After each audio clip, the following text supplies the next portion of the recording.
Hi, Roxy. How are you doing today? Um,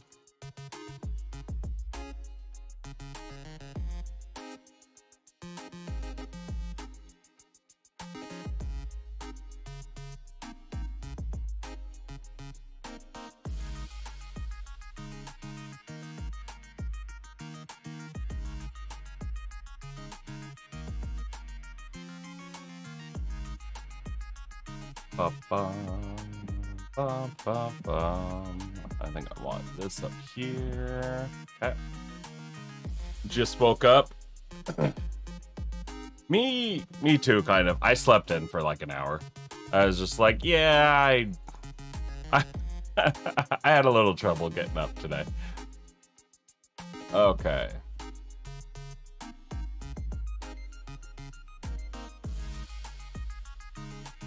That. And the cats are good. The cats are good. Actually, Leon was being super lovey. Super lovey before this, so he kind of slowed me down a bit. But here I am. Rock you like a hurricane.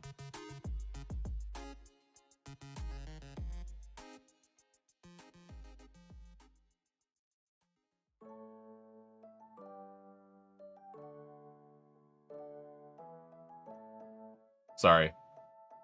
I'm putting messages out. Guess what level your warrior is? Oh god, I don't know. Let's say your warrior is... What's max level right now? Is it like 80?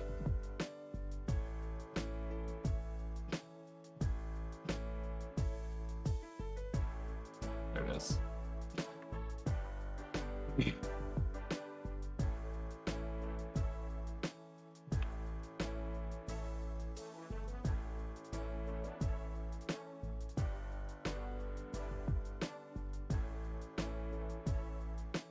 If only I was immune to the @everyone posts. Okay. We're just gonna close that. 90s max level? Okay, I'm gonna say you got up to 75 over the weekend. I'm looking younger. I'll take that as a compliment, Wraithwall. Also, hey, Wraithwall, how's it going? How's life treating you? The younger thing might be attributed to me not wearing my headphones right now. Might be the shirt. It's a new shirt. Might be the fact that this last week I busted my ass, and over the weekend busted my ass to thanks for grabbing that ring. To clean up my house and actually just getting out and exercising more, because that's a big thing. Also, ooh, you can see the steam. You just barely see the steam rising up right here. I'm about to dive into leftovers from last night. Some absolutely delicious shakshuka with rice.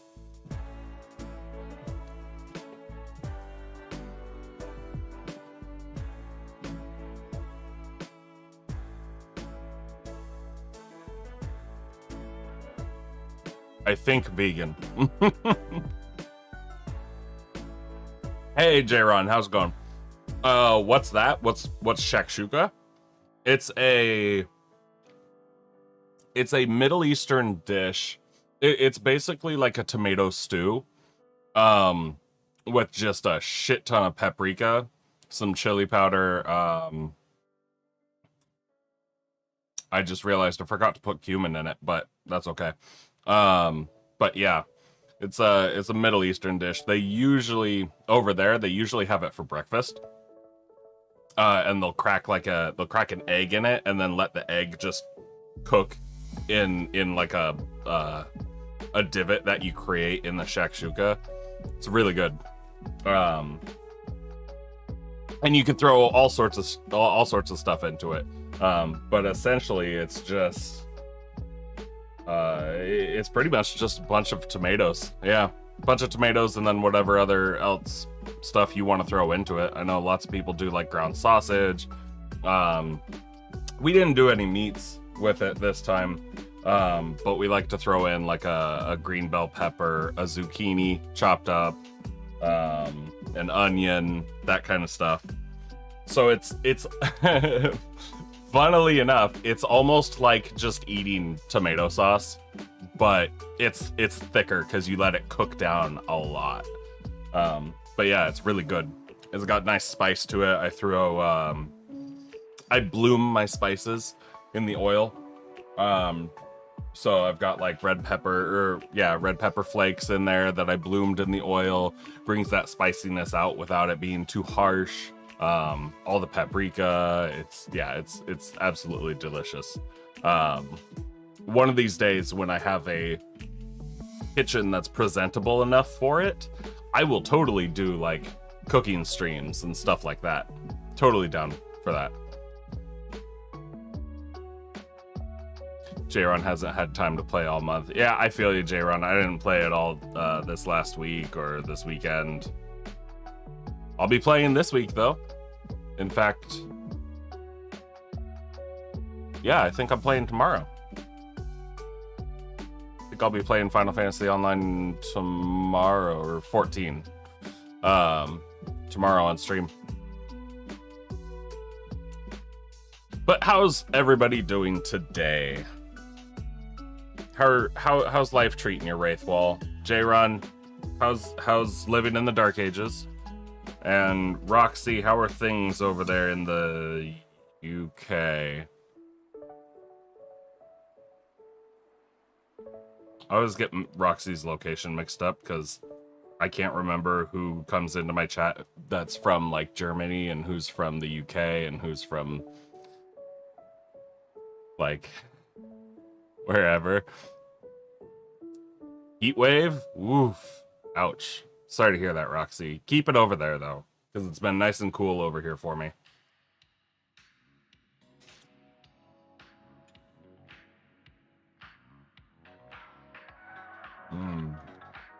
Mm-hmm.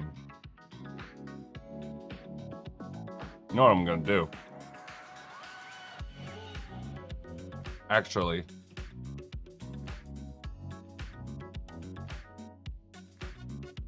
if anybody's actually curious. Yeah, I guess that's a basic one.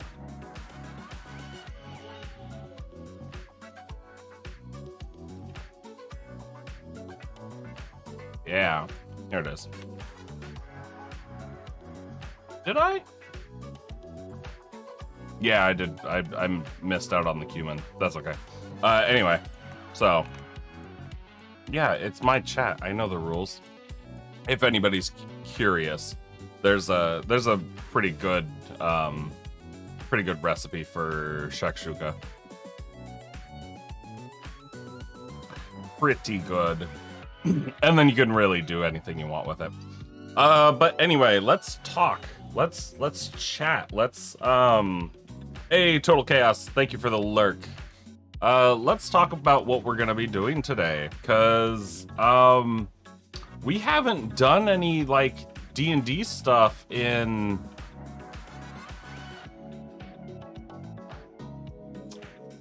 I think it's been like 3 weeks.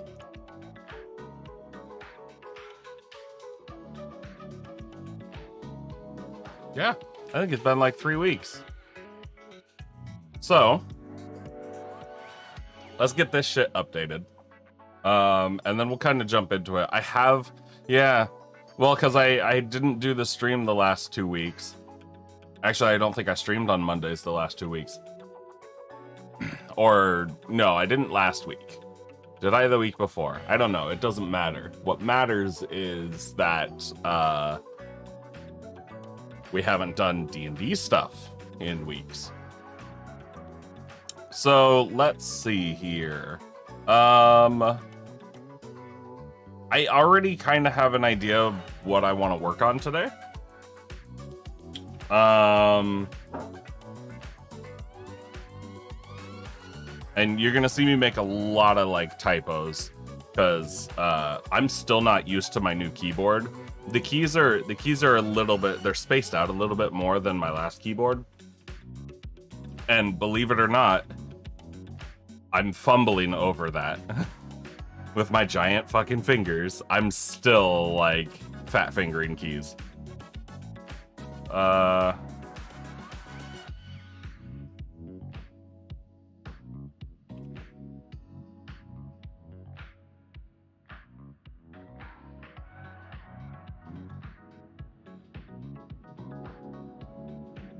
There we go.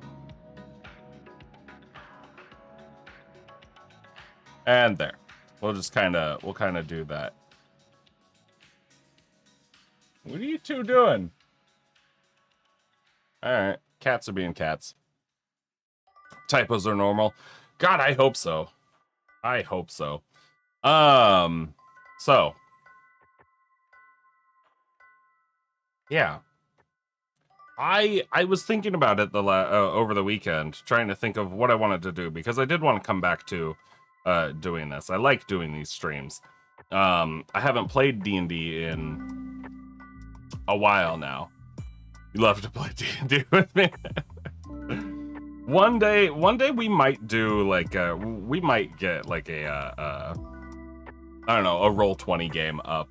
Something I'd have to actually play around with Roll20 and get used to it and kind of learn the system and learn how it all works better than how I used to, but maybe one day.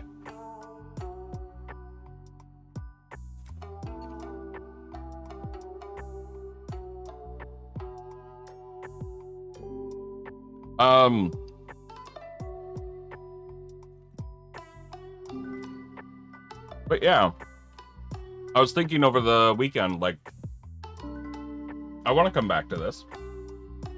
I want to keep going with it because it's fun. I like it. And I'd be an awesome DM. Thank you, Roxy. But I wasn't quite sure exactly what I wanted to tackle. And then I realized, you know what? Let's do something we haven't done yet. Sorry. Like it's me turning my my desk fan on. Let's tackle something that we haven't, gone after yet. And that's exactly that. The tiny details that will never come up. Because I've done a lot of that. In all of my campaign creation. I've done a lot of the tiny details that will never come up. I'm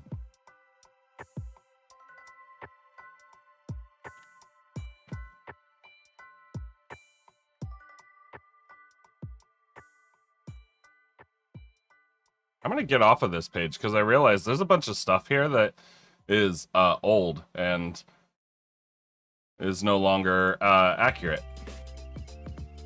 Anyway, tiny details, right? That's the goal.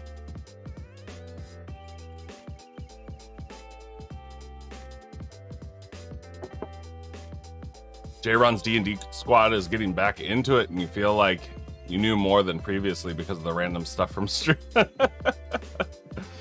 Well, if there's anything I can help you out with, J-Ron, please let me know. And here comes Geo to rain on my parade. No, just kidding. Hi, Geo. I hope you're doing well today.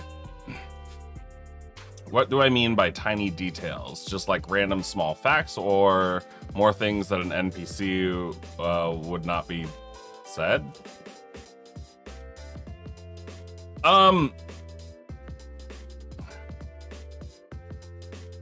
Actually, here, let me rephrase that. Because of your question.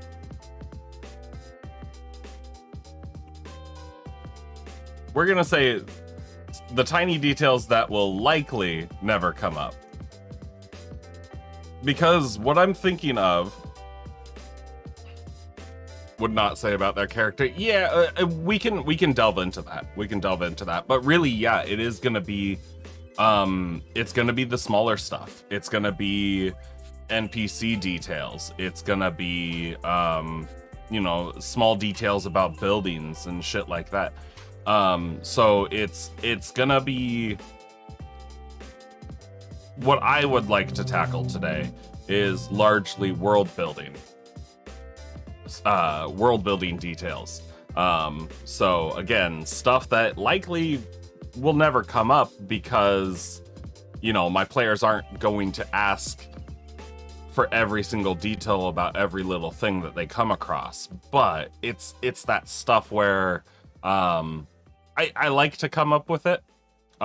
It's kind of fun, especially in instances like right now where I'm not entirely sure what I actually should work on next, because we've kind of planned a bit farther ahead than where my party is, and I also don't know the next time that we're going to be playing. So I don't want to get super far ahead, but at the same time there's stuff that I know that I can plan out ahead of time that will never change.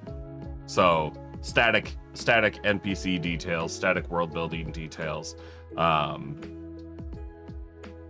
that may or may not, very likely will not be addressed, like story beats and the like. Yeah, kind of like that. So and I'm gonna use probably one of my worst, one of the worst examples I could right here. I'm gonna use my planning for El Toril. These are the kind of details that I'm talking about, and even going farther in depth with it, right? So these are like the information that I had, and then this was pretty much just real basic. This is the information I had for this city, and obviously there's like no lore here. There's absolutely no lore in any of this outside of this one little blurb right here, right? But it's NPC descriptions, it's who's running what, it's the names of the various shops, it's where the shops are throughout the city, or, you know, shit like this. Because really, like, I've never come across a player that was like, I need directions to the local jeweler, but I want the exact directions. I want you to tell me how many feet I need to walk down what street and what the street's name is, and then tell me on which third right that I'm actually supposed to take and stuff like that. May want to zoom on the document, kind of small text to try and read with the overlay. Oh yeah. That might be better. I've never met someone who wants a Tolkien description. Yeah, pretty much. I'll do one more step in. But yeah, like folks don't want Tolkien descriptions. And that's fine. That's perfectly fine. And those aren't the real details that I'm looking for. But because of that, most people are just like, "Oh, where's the jeweler?" They don't know that there is a jeweler. Hi, Meatball. Please feel free to tell me how your party does all the things that I said I've never met anybody that does. You'll take any description you got, maybe. But yeah. Like every player that I've known, you know, they'll ask if there's a certain service in town, or they'll just demand, where's this service? And then they get told whether, you know, yes or no, this actually exists. But but they never ask like for the actual directions. They'll kind of say, okay, well, where is it? And that's usually where you skip over the Tolkien-esque description and you just go, okay, well, it's kind of this way. And then when I do it, I usually just go, well, the guard points you in this direction and then it gives you basic directions to get there. And that's pretty much exactly what I say at the table. Because it's easier, right? You do the details more for you than your players. Yeah, absolutely. I'll do city maps too, but my players never see the city maps. I do the city maps purely for myself, and it's mostly so I can keep track of time and keep track of how long my players are spending wandering the city.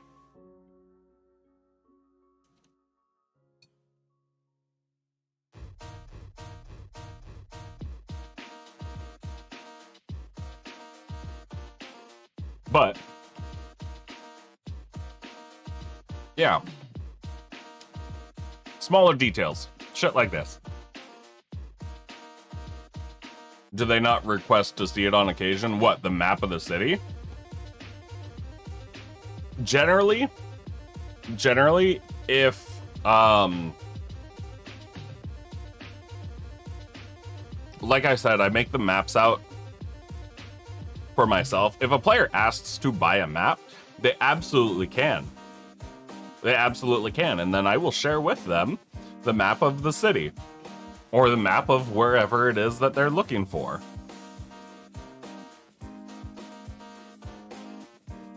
But my players don't ask for maps.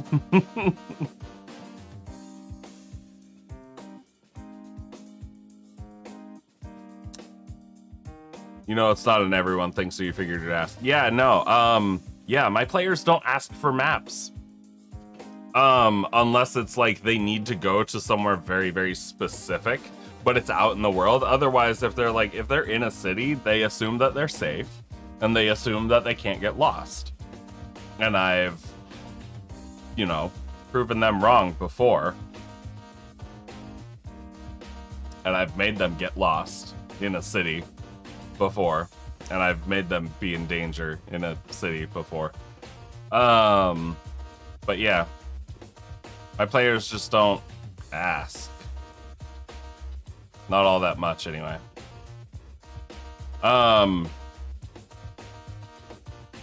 Hey, Sapper! Welcome, welcome. But yeah, if they do ask, that's when I share a map with them. I'm also not the type to be like, oh yeah, absolutely everybody in the world has a map of every location, so it's real easy to go and find a map. Like, no. Hello there. Usually you have to go to a very specific location to find that stuff. And hey, Sapper, thank you for the follow. I greatly appreciate that. But that's not to say that it's hard to find that stuff.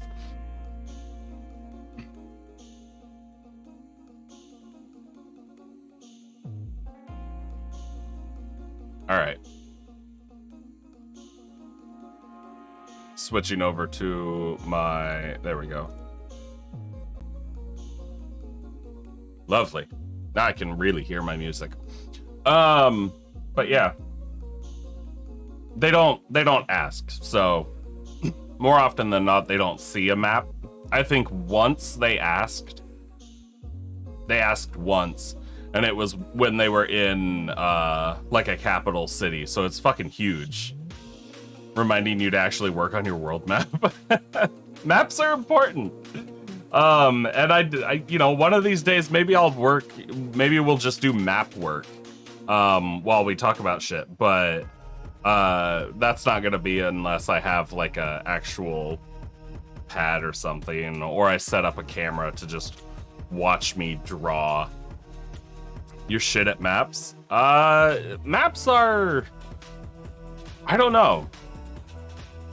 Maps are one of those things where they can be absolutely invaluable, but at the same time, everybody has their own style. I know that my friend that runs the Sunday games that I don't play in anymore, his maps are always more,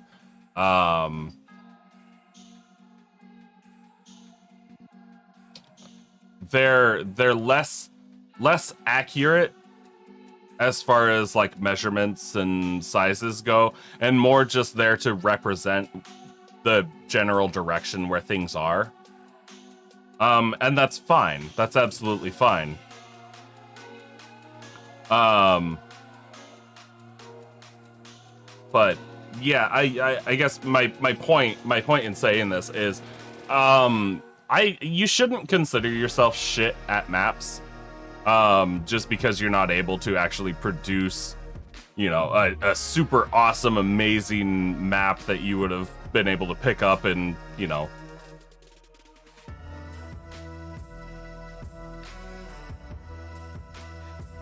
shouldn't consider yourself shit just because you can't produce something extremely accurate and beautiful. Because any good map, all that a good map does is helps you understand better where things are. That's it. And as long as your map can do that, then it's a good map, right? Because we can look at all the maps that they used, what, in the early part of the last millennium, and like none of them were accurate, but they were all good, fairly good representations of where things were. So but yeah, we're not gonna dive too deep into maps. Maybe we'll do a little bit of just general map work. Nothing super in detail.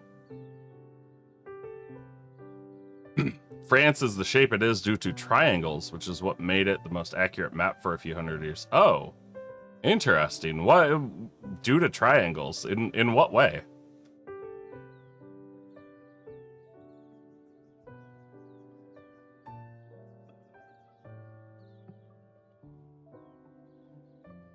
Breakfast.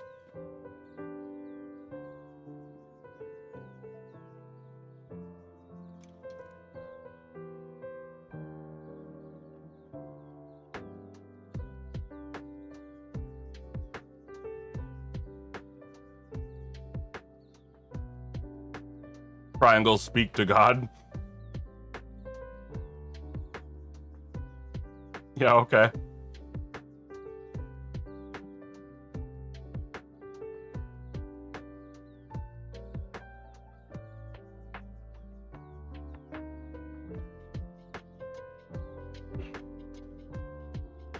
I don't know how much you guys know about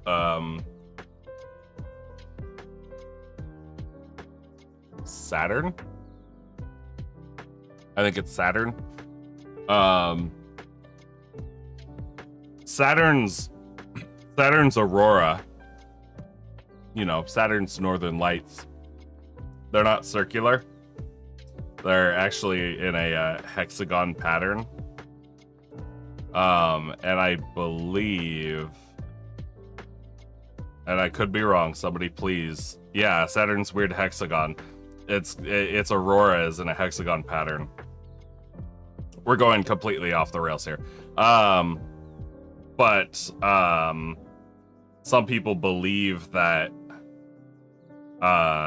it's some alien thing, and there's all this like supernatural shit surrounding it, not just because of its hexagonal aurora, which can be divided into triangles evenly. Because if you take 6 equilateral triangles and put them together, you can create a hexagon. Hexagons are the bestigons. But then Saturn is...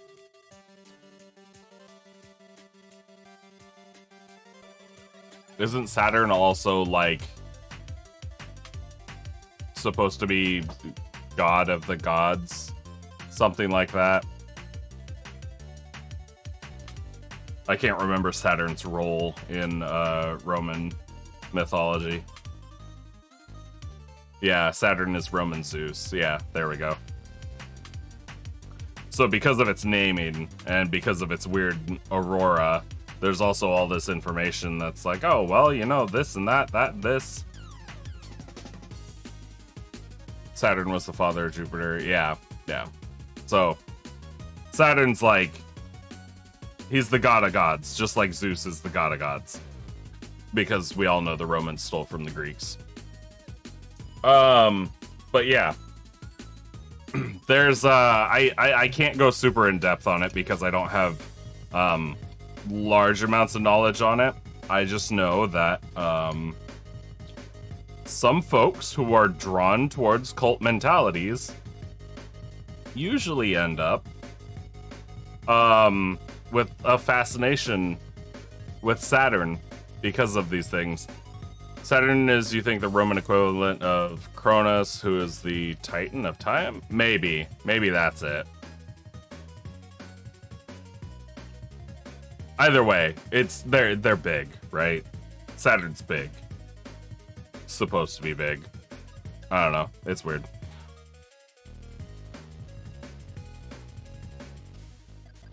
Anyway, I bring that up because Meatball, you said triangles speak to God.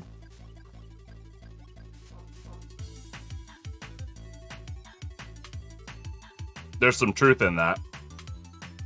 Well, there's some truth in that people believe that triangles speak to God.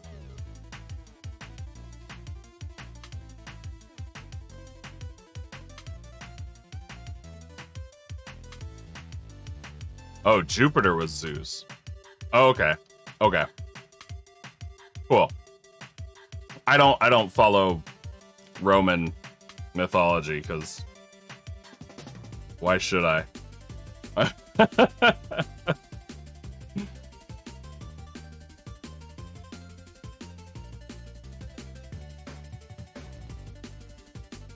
Anyway, small details. Tiny details. Stuff like that.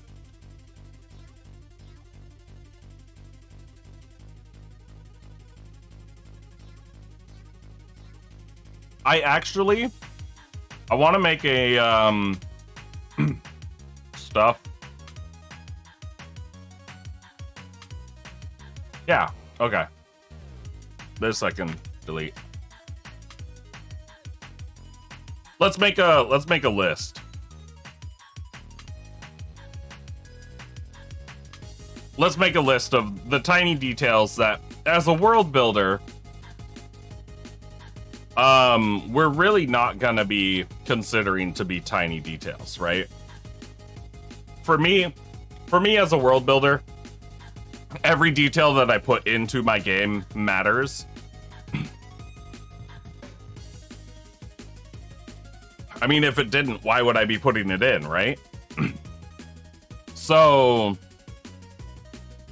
tiny details that I want to make sure that we're including are going to be stuff like, we'll just go NPC names, NPC descriptions, which I think we actually worked on we did stuff like this. We have a whole descriptions section that we worked on previously. For people, locations, objects, that kind of stuff. So this is going to be tied in. And I can zoom in more. Some of you may remember us working on this. If you don't, that's okay. I have a random notes thing and then stuff delete later. Whatever. I'm disorganized. I usually keep multiple notebooks and I bounce around between them because it's more like which notebook am I gonna actually grab first, and then that's the one that I end up writing in. Anyway, tiny details, NPC names, NPC descriptions. We'll do NPC locations. Let's do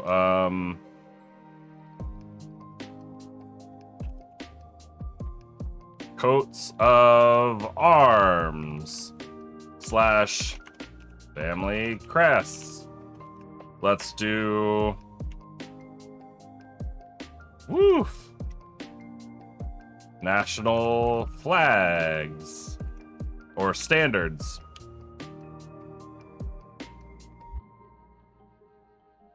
What else? What else? I guess we could do minor location names.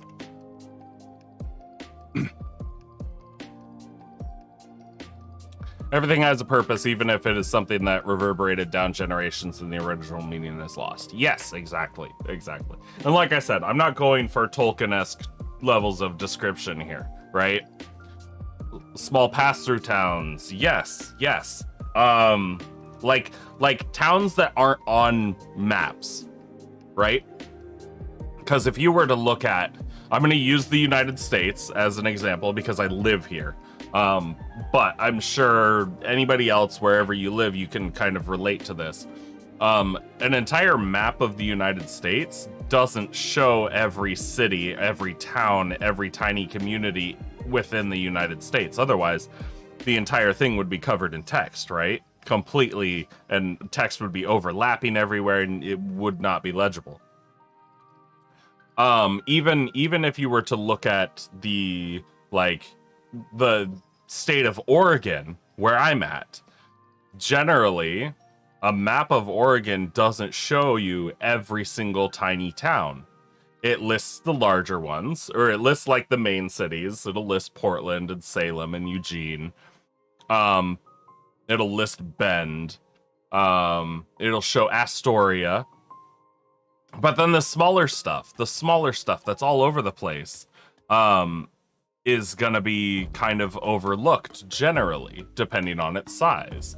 So yes, small pass-through towns, absolutely.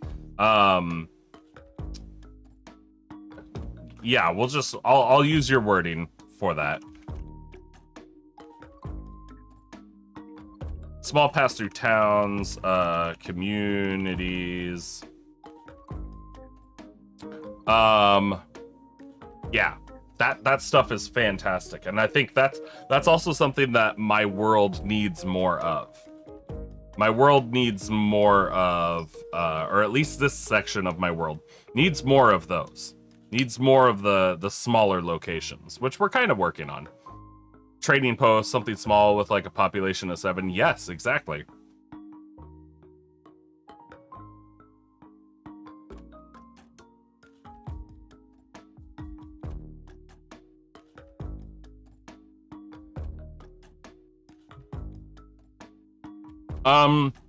What else?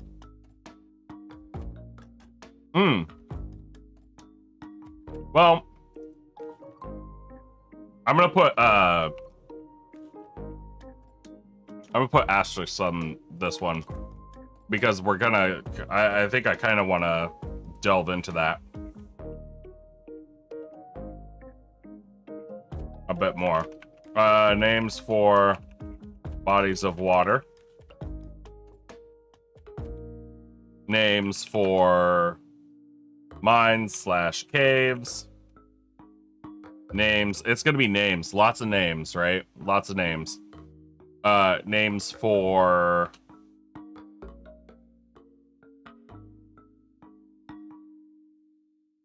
let's see. Smaller woods / forests. I have names for the larger sections. Do I have a celestial hierarchy? Like separate from standard D&D canon? Not that I've worked on. I don't think. What would be an example of that, Gio?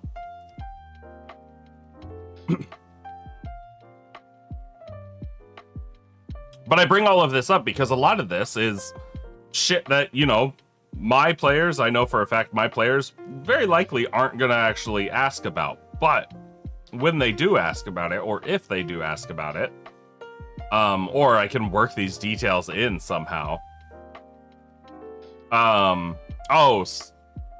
Because you know some bodies of water are named after deities or other things. Oh. No, I don't. I don't have a celestial hierarchy. I don't have a hierarchy within my deities. Cause I'm very much, how do I put this?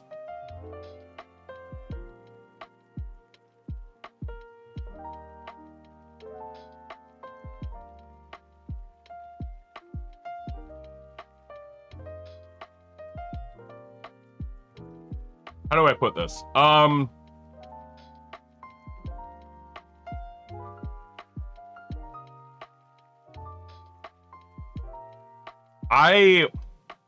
I know that there are so many gods, right? So many gods. If I were to grab my player's handbook, which amazingly is just right back there, I could flip to the back and we'd have all the Forgotten Realms gods listed. We'd have all the Greyhawk gods listed. We'd have all the bestial or whatever they are, the monstrous gods. Well, whatever, Bahamut, Tiamat, Blibdul, whatever the fuck his name is, listed under, the ones that are typically tied to the dragons, the Kuatoa, the Gnolls, all these other things. Forgotten Realms, Greyhawk, some standard Earth gods, yeah. But then it also lists over, or it goes over the Celtic gods, the Egyptian gods, the Norse gods, the Greek gods. And because of that, and this was a world building choice completely based on you think Bahamut and those are just Forgotten Realms gods? They have their own section. I'll find it. But anyway, what I did was kind of born out of well, not necessarily necessity, but it was born out of the information that is given to players within the player's handbook, because the handbook is easily accessible. These are things that you can find pretty much anywhere. And if you go and start Googling for gods in D&D, you're gonna get a whole bunch of them. Yeah, they're just listed under the non-human deities section. The very first ones: Bahamut, Blibdulpool. There's the elf gods, hill giant god, or yeah, the giant gods, the orc god, bugbear god, dwarf god. Funny that they don't include those anywhere else, but yeah. Oh, and then there's the Eberron gods, Dragonlance gods. So yeah, because there's so many different gods just listed in this one book. Hey, just joined, but NPC names will always come up. Yeah, well, it depends on the NPC, doesn't it? You feel like Bahamut was mentioned in the one Forgotten Realms book. It honestly probably was, Geo. I think that's because the non-human deities, I feel like they're probably separated because they fit into any of the other settings. But yes, welcome. Fuck it. I'm gonna severely butcher your name. Oh man, I can't even severely butcher your name.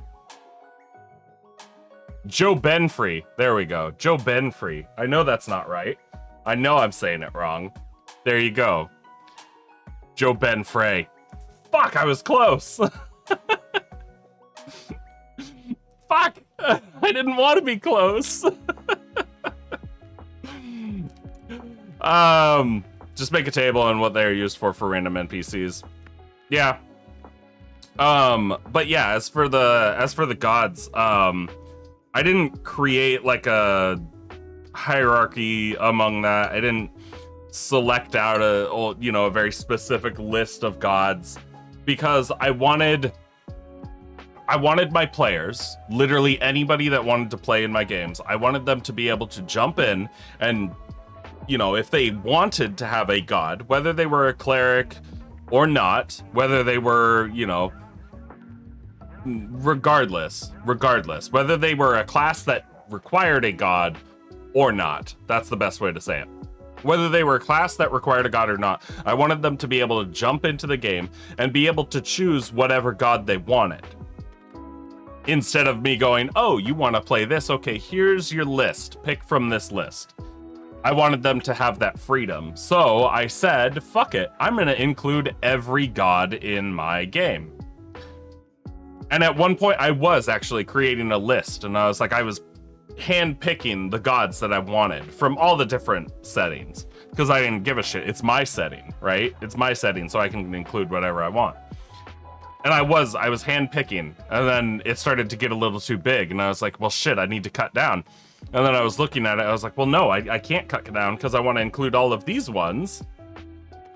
So I just said, you know what, fuck it. I'm not going to do all that extra work. I was just like, I'm just going to include whoever I want. So technically, in my setting, all gods exist.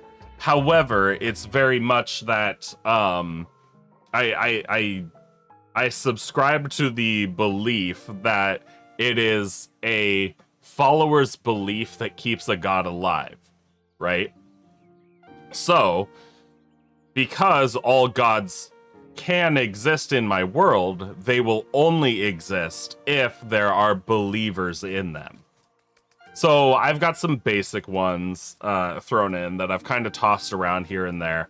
Mostly just the good ones that actually have churches and temples and shit built up. The big ones, right? Like I've used Bahamut, I've used Shantaea, I've used a couple others and I can't remember who. But then they're also they're all tied together in different ways.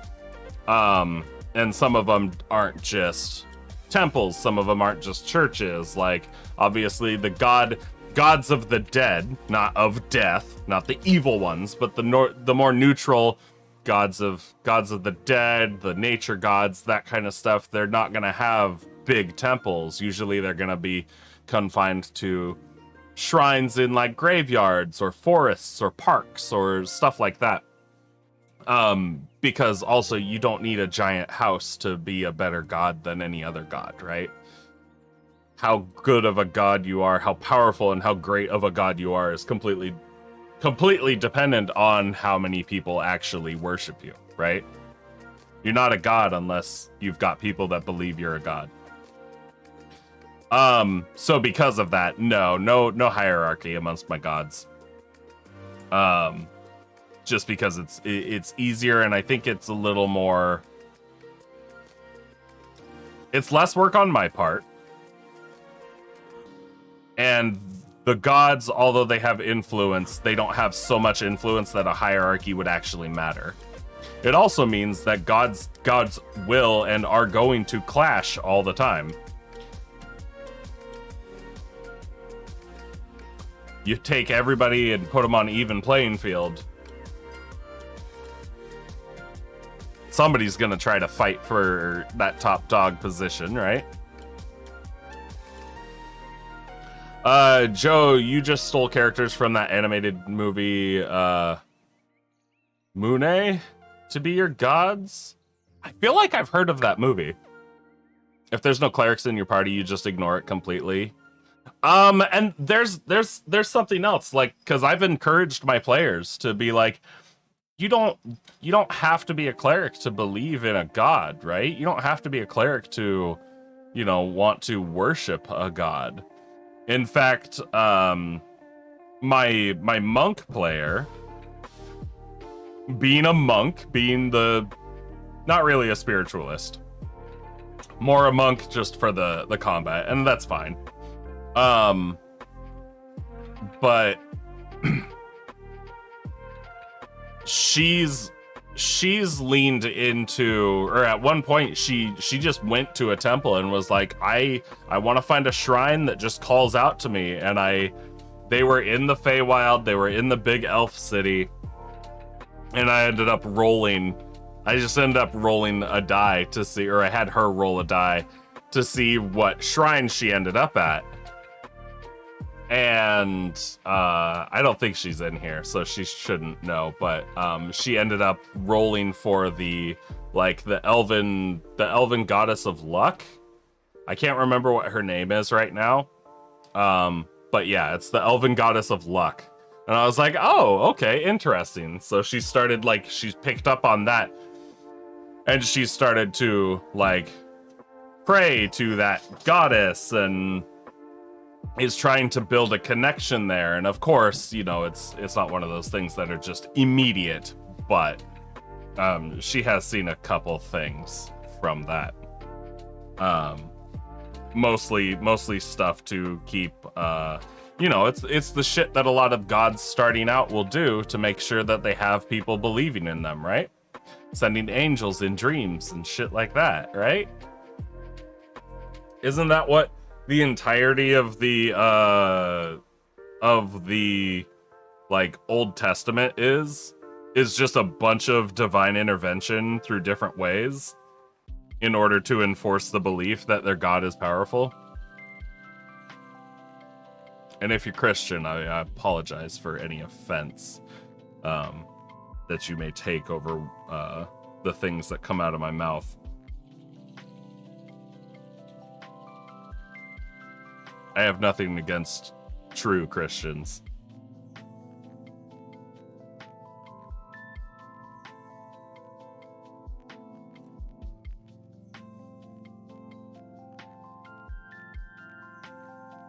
But anyway.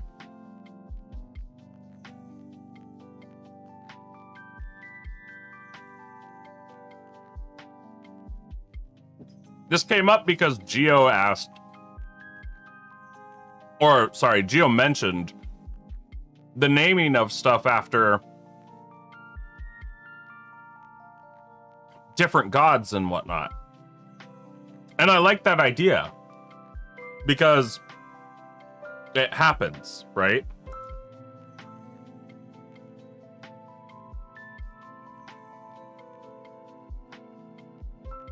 These are things that would actually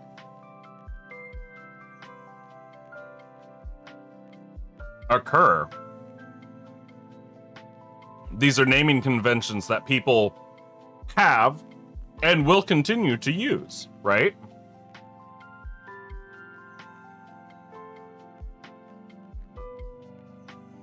In our lives, a lot of it ends up being stuff like God's whatever. It's literally just God.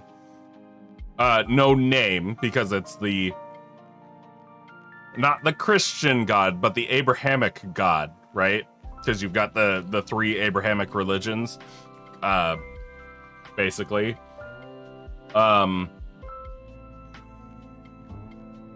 And they all essentially worship the same God, even though some of them argue that they don't. But because of that, because they have that singular God, you've got stuff that's typically named like God's Wood or God's Land or God's Waters, or shit like that, God's Peak, in different languages, right? So Geo has a good point. Geo has a good suggestion, I guess. And maybe we should name some of this stuff after the various gods. All hail the god of chaos. Which one, Roxy?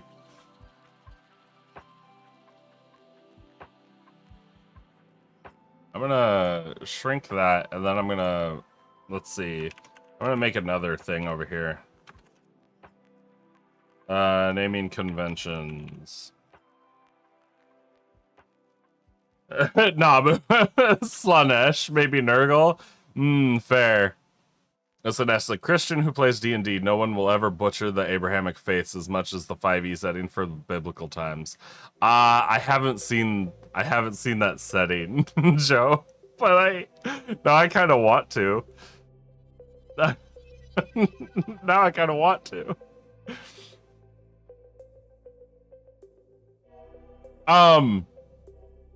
Yeah. Yeah. But it's so bad. Yeah. I'm sure it is. I'm sure it is. But it's I don't know, it's one of those things where it's like, is it bad because they just kind of went off the walls with it, or is it bad because it's like extremely critical? All hail Satan. Would Satan really want us to hold anybody to a godly standard? There's my question for Satan. There's my question for the light bearer.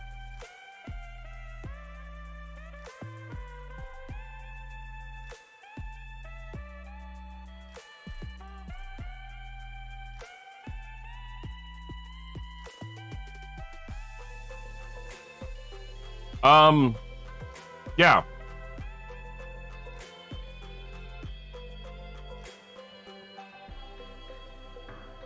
No. Sorry. Gods and God is only capitalized if you're referring to the one singular God.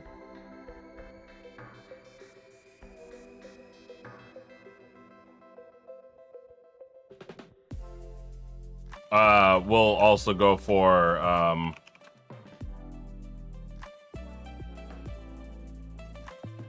we'll do that as well. Obviously, there are going to be places that are named after the various kings, emperors, shit like that. But there's lots of other different naming conventions. I can go over my map and kind of, show how I've used a lot of, or show how I've named stuff. And usually what happens is, depending on where it is and how I've built my map, how I've named my cities, I'll have larger cities. I'll have the separating like countries or kingdoms or whatever you want to call them. But then once I have all these things named, when I start filling out the stuff that's in between, I will usually either name them shit like, I'll use naming conventions similar to like how they named Jamestown. It's literally like James's town, shit like that. Or I'll combine, I'll use a mix of the two names of the nearest locations. In fact, and it's not good, but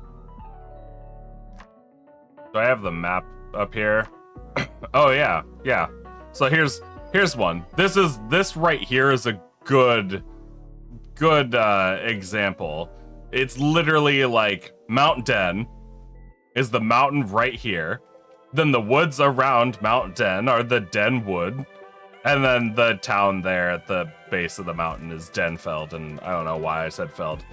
But then you've got like the Kaz River that runs from Kaz Peak, and then the city within Kaz Peak, Kaz Dalrim, shit like that, right? It's not the best, but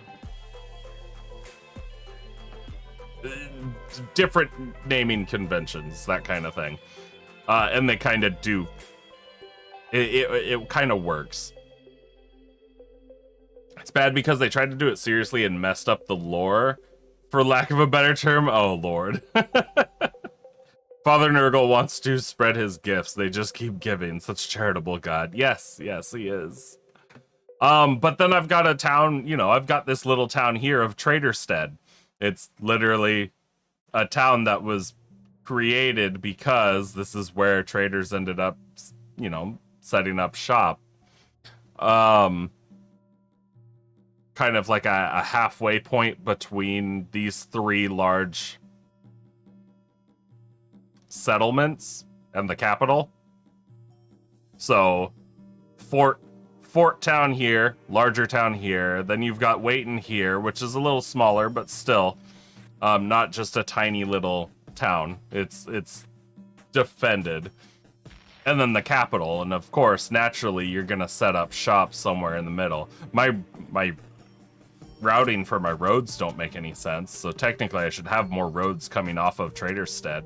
I should probably have one that runs like from... No, because I can have it bounce this way, come back this way, and then maybe go back up towards the capital. Anyway. Is that a major road going through it, or just a side road? Well, it's kind of it's a major road, because that would be the road from Port Talon to Wayton. I don't know if my map, if my copy of the map has anything right here, but all I have to do is go, okay, well, why did I do the roads this way, but why are the roads like this? Obviously, if they're gonna divert around a little bit, follow the river, not completely, but kind of follow the curve of the river before breaking off, there's got to be something right here that's preventing them from just cutting straight across, right? It's one of those things where, again, and it comes back to being a good map maker or not. You don't have to be a good map maker to make a good map, right? More routes to a major trading hub would be expected. Also, efficiency matters. Yes, it does. But efficiency is also determined by what available paths there are. But you can see, like, as we go farther north and up here, the roads split off. There's a bunch of double roads. You've got roads that go around both sides of the lake, because why wouldn't they? If you've got a town over here and a town here, you're probably going to have a road a road on each side of the river, on each side of the lake, especially because of all the splitting and things should always be interconnected. Wasn't sure if the thick lines were different roads. No. The thick lines are my rivers. So you'll notice, especially like right here, and again, I apologize because it's a hand-drawn map, but the thick lines are rivers. They'll always find their way from higher points of the map down to likely pools of water or lakes, various ones. I've got like one little one over here, but then they always drift towards the coast. So, and then using the knowledge that I have of maps and how people settled throughout history, people do settle along water. So wherever there are lakes and rivers, you're gonna find people.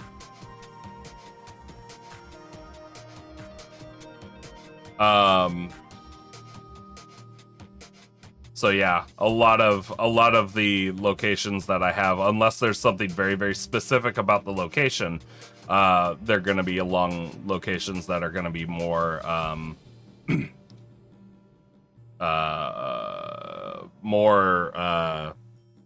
don't want to say cohesive, but they're better locations to support populations, that kind of thing. The one thing you need for water, for life is water. Yeah, generally, yeah. Let's see. But yeah, also, just because this is whatever's on my map doesn't necessarily have to be everything that's on my map. So, and that's another thing, because we talked about how maps don't always show everything.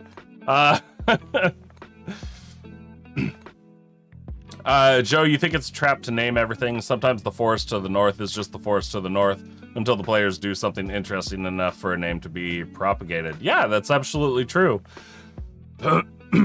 Depending on how explored the area is, not everything should be named.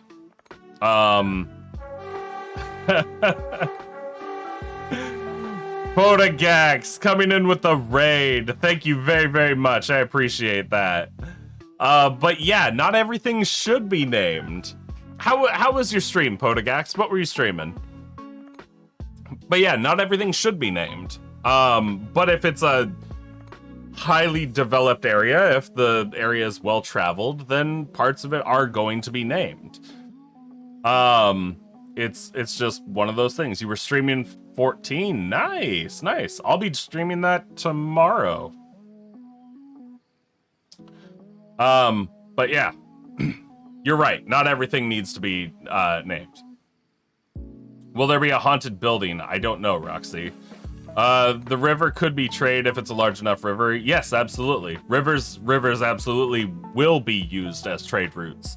And in the case of this larger one down here, this larger river is used as a trade route, running ferries up and down.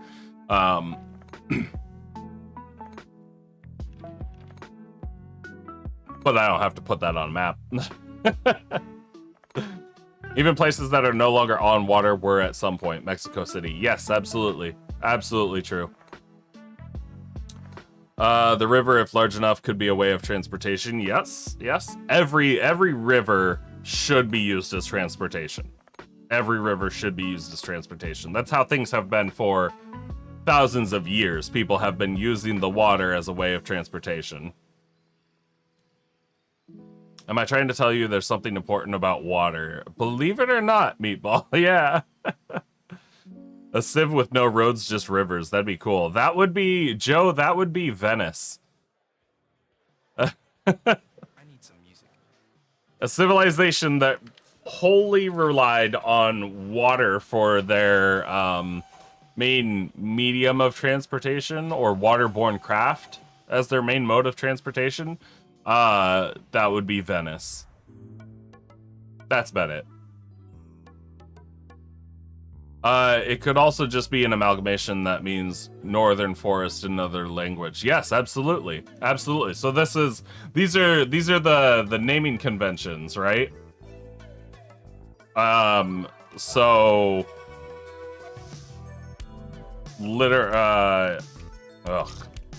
literal description in another language.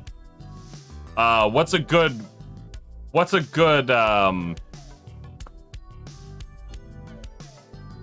example of that is the like the North Pole, right?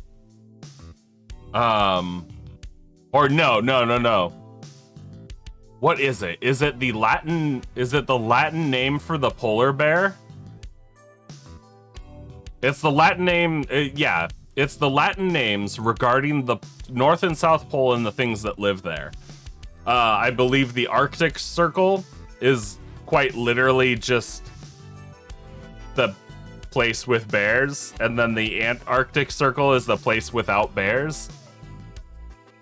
But then you've got stuff that's like some of the Latin names for bear, or one of the bears up north. I can't remember which one. I can't remember if it's the grizzly bear or the polar bear or whatever it is. But I think their Latin name literally translates out to bear. Like they're the bear. Arctic comes from Greek for with the bears. Okay, yeah. So it's the place with bears and then the place without bears. Near the bear, northern. Yeah. So we could have names, or we could use naming conventions that are just literal descriptions of whatever it is in another language.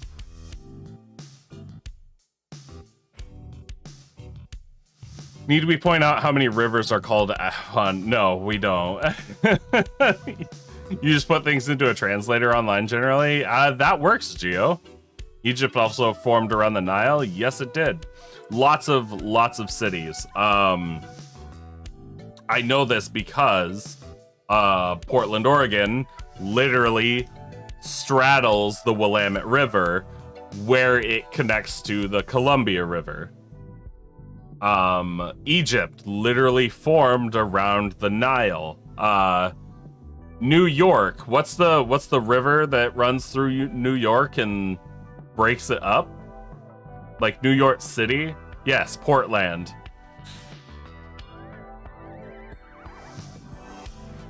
Or misunderstood, misheard words that... Ooh, yes, I like that one.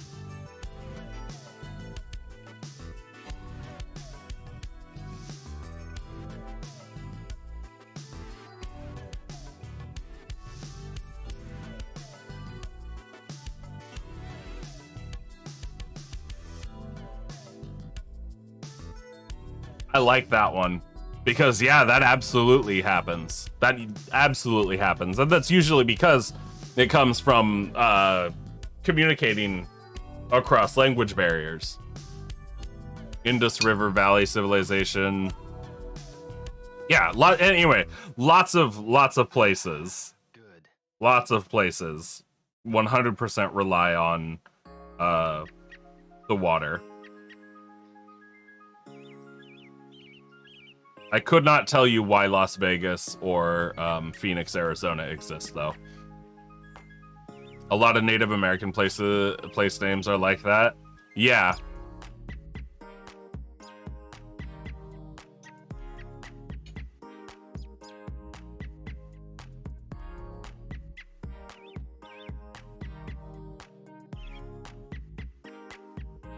Thank you, Potogax. That's what it is. The Eurasian brown bear's Latin name translates out to bear, bear, bear.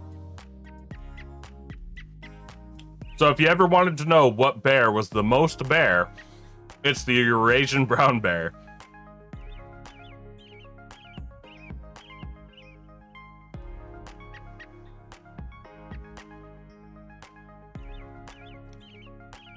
Yes. Thank you, Potogax. I knew there was something out there like that. Anyway, yeah. Literal names. I think there's a hill, in fact. There's a hill or there's a location somewhere in like the UK or Ireland, somewhere like that. And because it kept getting like, it kept swapping territories, like territorial lines kept crossing over the hill, and it kept essentially exchanging hands. Not like it was civil. Because of that, every time somebody took it over, and because they kept speaking, like, it ended up going through like 3 different language changes. The like hilltop or this location, whatever it's called, it's now literal translation. If you were to translate every single part of its name, it translates out to hill, hill, hill. It's like the hill, hill, hill. Because of how it's named. I can't remember what the location is. And somebody could probably Google it. Hell, I could probably Google it. But anyway, it's those things, right? It's just the literal description for these things. And then because it's passed so many, it's passed hands so many times, it's never actually just called the hill, hill, hill, or the bear, bear, bear. It's called, again, what did you say? Ursus Arctus Arctus? Yeah, Ursus Arctus Arctus.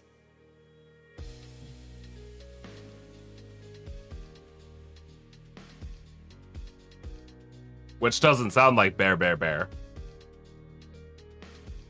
Even Ursus Arctus doesn't sound like bear, bear. But it is bear, bear. So we could do that. We could use the literal descriptions. We could use the literal... yeah, that's the best word I have for it, is descriptions, the descriptors. We could name it literally what it is, but use the different... use what it is in different languages to create a name for it.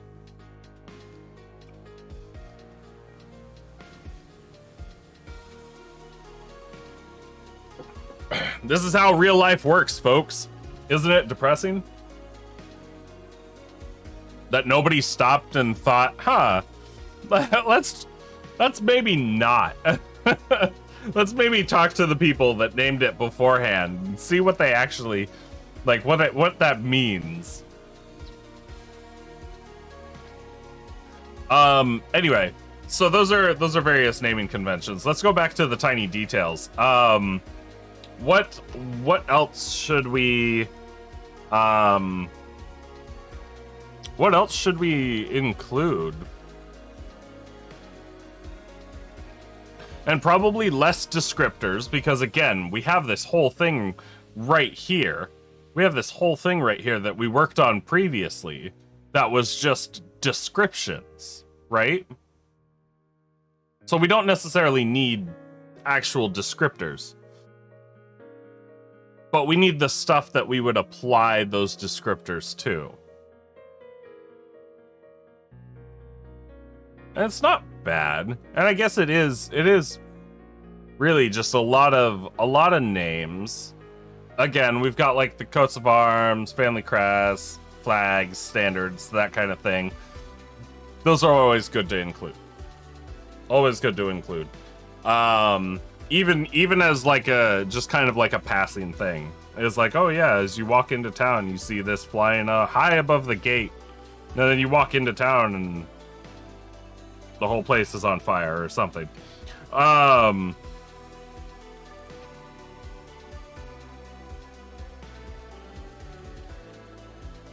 Yeah. At what point does the conversation change from names to linguistics generally?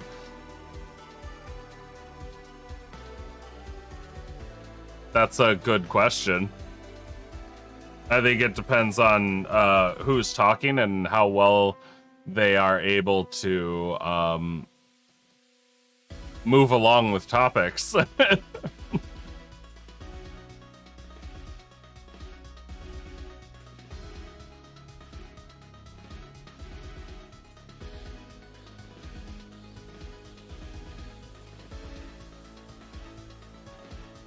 You mean this conversation specifically?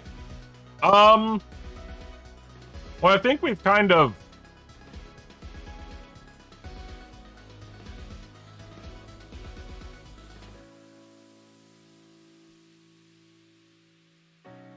I think we kind of hit on that. Just a little bit. But now I'm diverting back to what the main topic was supposed to be.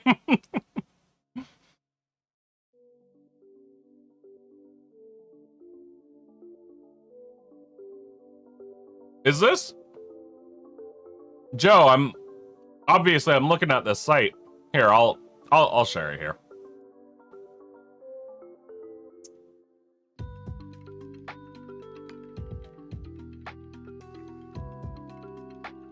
This is neat.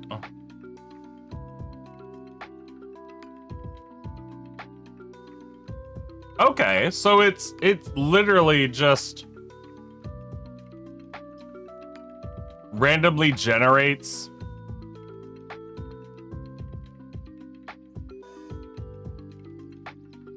yeah, it just randomly generates stuff. Oh, this is neat. I'm gonna bookmark that.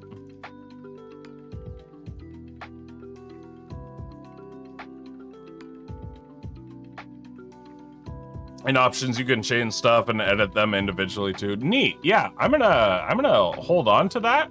I've got it bookmarked. I'm gonna play around with that because that's actually gonna be super, super helpful with creating some various things. Hey, Soladrian, welcome, welcome. Yeah, that's really cool. Thank you for sharing that. In fact, I'm gonna share that in our Discord as well.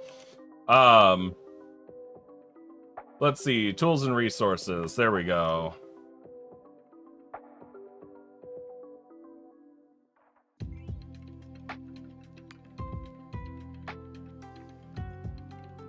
There we go. So I shared that in our Discord as well. So other folks have access to that later on. Which, how's it going? It's going well. How are you doing, Saladrian? Life is... I slept in this morning, honestly. It's why my stream started an hour late. I woke up and I was like, I don't want to get out of bed yet. I was like, I will get out of bed. I just don't want to get out of bed yet. Thanks, Roxy. It's started to chip. Thanks.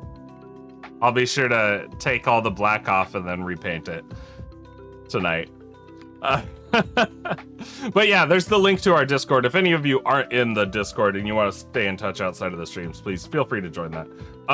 No pressure if you don't want to, but it is a good spot for lots of folks to share their D&D ideas as well. We have a whole section dedicated to it. But yeah, Roxy, I'll make sure that I paint my nails tonight. But yeah, no. Coat of Arms generator. I really like that. That's going to be really, really helpful because I realized that I had given a description for a flag that was being flown in the last capital city that my players were in. And again, I'm a new DM. And I think that that hasn't been said enough. I've only been DMing for like 5 years. Did I do that paperwork? Boy, I sure didn't. But that's okay. It's okay because I sat in that appointment with him and I addressed the paperwork, and because I actually did it right before. I tried to do it right before, and then I realized I couldn't do it.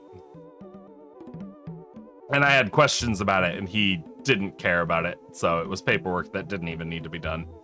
Gotta love that. Anyway. No, I had mentioned a flag to my players before, and then I realized I never actually created it. And I think I did go back and create it afterwards. Or I had created it in like paint.net somewhere. But that is another thing that should be made up. Stuff that I would like to make sure that I have made up. And it's these national flags, the standards that people carry, the coat of arms for folks' families, and various family crests, stuff like that.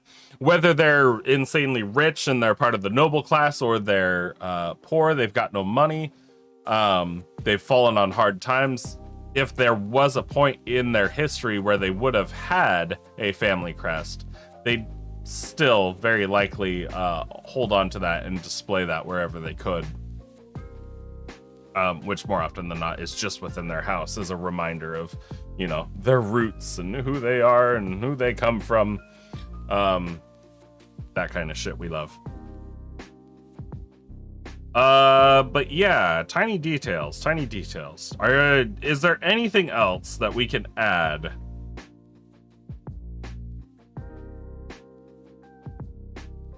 Yeah, okay. Is there anything else that we can add to this?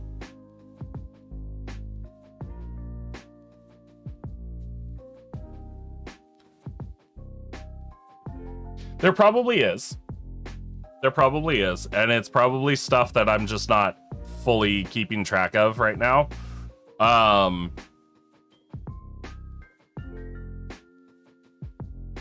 But it's a good start. Right?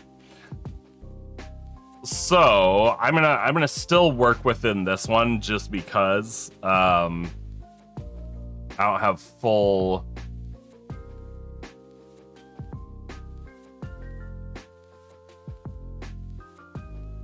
Yeah, okay. Just because I don't have, I don't fully know all the stuff that I need to worry about. The NPC descriptions, I think I'm actually going to put an asterisk here because, again, we have that whole description section specifically for that. I guess it's a lot of it's just going to be names and visuals. So yeah, I guess we'll go over the tiny details. We'll do the tiny details. Oh, also,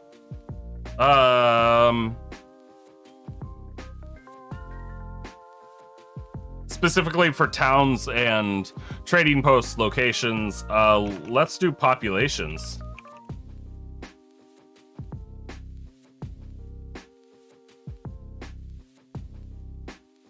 let's do available services. Do you count clothes as part of details? Didn't see that in the descriptors. I do, actually. I do count clothes. And it's listed right here for major characters. Is their dress, their clothing, fine details, stuff like that. There's the dress and clothing type as well. So for major breakdown of races and populations, ooh. Actually, yeah, I kind of do. Let's say, majority and minority races. So we don't necessarily have to break it down to exact percentages, but we can say that a certain location's population is dominated by dwarves. But then the minorities include these various ones. And I've done that before in a couple towns, I think. Only got a good look at, yeah, no, that's okay. And I'm not spending a whole lot of time on that descriptions page, just because that was like an entire stream that we did. But yeah, the majority and minority races. We could definitely include that. Because most recent books don't do it, but Wildmount did exact percentage breakdown. Yeah, the exact percentage breakdown is... I mean, it's nice, but again, I would say that's like Tolkien-esque level of description, right?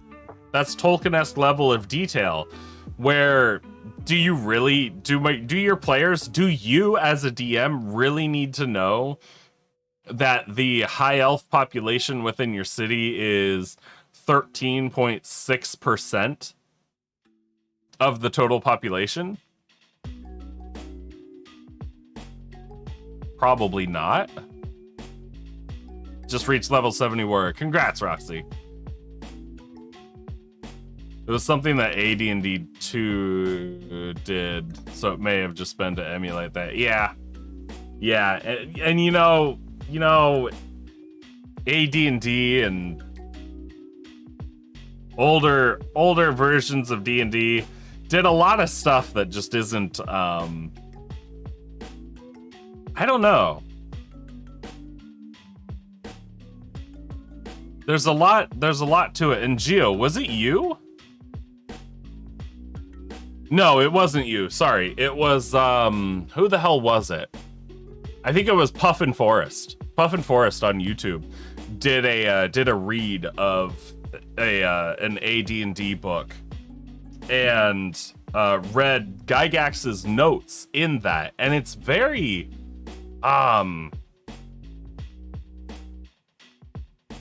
let me just say Gygax had a very specific vision for D&D.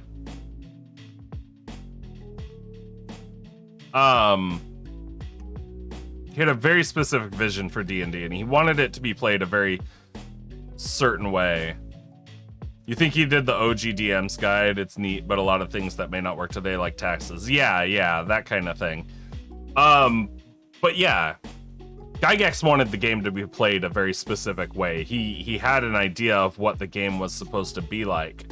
And we all know that Dungeons and Dragons was supposed to be dungeons. It was supposed to be a dungeon crawler.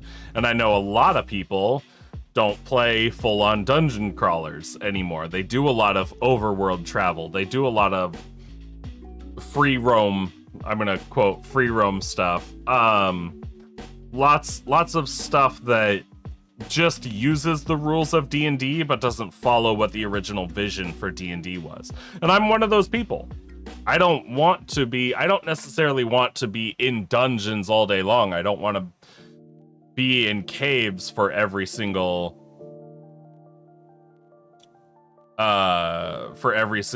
session. Did 5e ever get hexploration from a book? I don't think so. I don't think so.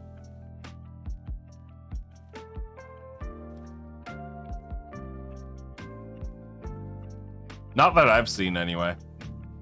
But yeah. So the game was like originally Gygax's vision was very different. Hell, Gygax's vision probably didn't have any of this shit that I've worked on. It wasn't a game that was, you know,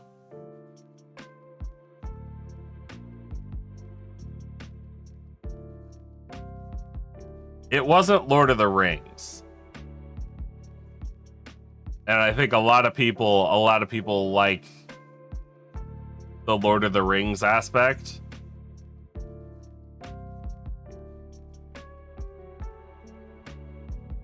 Yeah, and 5e has its modding scene to change it further. Yeah, absolutely does. And I don't know.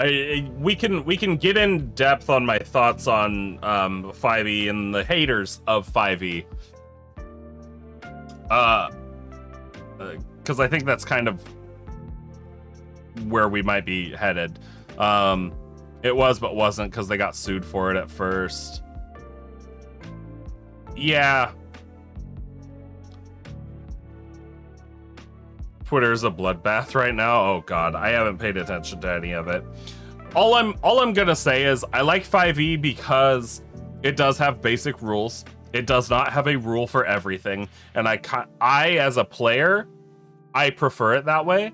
As a DM, it sucks, but I also know that I can pull.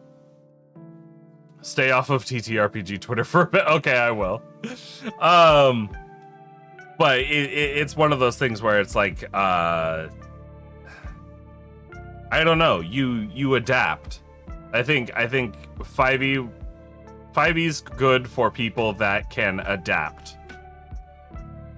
If you can't adapt, then you should go back to playing with, you know, 4th edition or 3.5, or even use, you know, Pathfinder or Pathfinder 2 Electric Boogaloo.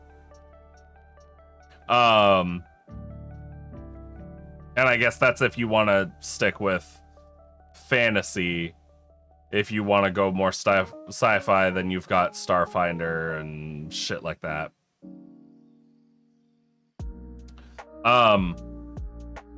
I don't know. I don't think anybody should actually be hating on any TTRPG because of a lack of or because of too many rules. In fact, I think it would be beneficial and probably would make a lot of money if people, rather than trying to create their entirely separate tabletop games, which, I mean, you know, you can. I think there'd be a lot more money to be made in publishing books and small pieces in magazines that are like, that include a bunch of supplementary rules that you can use in all these different games, and ways on like tutorials on how to change up one rule set to fit a different style of game. If it were me, and I know people are gonna say, oh well, there's a TTRPG for that. And that's fine. But if it were me, if I felt the need to, and I wanted to play a sci-fi game, I know for a fact I could take the 5e rule set and tweak just a couple things. I could take a 5e character sheet and tweak it and make it fit a sci-fi setting. Easy. Joe, you're simultaneously playing / GMing in 4 different systems right now. That's a lot of rules to keep track of. That's the only thing that prevents me from doing it. Is like, okay, well, what are we, you know, what rules are we actually playing with today? What game am I actually playing? You love it and hate it? No, I can see it. I'm sure it's fun. But yeah, keeping track of everything. Geoso powered by the apocalypse, because that's kind of what it does. Simple mechanics that you can adapt and throw out or at. Yeah, kind of like that. Kind of like that. And I mean, that's really how every TTRPG is, right? Because there's the only thing that says that you can't throw out a rule or include an all new one is whether or not the people at the table agree with you or not. You've made the mistake of calling for wrong skills from various systems. Yeah, I know. I know that's a big thing with like people that played 3.5 and Pathfinder making the change over to like 5e. When 5e started, there's the whole what is it? Will versus wisdom, I think is the thing. I know a lot of people will still call for like will saves and stuff like that. Solution grant new skills. Yeah, there's no reason why you can't like create more skills. There's no reason why you can't do stuff, but you can do that with literally every single TTRPG out there. It doesn't matter which one it is. You can do this with every single one. So why hate or prefer one over the other? I mean, I guess you can always prefer one over the other, but why dislike one more than the other? Right?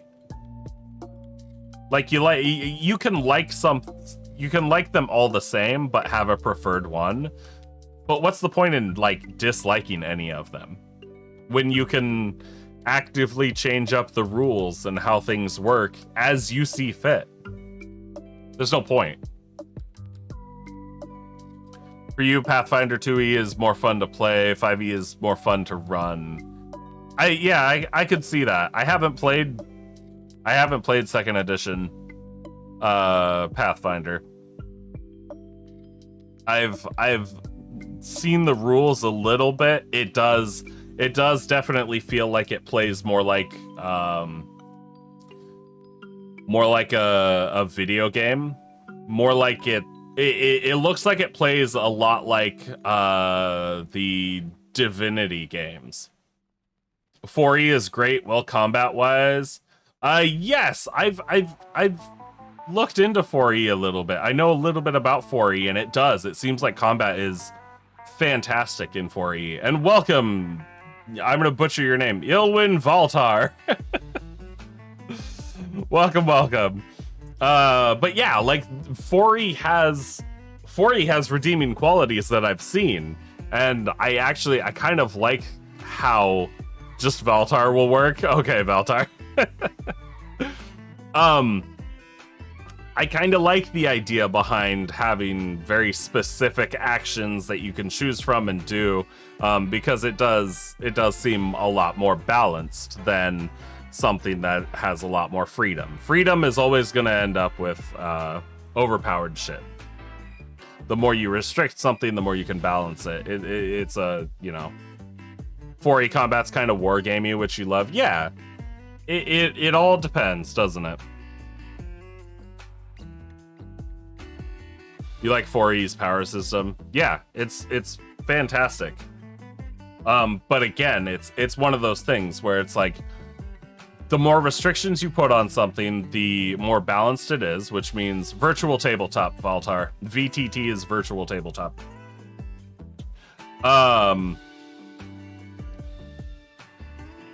But yeah, the more restrictive it is, the more balanced it's going to be, which means nobody ever has to worry about anybody, becoming way too powerful. I think there's still a little bit of min-maxing there, but I don't think it's as bad. Certainly not as bad as like 3.5 was. Because I'm pretty sure originally when I was trying to get into D&D, I had a friend that was trying to get me to join his group, and they were playing 3.5, and holy shit. One, I rolled like shit for my stats, so he kept having me roll, and he was like, you have to have an 18.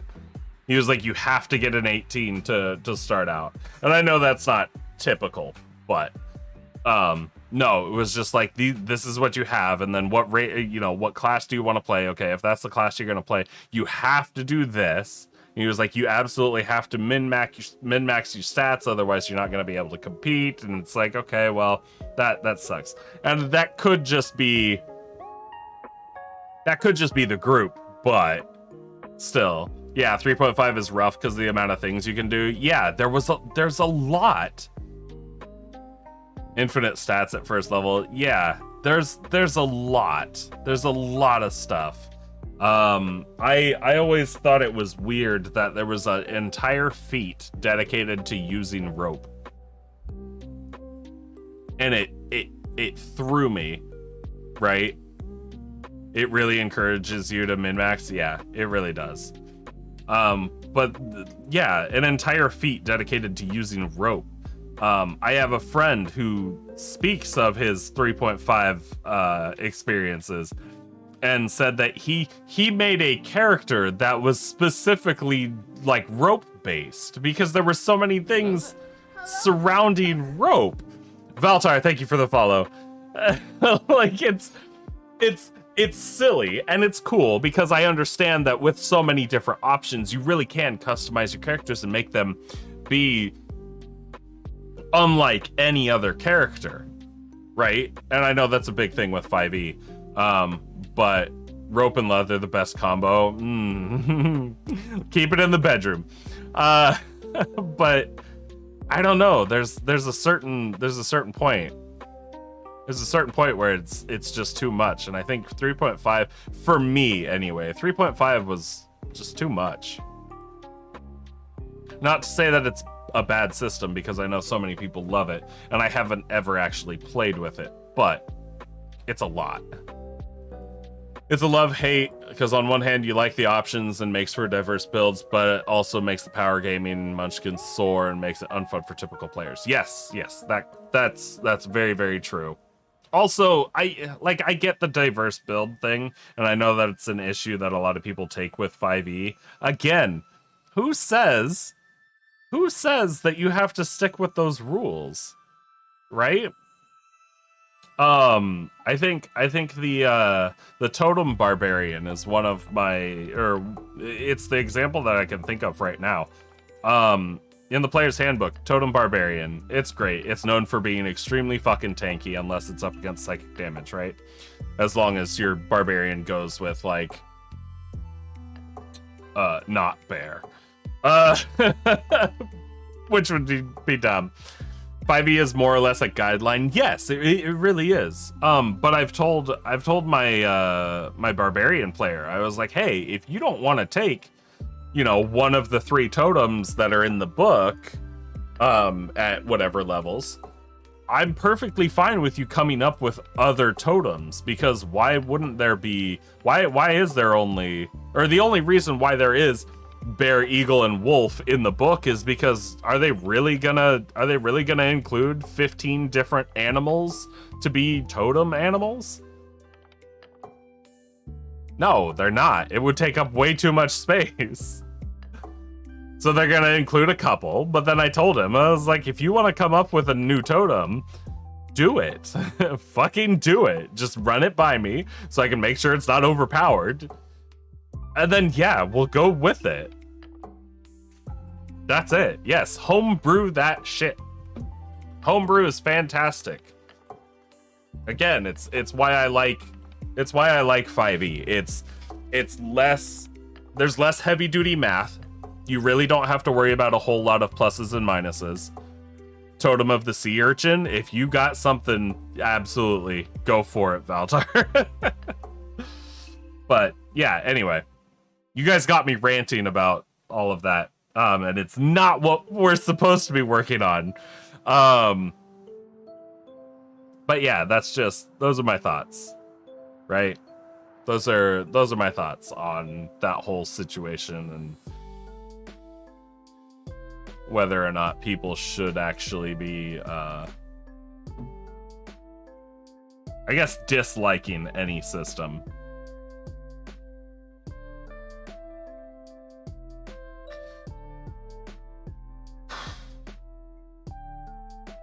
Anyway, Tiny details. As though there's ever been an itinerary for these streams. I try, Meatball. I try.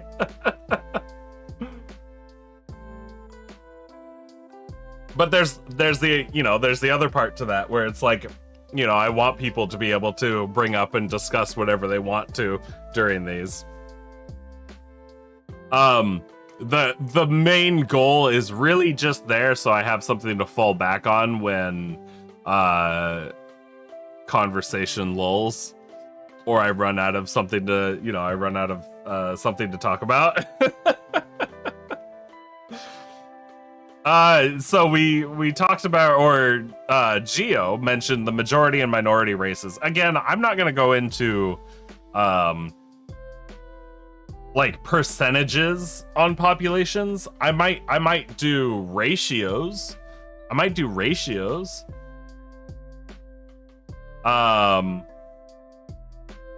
So like, you know, 1 out of 10 are gonna be halflings in a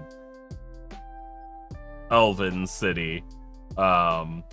Maybe you know, 1 out of 4 are gonna be humans. But then, you know, 50, you know, 1 out of 2, maybe a little bit more than that, are gonna be elves of various sub-races. That kind of thing. And really, I'm only ever gonna worry about that in big main cities. If they're smaller communities, they're probably gonna be largely singular race. Occasionally they'll be mixed race, but that's mostly because smaller communities are typically built up of families, and unless a family of humans has their 3 children marry off to a tiefling, a half-orc, and a dwarf, and then stay on the farm, generally they're not gonna be too different.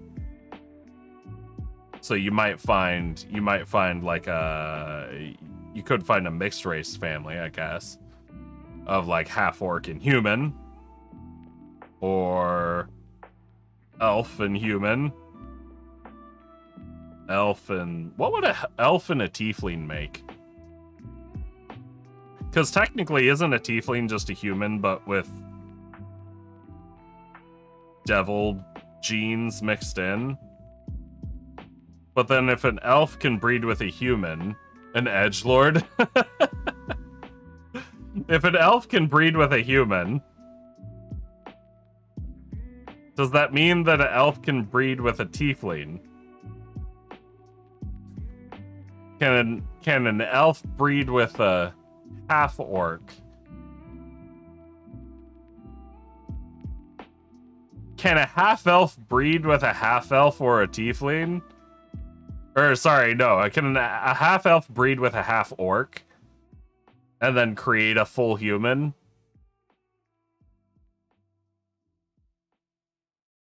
Or are half-elves, half-orcs, and tieflings unable to breed in the same way that, like, a donkey and a horse make a mule, and then the mule can't breed?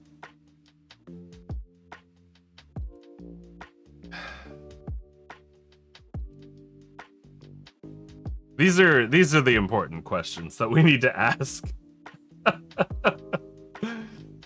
Anyway, smaller details. I think that's about it. Oh, actually, no. I want... did we cover that in the description section? Locations. Material. Fuck, we did. Okay. Okay. Well, I guess that's really about it, isn't it? I can't think of anything. Sources differ. Yeah. That's a weird one, right? Because technically, like, if half-elves, half-orcs, and tieflings can all breed, still, then there technically would be a chance of like a half elf and a half orc producing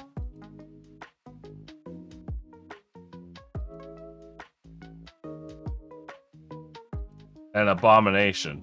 What the fuck would it be? I'm trying to think. I guess just with basic understanding of genetics, you could assume that a half elf and a half orc would be able to breed and produce a full human, but with deeper understanding of genetics, maybe the human genetics are tied to very, very specific sections of the DNA, so you wouldn't ever actually be able to get a pure blood human out of a half elf, half orc relationship. Depends on what the grandparents were. God, what if the grandparents were like a tiefling and a...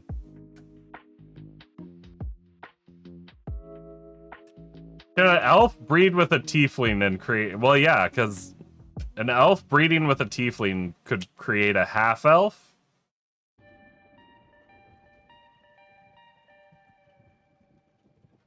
And then a orc breeding with a human creates a half orc, and then the half elf and the half orc breed, and they create a tiefling. What if the grandparents were eugenicists? This actually kind of might matter because, half human, 1/4 elf, 1/4 orc, or a half orc, half tiefling. That's like a Tanaruk. That's the, or no, because I guess that's demons. I don't know. It's messy. Perfect sorcerer character. Yeah. The last character I made was gonna be a, because you mentioned sorcerer. Last character I made was gonna be a pyromaniac, Genasi,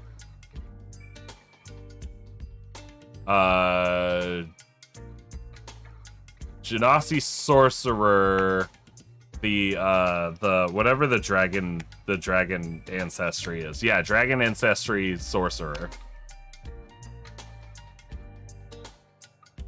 It was gonna be fun. I wanted to play that character. I just wanted to light everything on fire.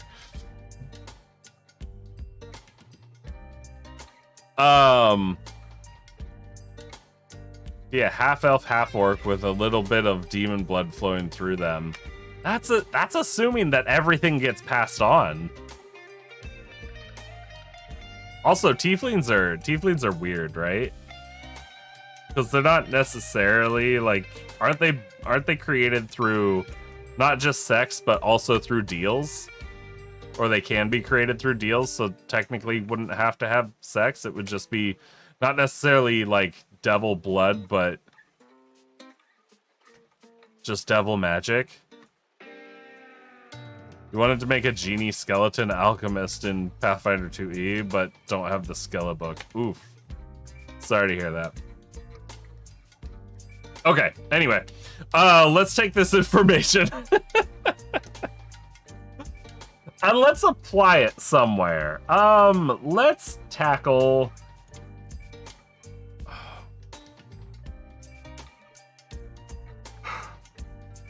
Let's tackle Holen Lodge. Let's tackle Holen Lodge. We've been here before. We've talked about Holen Lodge before. It's the town with the cult mentality, right?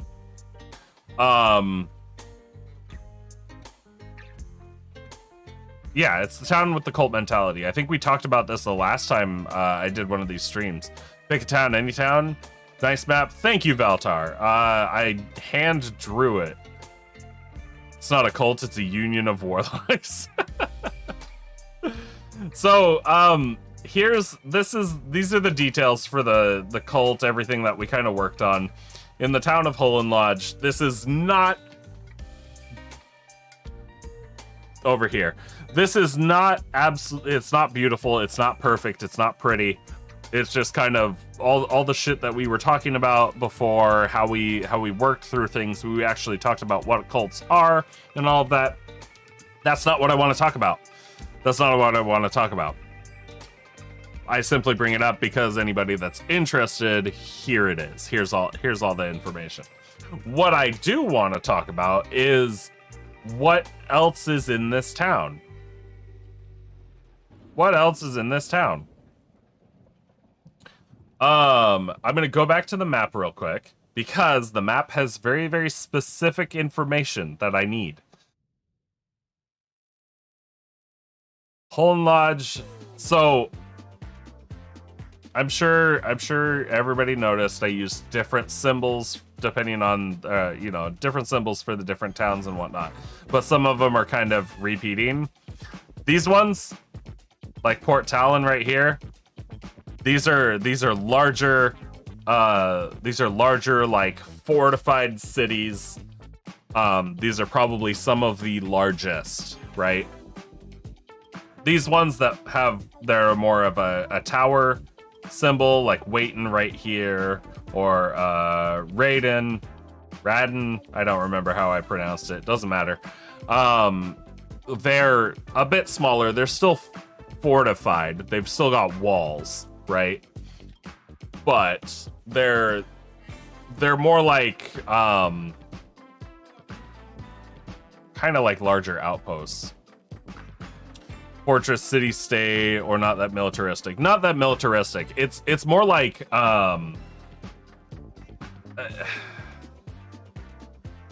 larger cities need walls, larger cities need fortifications, because if they ever are under attack, or they have more to lose if they were to come under attack, so they fortify better. And then Izun right here, our wonderful capital for this half of the island, or the country that runs this half of the island, which is divided by the mountains, has its own symbol. Just like if I went up to here and went to RNA up here in the corner, it has its own symbol, because I wanted the capitals to have their own symbols. Garadash right here has its own symbol. If I swing over here, Drakvol right here has its own symbol. So capitals, I gave their own symbols. But otherwise, other smaller towns, or actual towns, cities, and then, I don't know, I guess like metros, kind of? I don't know. How would you put that? If city were the big one, imagine if there's a giant wall surrounding New York. Honestly, like, yeah. I think they're, like, and most of this is based off of, like,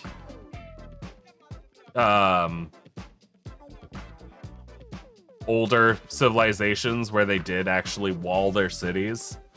But that doesn't mean that everything in the city is inside the wall. Only the important stuff, right? The bigger, more expensive stuff. Outside, you're always going to end up with,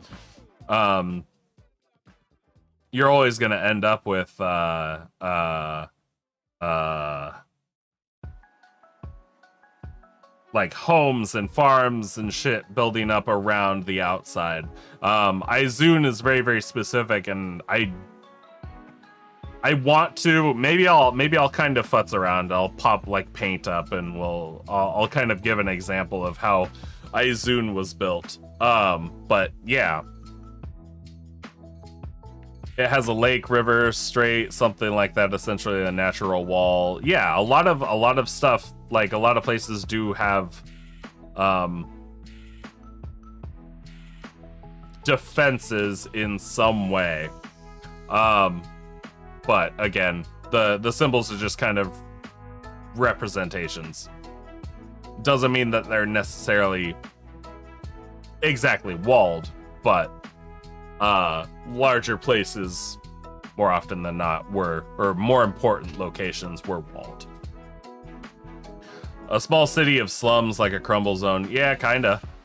But yeah, so my symbols here. I've got this main one, or I've got the larger one. It's supposed to represent like a more fortified city. This one here, it's supposed to resemble more of an outpost town, still fortified, but not quite as much as the other one. And then I've got the smaller just house symbol, right?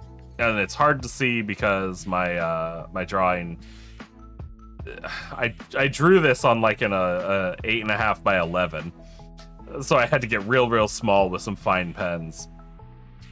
But then just the house symbol is for like regular small towns, not necessarily, or small towns, villages is probably more like it.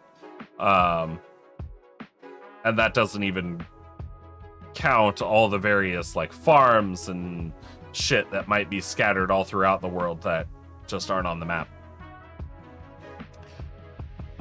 I'm trying to remember what the population numbers were, or the population estimates were for the various symbols. And I think the larger ones, I think the larger fortified ones, like Port Talon right here, were gonna be... And I think it kind of differed. But I think those ones were gonna be something like anywhere from a couple thousand to like 10,000 in population. But then these other ones right here, like this one here, they were gonna vary from like a few hundred to 1,000.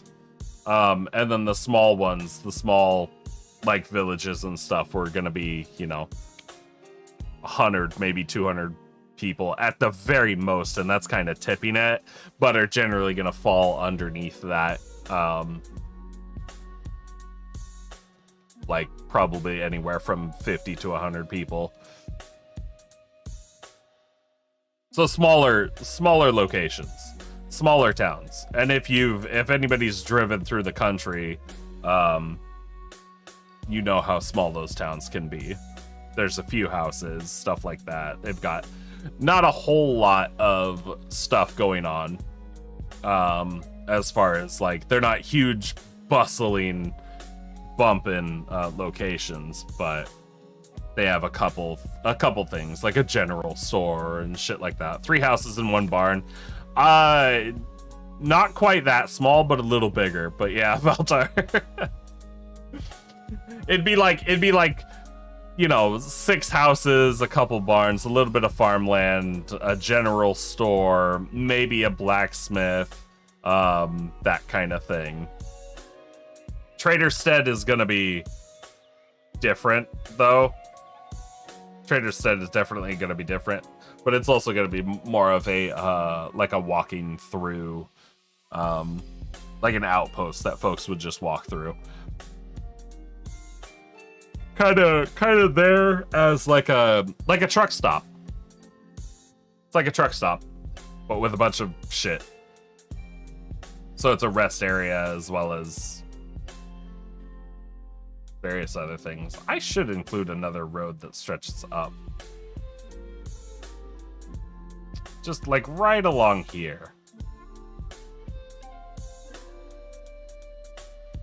Yeah, I'll do that. Anyway, so Holland Lodge, we're looking at one of those smaller villages. Okay, that helps. So let's do this. We'll do a population of approximately, we'll say it's approximately 100 people, right?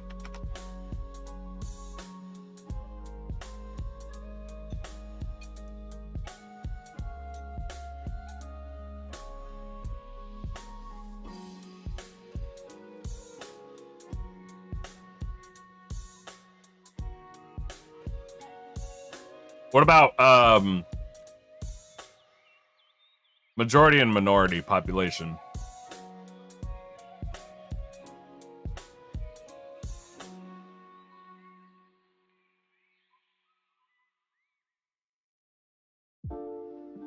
It's probably going to be better if it's a population that, well, see, now I'm being racist. I was going to say it's probably going to be better if it's a population that's more susceptible to actually being like tricked and pushed into a cult mentality. And of course I'm like, oh, well, humans fit that bill. That's racist. We shouldn't be racist.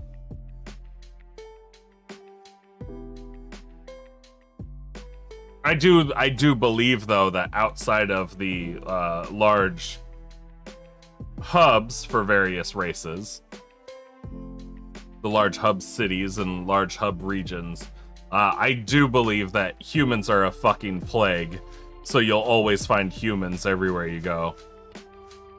Unless it's a place that very specifically pushes humans out. Humans do have the shortest lifespan out of the main races, you think? I think you're right.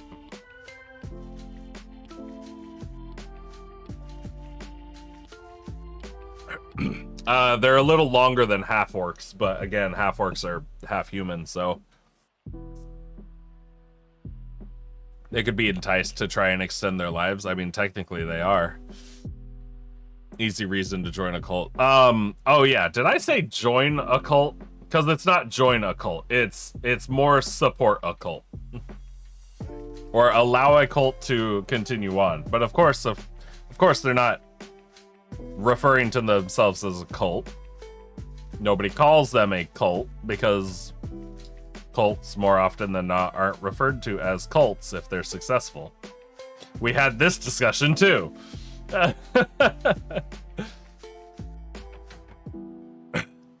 Saying racist don't hit the same in D&D. It's like saying the xenophobia is a union.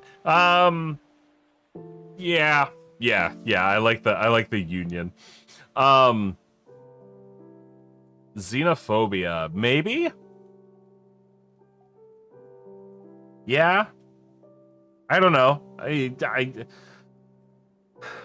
What is the difference between racism and xenophobia?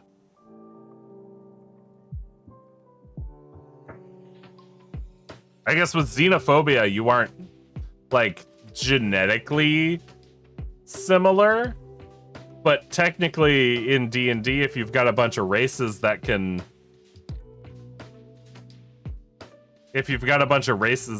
like breed together, then wouldn't it be racism and not xenophobia? Also, what the hell is a half dwarf? Hey, Sane Strife. Half orc doesn't necessarily have to be half human. No, you're absolutely right.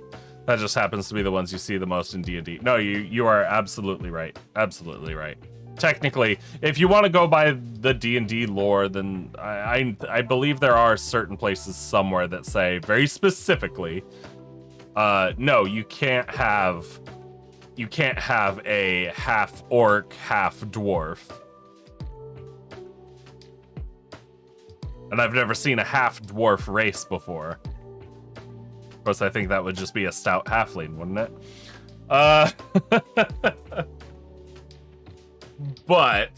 But again, like, yeah, technically, there's nothing that says. I don't know. PHB mentions that most half-orcs are a product of war raids. Yep. No, that's true. Also, I've seen the newer printed player's handbook. Apparently I have one of the older ones. I guess, because I would have gotten it like a year, maybe 2 after 5e came out. I've seen the newer printings of the player handbook. They are weird. It's weird looking at the book and going, wait, why is this shit missing? Why is this different? Half orc, half elf. Yeah. Yours is the older one? Yeah. Mine's the older one. But yeah, anyway. Racism versus xenophobia. I don't know. I think it would be racism in D&D. Xenophobia would be like, God, I don't know. But then again, it's a fantasy setting, so technically, like, if everything can breed with everything, is it ever xenophobia or is it racism? Or is it xenophobia because at that point racism is so, like, I don't know. Dwelf, half dwarf, half elf. Dwelfs, I believe, actually are a thing, and I believe they're written in the lore to be extremely ugly, clumsy. Like when a dwarf and a half-elf breed, the product is basically all the worst aspects of the two. I think that's the actual lore, which is just stupid. But yeah, anyway, so population, we'll say roughly 100. That way, it can literally be whatever. It's just an estimation. These are the tiny details that will likely never come up. But it's the stuff where if my players walk into this town, I can go, oh well, you know, there's so many houses, and you know what? We can even talk about that. I'm gonna put in population majority. And then population minority. And then I'm going to put in... What did I just say? Oh, buildings.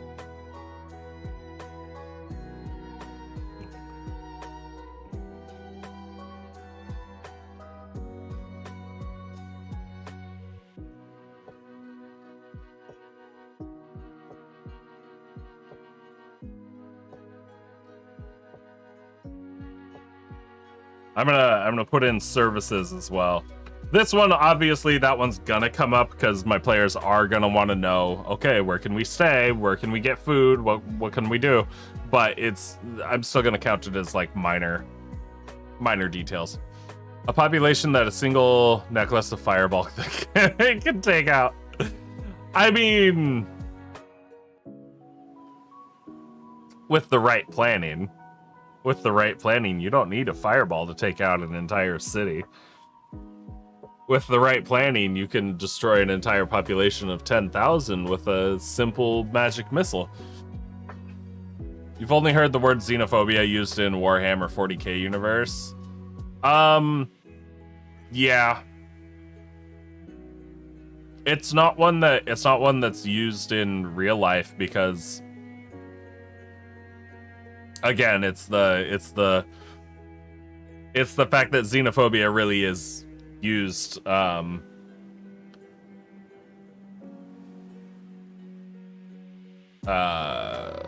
for beings that are not biologically similar. But I guess in that case, could you say that somebody that like absolutely hates dogs, which is a fucking crime, by the way, and never trust anybody that doesn't like dogs. Remember that. But could you say that somebody that doesn't like dogs was xenophobic towards dogs? Towards canines? I guess you could. Canine phobia or cannon phobia?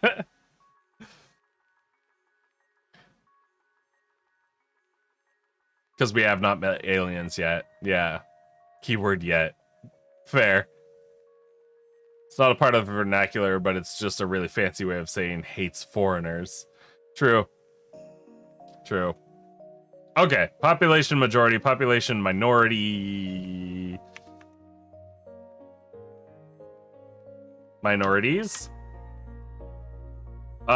Services. I think that's really about it. This is now we're gonna get into the stuff that I usually put way too much time into, which would be like this shit here. And I change my formatting no matter what. I don't know why, but I always change my formatting.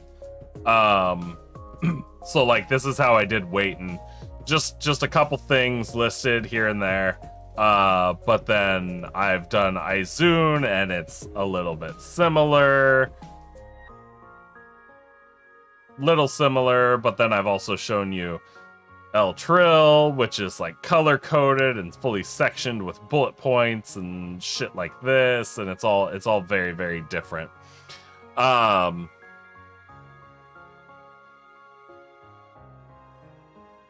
So, yeah. Either way, regardless of the formatting, the information is still there. Xenophobia, they'll be scared of everything that is not human. What I want to know is where's the caveman? Hi, H.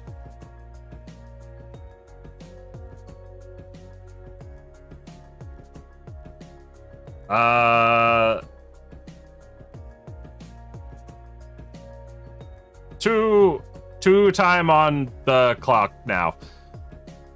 How What I are... want to know is where's the caveman?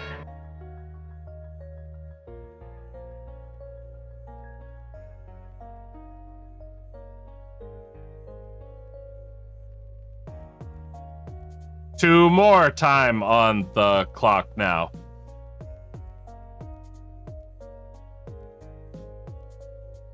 Yeah, it may be fun, but why did...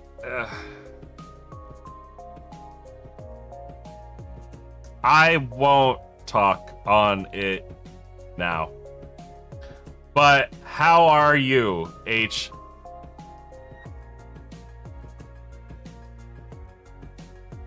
I need to know what is in this town.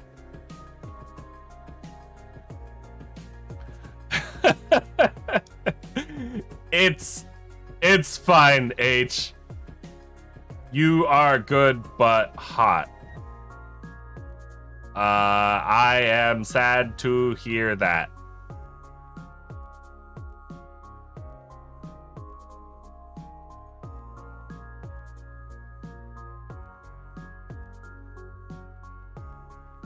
Slaves?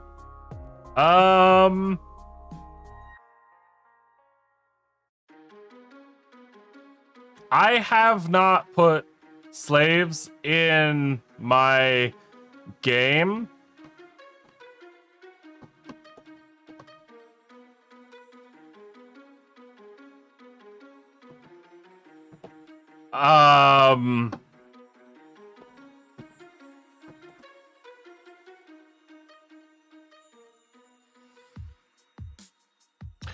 No, 'cause the dead that are not dead are a bad thing for these folks. Yeah. The info. Fuck.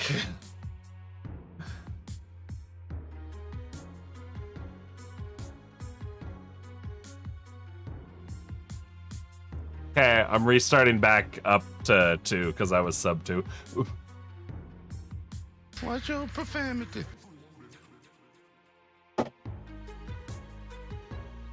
Keep it clean.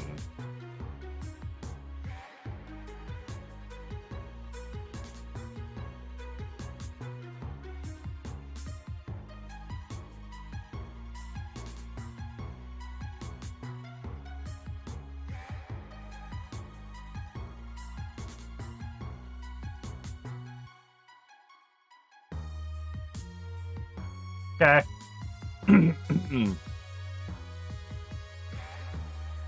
It has been a bit of time since I've had to do this, so I am not as good at it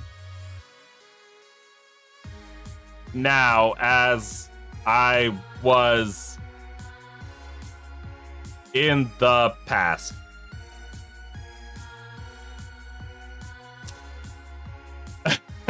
Did you make me cry? No.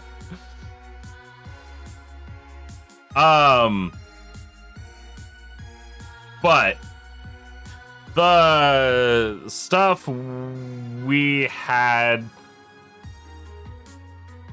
talked on the stuff, what was said in the past is all right there. I have a plan.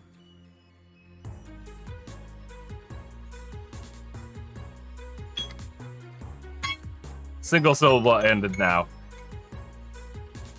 I messed up. I said info at one point, so I had to revert it back to whatever the nearest two-minute mark was to restart that 2 minutes. So you guys got an extra like 30 seconds out of me. But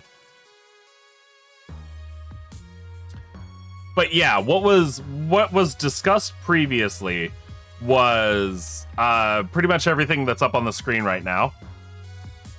I have a particular vision in mind for all of this, and it resulted in a huge conversation. I remember that. I remember we were really talking about cults and what makes a cult and how to recognize a cult and all of this stuff relating to real world stuff as well as, you know, in-game. All really, really important information. We don't just talk D&D, we talk life stuff as well. But because of that, you guys helped me build a better idea of how this should work. And I'm gonna do a really, really quick overview of what we worked out, which was built off of my idea of how I wanted it to work. A religion is just an officially recognized cult. Yes, we discussed that, Geo. Ever heard or read about cult of... No, I have not, Valtar. I don't think I have. Maybe it came up when we discussed all of this, but it doesn't ring a bell. And I still don't remember how to pronounce his name. Dionysus? I don't remember how to pronounce his name. I'm gonna... It's him, Dio.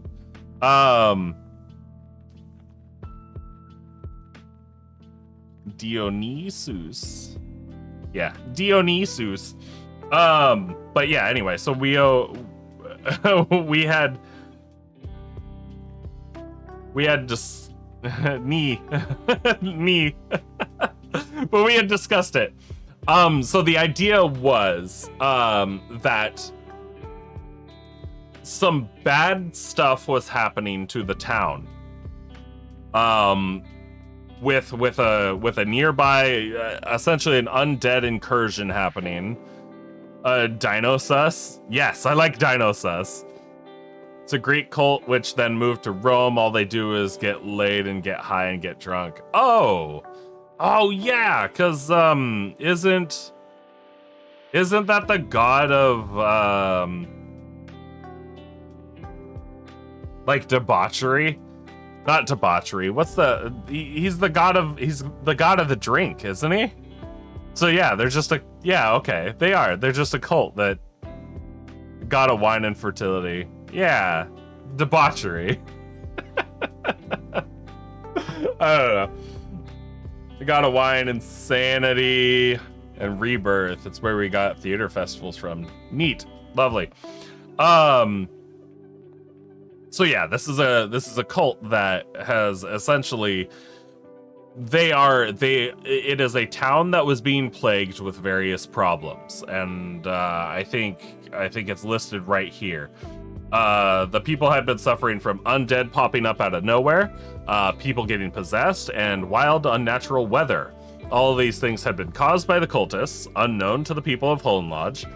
The cultists claimed they had old magic that could protect the townspeople, but at a cost. It started as house calls, but once the problems began to spread and become more frequent, so like once it wasn't just one person being possessed or, you know, a case of really bad weather in this one spot, because it really would be just like, oh, all of a sudden it's snowing over so-and-so's farm, something's wrong here, or a zombie popped up in Old Man Jenkins' garage, that kind of thing. Once it started to become more widespread, then the cultists, after doing all of these house calls, they go, hey, we've built up this reputation with you.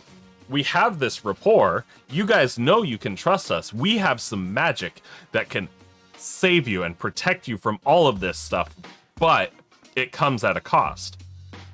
Again, unknown to the people that live here, it's the cultists actually causing all of this. They're the ones creating the undead and just placing them wherever. They're the ones causing the unnatural weather. They're the ones that are using enchantment magics and stuff like that to simulate possessions.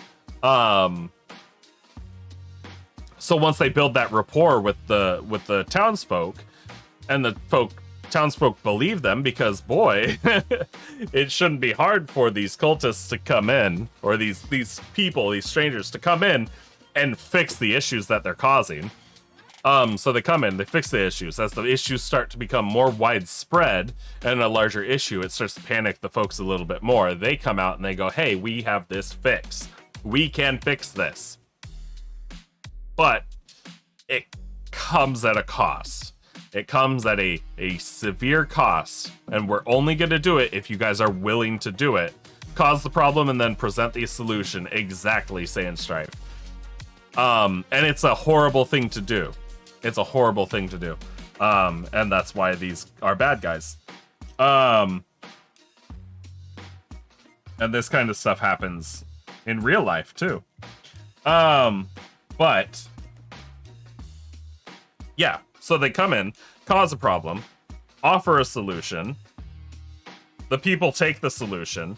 The solution is they use this old ancient magic, ancient protection magic, and what's going to happen at that point is they're going to start sacrificing people to keep the magic up and going, supposedly. When in reality, what's happening is these people, or these cultists, these bad guys, are using these sacrifices to summon more devils and gain more power and stuff like that. They're making more devil deals because, boy, they don't have to give up their own soul if they're able to recruit a bunch of other souls. Other willing souls that are willing to sacrifice themselves to whatever they don't understand. So yeah, it's real easy. So then these guys get more powerful and they bring in more devils into the world and all this stuff. And that only helps them further ingrain themselves in this tiny society.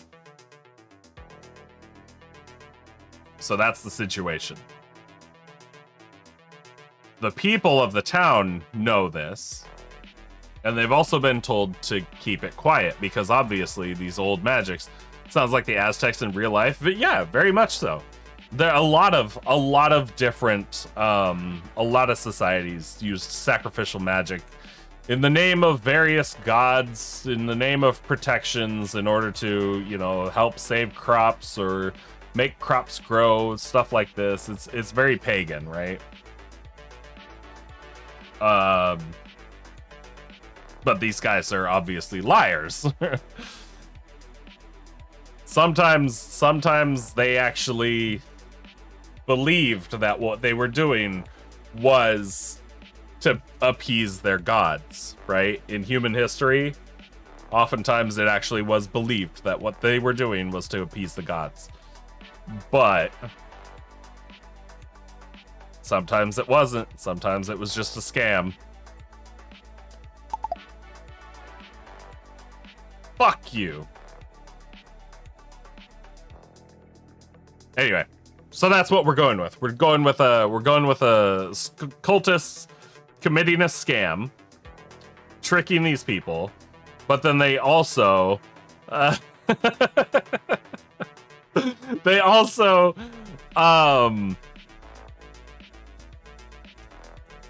have been told to keep it quiet, right? Because obviously sacrifices, these people know better. Sacrifices are bad, right? They're not usually, you'll fucking do it again. I dare you, Gio. But yeah, it's just, it is how it is. So these cultists have convinced the people to keep it quiet. Watch your profanity. Really, the only people that have to keep it quiet are the people that are in the know. And beyond that, if anybody isn't in the know, they have nothing to keep quiet, right? So there's also this progression of letting people into in on the secrets and in on the workings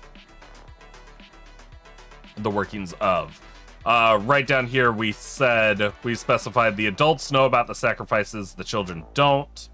Once a person hits 10 years of age, they start to be let in on some of the secrets, slowly building up to the knowledge of the sacrifices. Town leadership helps to arrange abductions of travelers coming through town for the sacrifices, because they can't rely on their own people. They can't rely on their own bodies, because eventually they're going to run out. So the adults have been convinced to help secure travelers that pass through the town, because it is along a major roadway. And just because something's along a major roadway does not mean that it has to be a large town or a large city or anything like that. Plenty of truck stops, plenty of small towns that live along highways and freeways. So yeah, anyway, that was all worked out. We covered all of that. The thing we didn't cover was what's actually in this what's actually in the town of Holland Lodge. What's actually in the village of Holland Lodge. So I think we're gonna need a bar / tavern, right?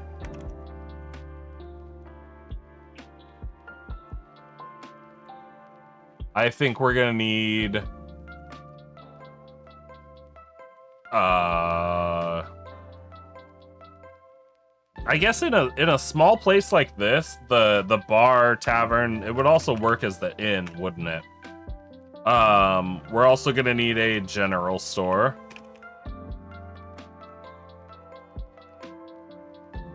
Dead Man's Drink. I think that was mentioned before. It is a bit on the nose.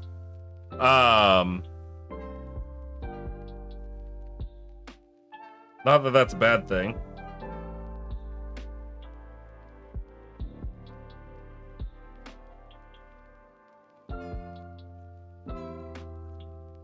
We could go with it.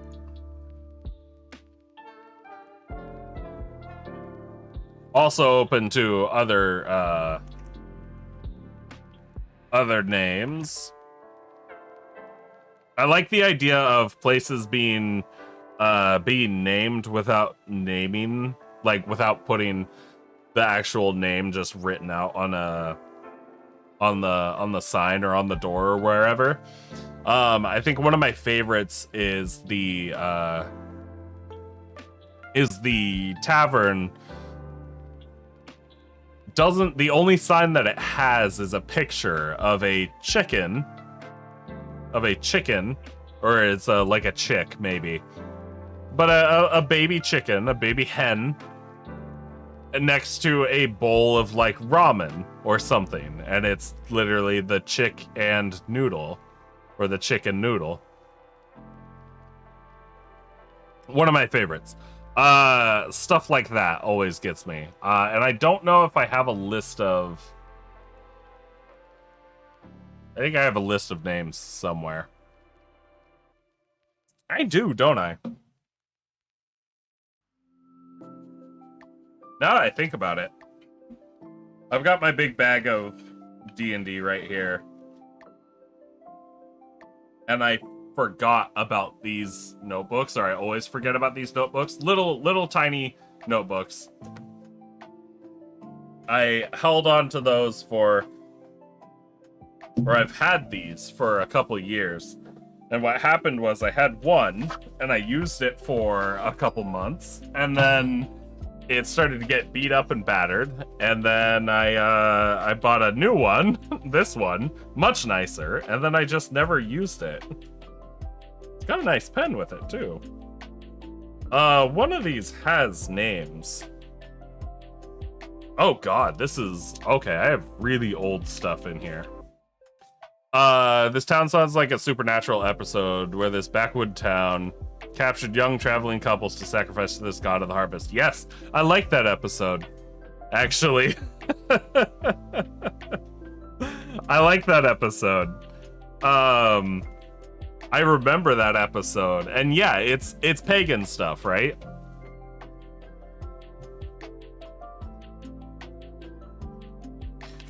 God, the notes for my Halloween one shot are in here. This is weird because, like, across like 4 pages, I have.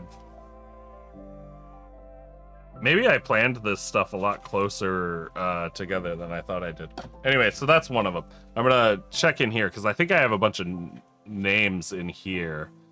God, this is real old. This is really, really old. But yeah, I need names. I also need to know what else am I going to include in this little town. Again, it's on a main roadway.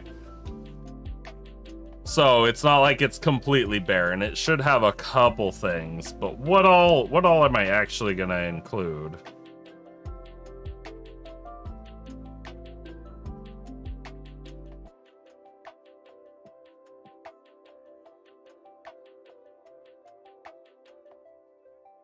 Oh yeah. My original calendar, and it doesn't look like a calendar at all.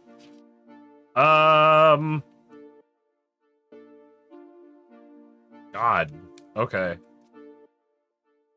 Ah, here we go. Yes. Tavern bar names. Okay, attractions. Reasons for people to stop on the road. I mean, generally, the reason for somebody to stop at like a truck stop or a gas station is because there's food. It's a rest stop. There's places to actually safely stay. That would normally be the big thing, right?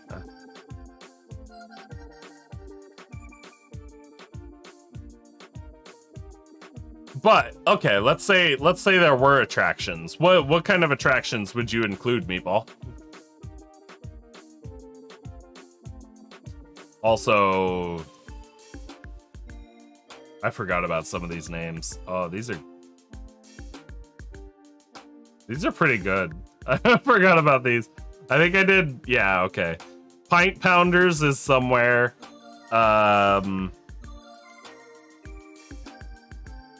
Whiskey Dreams Pub is used in my game somewhere.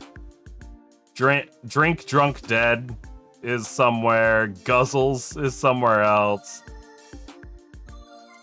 Oof, that one's... Oof, I don't know if I can say that. Breaking and Entering is another one. Beers on Boats. Drinksmith. Tequila Villa. Shots and Shells. Harley's Barley. Walk the Plank. We Don't Serve Water.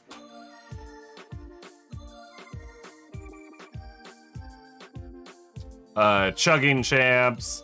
Knuckle Dusters. The Sad Clown. The Barmery. Oh yeah, one of my favorites is the All the Way In.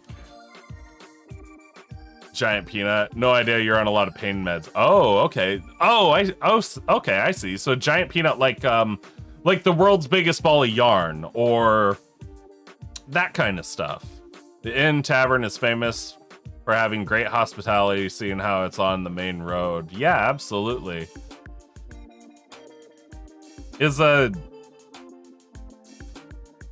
I kind of like that, actually. Hold on. I kind of like that. What if... Ooh. Okay.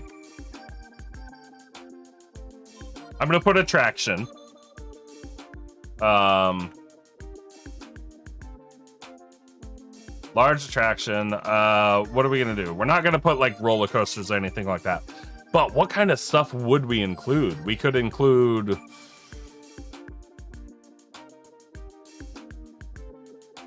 What could we include? I like that idea, Meatball. I don't know why I didn't think of that. What if it's like a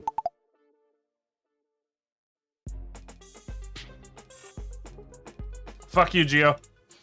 What if it's something like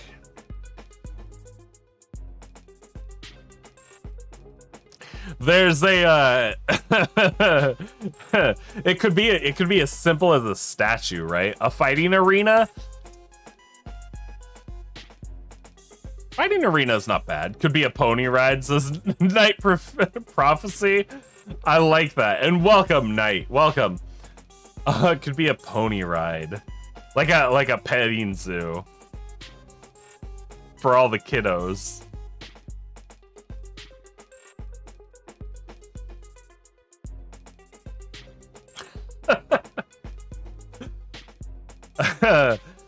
Sorry about the ads, Night.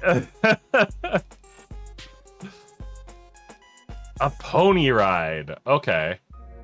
You know what? I'm gonna type some of these out. It doesn't matter. Statue of a giant blue horse. Yeah, called Blucifer.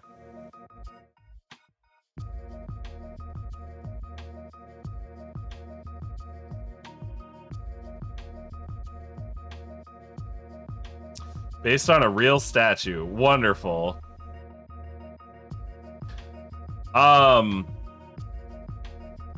It's outside the Denver airport? What the fuck? Really? Alright, that's silly. That's silly. Okay, so I'm gonna type these out. I'm gonna do fighting arena. Actually, I kind of like the fighting arena idea, Roxy. My first instinct was, but they're right next to the, you know, the dwarven city that's known for their big arena. But why wouldn't a smaller outlying city have their own little arena to help compete? Like, this one could just be, oh yeah, this is a yearly or a weekly thing, whereas theirs is they only do theirs twice a year. We have the arena all the time. But I also like the giant statue thing, and I say the giant statue because I know that it's maybe an hour and a half away from me. There's a big ass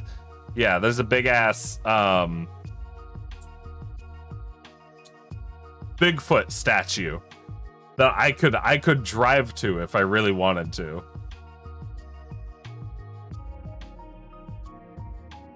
Oh god, that horse. Okay, so Meatball knows about the horse. Pride and joy of your roommate's family from Colorado. Oh lord. Preliminary fight arena to move up to the big arena. Honestly, it could be. It could be Night. That would be a good way, because I have my arena set up. Or the big arena, the one that's actually worth going to. I have it set up so people that have like no renown actually can't get in. And hey, Night Prophecy, thank you for the follow. Greatly appreciate that. But yeah, you have to have some renown to actually be able to get into the arena, on top of paying the fee, which is my barbarian's my barbarian player's backstory. Is he originally tried to get into the arena to go fight and was told, nobody knows who the fuck you are, so come back when you're somebody. When you have proof of your deeds, when you have proof that you're not gonna die in our arena. And now they're headed there because they killed a dragon, and the barbarian is carrying the top half of the dragon's skull with him. Then he's gonna slam it down as like proof that he's worthy to fight in the arena. Should be good stuff. Should be good stuff. And yes, I am counting encumbrance with that. I have told him he cannot carry anything else as long as he's carrying that skull, because I don't care if he is a bear totem barbarian with all the carry capacity in the world. It's big, it's heavy. He's not big enough.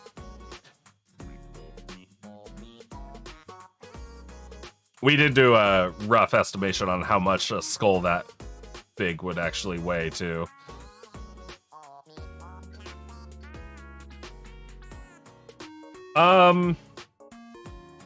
So yeah, fighting arena, giant statue. You know what? I think I'll put in the petting zoo or something. Or maybe just a regular zoo. But I do like the idea of an attraction. Something going on, because I want this town to feel a little out of place too, right? Because in the world everything's going to shit. Everything's going to shit. The world is literally breaking apart. There's undead spewing out of the mountains. How old was the dragon the Barb slew? It was an adult. It was an adult black dragon, but it was also like newly resurrected, fully built. It was still building back up to its full power. So it was technically a adult zombie black dragon that was not at full power. It was a weakened version. But I weakened it because I wanted to throw a dragon at my players. Do I have... Oh, and if nobody's noticed, I got my desk set up. It's all tables now. It's all wraparound. You'll notice the big thing in the back was gone. The Draco Lich, yeah, kinda. Do I have the...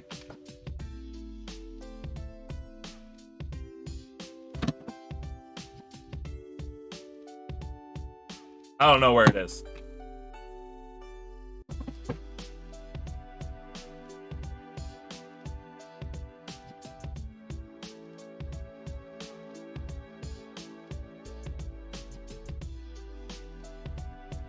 Yeah, I don't know where it is. Anyway, I have a dragon mini. It was a really cool one. I saw it online. And I was like, oh, I want that. So I bought the mini, and then I was like, okay, I want to use this. Where can I throw it in? And I figured out where I could throw it in. But yeah, kind of a Draco Lich, black dragon. It was fun. It was a bit homebrewed, and I had a blast using it. You did notice the wraparound desk looks clean. It's really nice. I still don't have everything put away yet, and I still have to work on some of the organization. But when I'm all done with it, I'll probably take a couple pictures. I need to put shelves up on the walls back here.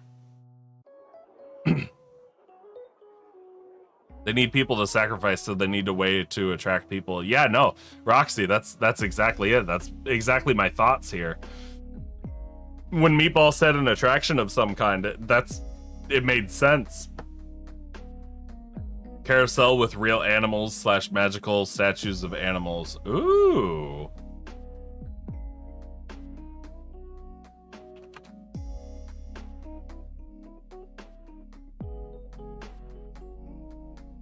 Magical carousel. I like that. I mentioned the profile pic change. When was that happening? It is going to happen. It is going to happen. I was actually thinking about it this morning in the shower. I was like, fuck, I need to do that. But I also, I'm iffy on doing it before I have a new banner made up. And I think my banner is just going to be really, really simple. Just something dark with like the words Brother Anubis going across it like diagonally or something. You're a homebrew DM yourself, so we're helping each other here. Yeah, no, Knight, you're new here. New follow. That is exactly what we do here. We share stuff, we build stuff. You guys help me with my stuff. I am more than happy to help you with your stuff. It's also why we have our Discord around, to let people stay in touch with myself and the other guys that I stream with outside of our streams. We also have an entire section that's of our Discord that's just D&D stuff. Like a couple party chat channels, and areas to share your stuff, discuss things, ask questions. We are all about the homebrew. We love homebrew. Maybe the winners of the arena fights end up being sacrificed. Could be. Or maybe the losers are more likely to get sacrificed because now they're, like, weakened. It's, either way, we can definitely play with that, Roxy, and I really like it. I really like the idea of the arena. So I might do the arena with something else if I don't only do the arena. But that's good. That's really good.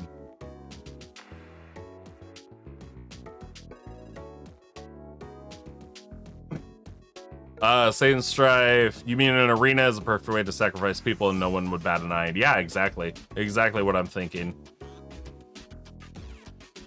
Nobody remembers the losers, winners dictate the history. Absolutely true. Hexar Rock, and welcome. But yes, absolutely true.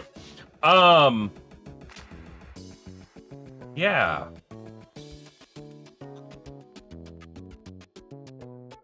Bum, bum, bum, ba-dum. Oh, I forgot about, I need to remember to share that. But yeah, so we've got our attractions, or we've got some attraction ideas, right? History's written by the victors. Absolutely. We've got our attraction ideas. What else should we include in this town? Again, like, it's not a big town, but it should have enough there to be a functional pit stop. So actually, I guess something similar to like a mechanic. So maybe we include like a blacksmith / carpenter. That way, folks have a place to work on their or get their wagons and other vehicles worked on. Blacksmith / carpenter. I used to be a carpenter and I still can't spell it. / maybe it's all one.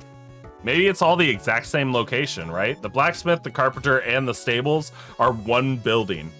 And it's just this guy who he doesn't do, you know, he's not the absolute best. He's no specialist, but he's good enough to be able to run it and do all this stuff. What's the local geography like? Foothills, I guess, would be close to it. It's let me look at the picture. So it's right here. It's like at the base of the foothills, near going up towards the mountains, with river nearby. And just because there's no forest, like this is my symbol for forests. Just because there's no forest around it doesn't mean that there isn't like trees and stuff. But yeah. Edge of the foothills / kind of in the foothills. Next to a river. Mountains on the horizon, or actually probably pretty close. With one of the largest peaks right there, actually.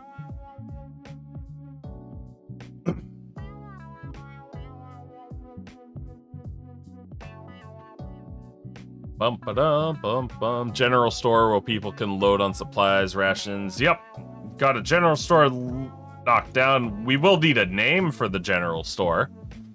Foothills, sheep and cows. Oh yeah, actually, we would need some like. I wouldn't call it services, but well, I'm gonna put features right here. I'm gonna put features. And then we'll bullet again, and we'll do farmland. We'll say sheep. Would you say cows? Maybe orchards.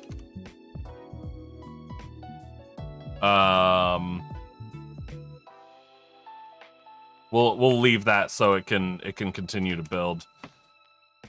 But yeah, good call, Hexar. Good call.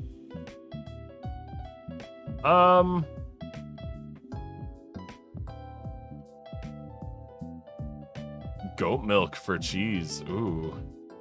I actually, like, I'm eating dinner last night, and I'm like, oh god, you know what this could use? This could use some, like, goat cheese. That'd be great. I have tastes. I'm just gonna do this real quick. Sorry. I got asked a question in the Discord.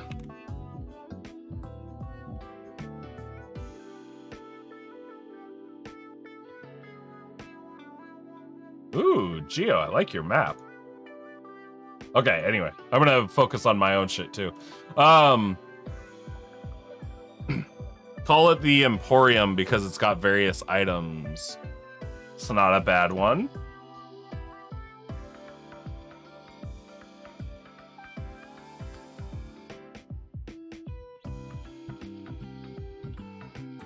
It's not a bad one at all. Most large towns, small cities are surrounded by farms and ranches. Yes, actually, pretty much all of them are gonna be that way in my world anyway. Small towns especially, they're always gonna have farms attached. The larger cities, they'll have some outlying farms, but they'll also have some stuff that's actually imported, brought in from other places, whether it's like shipped there or, you know, carted in, something like that. My eyes are up here.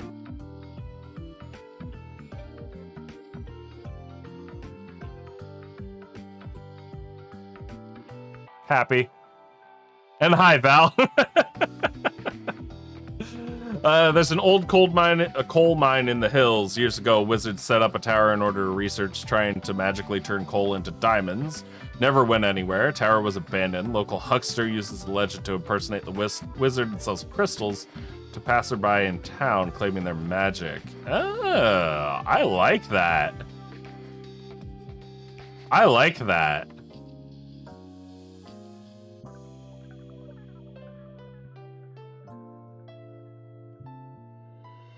I like that, Meatball. And it's it's kind of there is an old mine or a cave, whatever, nearby in the foothills or at the base of the mountains. It's where the cultists take people to get sacrificed. But I do like that idea. Can I use that anywhere?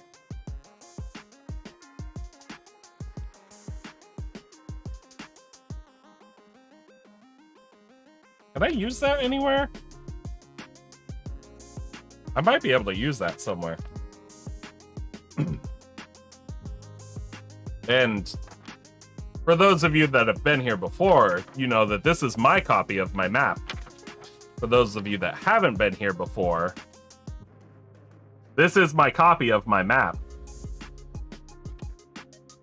And it's covered in dots all over the place because each dot has a very specific meaning, or the color of the dots has a specific meaning to me.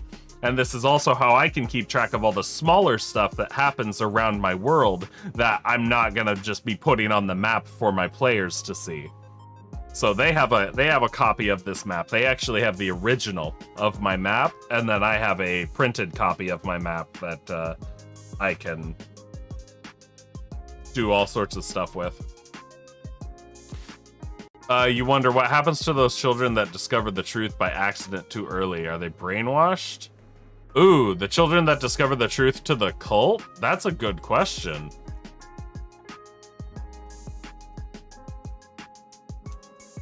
That's a good question. Yeah, maybe they are. Maybe they'd have their memories altered. Or maybe they'd just be put under charm spells, like permanent charm spells that would make it so they'd never talk about it, ever. But a permanent charm spell on a person, that's high level magic, and I don't want to give my cultists super, super high level magic. But what I could do is give them items. You can put high level effects on items that aren't cursed, so they can be taken off or put on for those high level effects like that. So what if there were just a few children walking around town and they had a almost like a choker or a tighter necklace, or a necklace with a shorter chain, so it just kind of fits right around the base of their neck. Alter memory is a spell in 5e. Yes, it is. I don't remember what level spell it is, but I think it's a higher level spell. What's the magic equivalent of shock collar? Well, yeah, exactly. Like, what if they did? What if the ones that found out and were at risk of talking were given these necklaces by their parents? Because the cultists say, your child knows too much. You need to keep them quiet. Here, give them this. This will keep them quiet. And what happens is those necklaces are enchanted with just enough charm magic to make it so anytime it doesn't make the children forget about the information that they learned, but it makes them unable to speak about the information that they learned.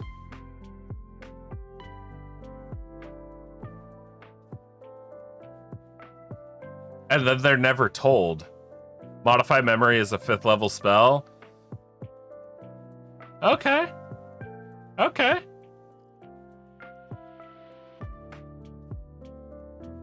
That's not as high as I thought it would be. Yeah. So yeah, maybe they use the modify memory. Maybe they just go super simple modify memory. I kind of like the idea of there being a paper trail with the items that are specifically made to repress memories, though. The cultist maybe just explain some things and persuade to keep quiet.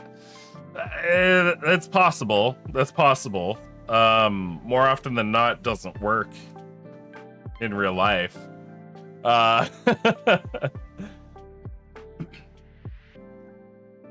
If it's just speak, that means the children can have a loop. Can have a loophole when they can still draw it. That means they can still tell someone, but it just seems like they are drawing for fun. Ooh, I like that, Hexar. I like that.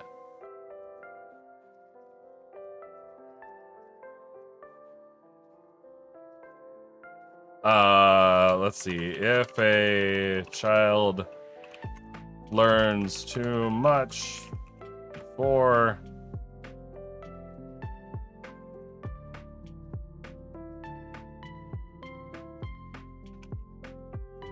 I don't have a better way to word that other than before they should. If a child learns too much before they should,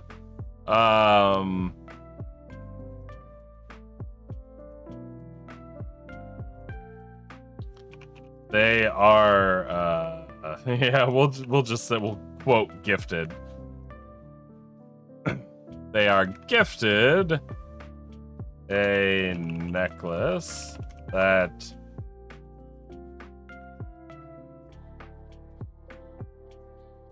suppresses too many P's? No, not enough S's. There we go. Not enough S's. They're gifted a necklace that suppresses any talk about what they have learned.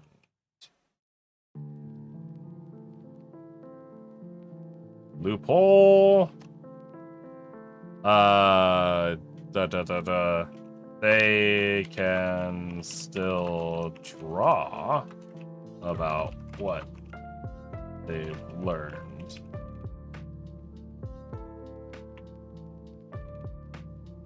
Suppresses any talk or writing. There. I will. I'm gonna put that in there. I'm gonna put that in there. I like that. I like the idea of the loophole Hexar. So thank you for that. But yeah, not bad. Okay. Features.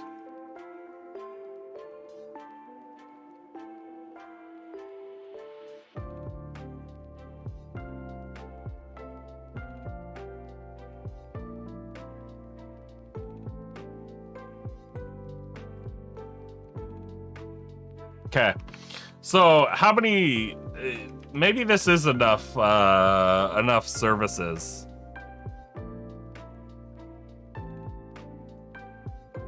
Just something simple, right? Just a simple location, or fairly simple, because there's bigger shit going on. Actually, I'm gonna include one more.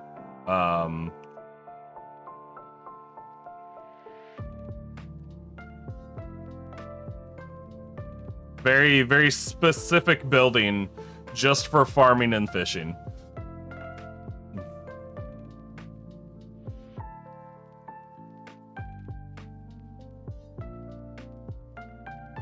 I need names for those. How many buildings are we gonna have? So if we've got the bar or the tavern, the inn, general store, supplies, the blacksmith / carpenter / stables. That's 4. And we're just gonna go with like a rough estimation. Also, it's worth mentioning that the spells in the official books are spells that player characters have access to, not necessarily all the spells that exist in the world. Yes. Thank you for bringing that up, Meatball, because that is one very important distinction that needs to be made. I'm the DM, or anybody else out there. If you are planning your world, you are the DM. You can make whatever you want. You do not have to use what's specifically in the books. Especially if you're if you're an organization, Jesus, that has sacrificial blood magic, making up a simpler spell with a severe cost would make plenty of sense to you. Yes, absolutely. Yes, DMs should always remember they have the power to do whatever they want. And I have often done whatever I want simply in the name of magic. If there's something that I want to do, if there's an effect that I want in my world, I put it in there, and then I go, yeah, that's just a magic thing that they can do. It makes some things a lot more threatening. I gave my zombie dragon, my Draco Lich, my play around Draco Lich thing, the ability to raise dead with a roar, like every turn, as like a legendary action or something. And it wasn't raised dead out of the bodies that were on the ground because they fought him in a graveyard. I was like, yeah, you are you're in a graveyard. There are bodies all around you. So every time this fucker roars, it shakes the ground, loosens up the bodies underneath, and then boom, you've got skeletons and zombies popping out of the ground in the graveyard all over the place. It was great. At one point, I think I had like 20 zombies and skeletons on the map, along with the dragon. It was a good fight. It was fun. DM equals god of their D&D campaign. Yes. Actually, Saiyan Strive, fun fact. Some of you might know this. Some of you probably know this. We all know about the gods in D&D, right? We know Bahamut, we know Tiamat, we know Shantaea, we know Kelemvor, we know all of these gods, right? We know the elven gods, we know the orc god, we know the hill giant gods, we know all of these gods.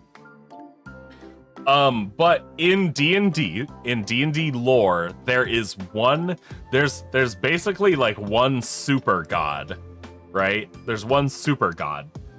And their name is Ao. Literally letter A, letter O. It goes back to the Greek alphabet because the first letter of the alphabet is Alpha and then the last is Omega. Everybody's heard of the Alpha and Omega. You've probably heard of it talked about like the Christian god is Alpha and Omega. Yes, Ao. Ao is the god of gods. Ao is the creator of everything. Ao is the creator of the gods, creator of the magic, creator of the worlds, creator of everything.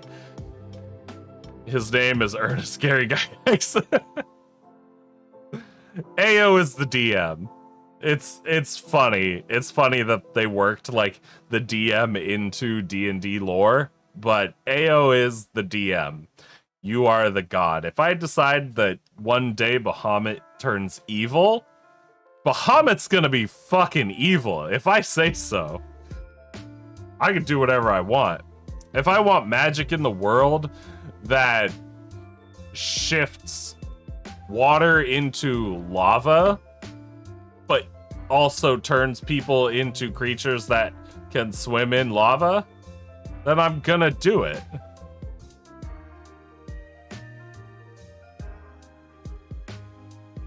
Actually, I don't think there is a spell that turns water into lava. So yeah, if I want a spell that turns water into lava, I'm gonna make a spell that turns water into lava.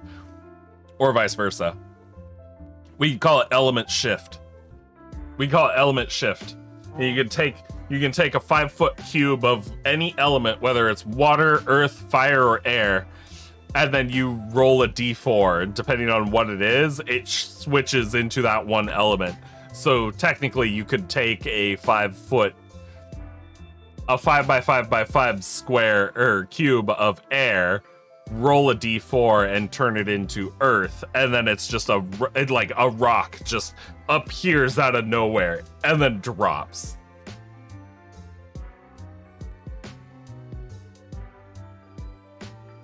That actually might be kind of fun. I might do that. Cause my big BBEG at the very end of the game is gonna be a elementalist wizard who's a little insane and wants to revert the entire material plane back into its pure elements, and in order to do that needs to summon the Phoenix, the Tempest, the Leviathan, and the tartar sauce big earth turtle.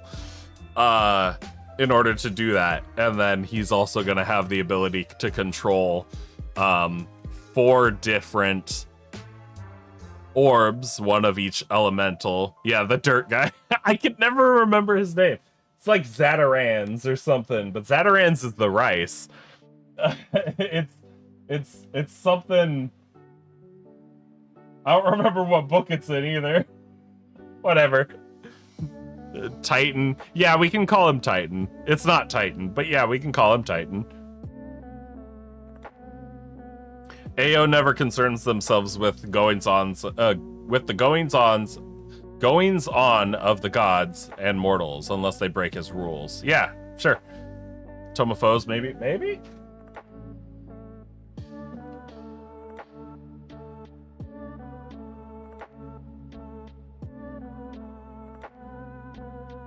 Maybe?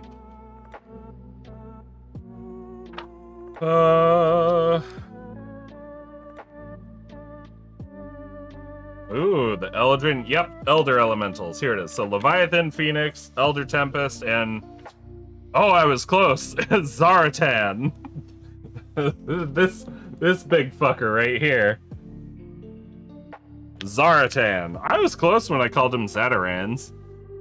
But Zatarans is the rice. I'm just gonna call him Zatarans. I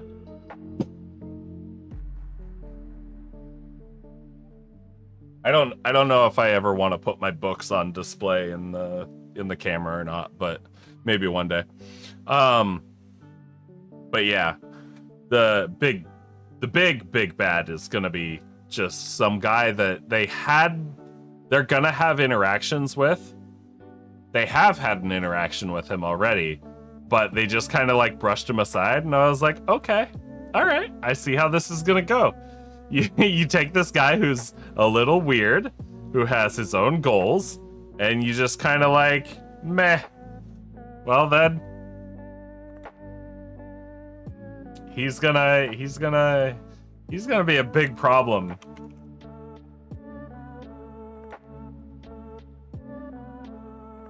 Yeah, here we go, Zatarans. If you don't know Zatarans, it's rice. It's literally rice. Like, we got jambalaya mix, red beans and rice with sausage, dirty rice. It's rice. Zatarans. Zarathustra.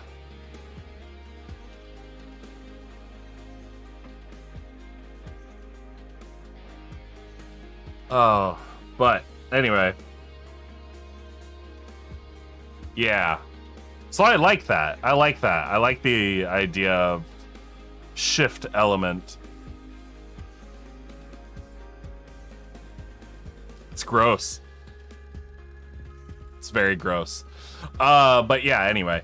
So, DM, you are AO. You can do whatever you want. If you want a magic effect, but you can't find a spell for it, well, then you've just created a new spell, haven't you? You want to give it to a level 1 goblin? Do it. It'll scare the shit out of your players, and they'll go, what the fuck? Why was this goblin with 2 hit points able to call a meteor storm? And always remember, you can always reflavor your spells to do different types of damage. Just don't let everything do force damage. Or psychic damage. If it's an elemental damage, switch it to another element. Ninja goblins? Yes, ninja goblins. I did that with Melf's Minute Meteors on a character once. I just asked the DM, I was like, hey, I know Melf's does fire damage, but can it do cold damage instead? And she was like, yeah, sure, go for it. So instead of meteors, I had comets, because they're mostly ice.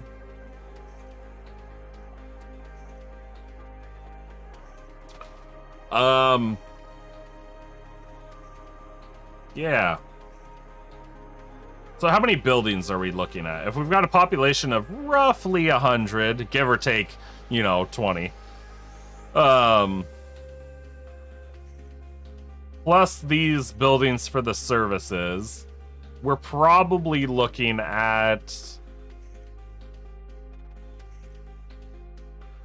We're probably looking at a good, 20, 25 buildings? No, 30? 30-ish buildings?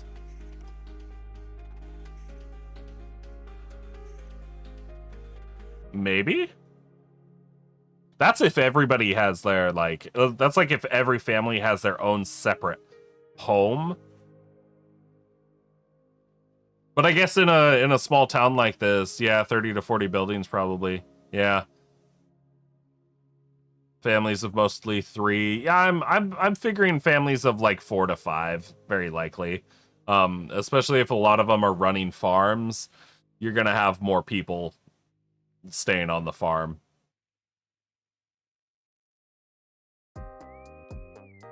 But yeah, I mean, a number of buildings like that-ish. So that 30 buildings is probably give or take 5. But again, this isn't something where my players are going to come in and they're going to go, how many buildings are in this town? They're not going to give a shit. But it's for me. Are the cultists Mormons? The Mormons are cultists, but not all cultists are Mormons.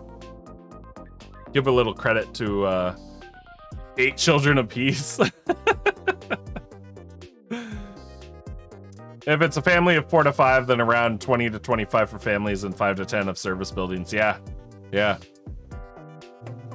So yeah, I guess, yeah, still about 30 or 40. Because I'm also trying to remember, you are very likely gonna have barns. You're gonna have outbuildings, stuff like that.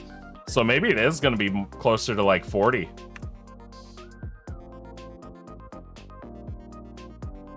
But a good chunk of those, a good fourth of those are probably going to be farm buildings that aren't actually there to be lived in.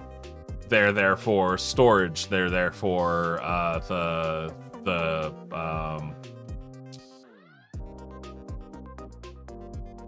what do you call cows and sheep and other farm animals? There's a name for it, and I can't remember. I'm blanking on it. But yeah, anyway. Yeah, so probably closer to 40. Not bad.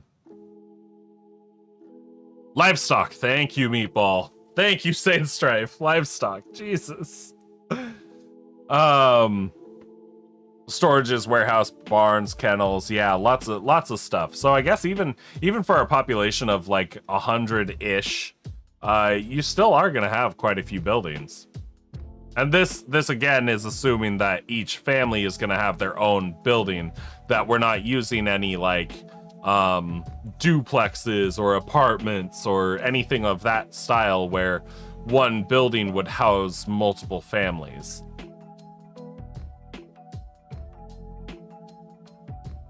Although we could.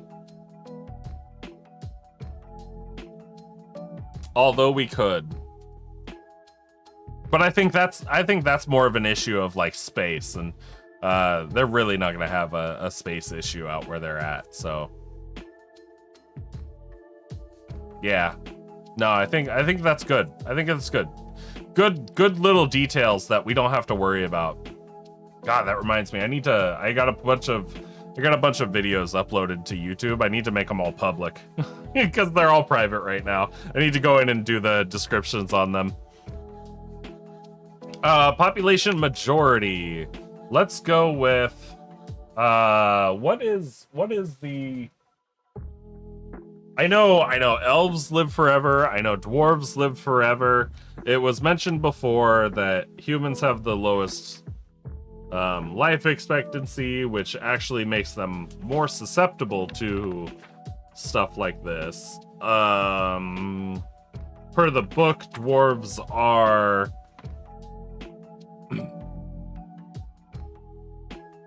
long living, generally. Elves, I'm not even gonna look at because I know they can be forever. Halflings. Might be able to throw in some halflings here. Like two. Generally lives into the middle of his or her second century. That's 250 years old. That's old. Aarakocra lived for, yeah. Ooh, Dragonborn. Ooh, actually, Roxy, I could throw in a couple Dragonborn. Wouldn't be uncommon for one building to be split in half for two smaller families, and bigger families would have a singular building. Yeah. So yeah, I guess that's, yeah. I'll leave the number of buildings at like 40-ish, and it'll be a give or take. It's mostly for my own purposes, visualizing stuff, and then if they ask, I can say, you know, if they say, oh, well, how big is this place? I can say, oh, you know, glancing around, taking into account all the different barns and whatnot, you're looking at probably 40-ish buildings making up the entirety of this town, plus all the farmland and orchards and whatnot. You mean most medieval towns, they have a lot of townhouses that house multiple families. Only rich had their own townhouse in town. Yeah, that's fair. That's fair.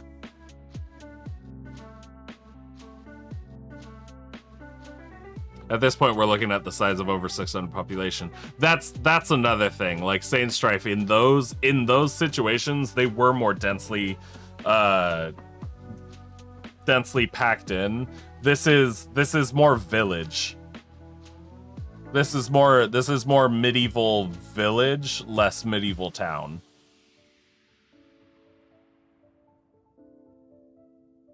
And I know how big a population can be, especially spread out across a larger space. I'll say this.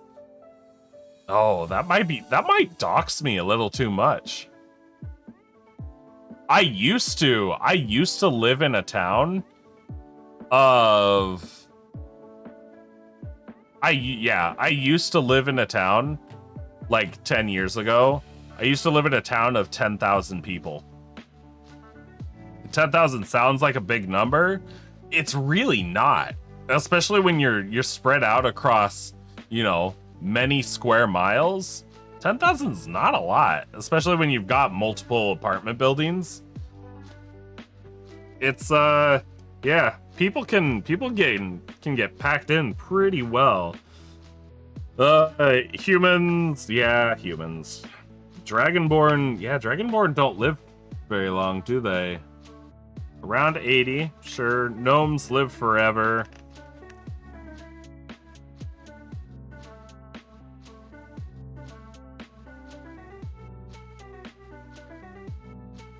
What if...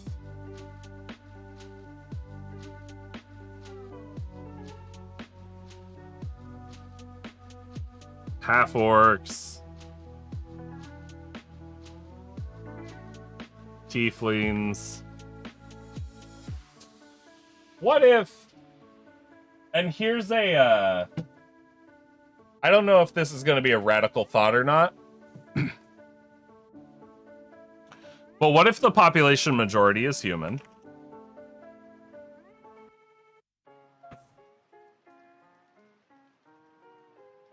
What if there is no minority? What if they're all human?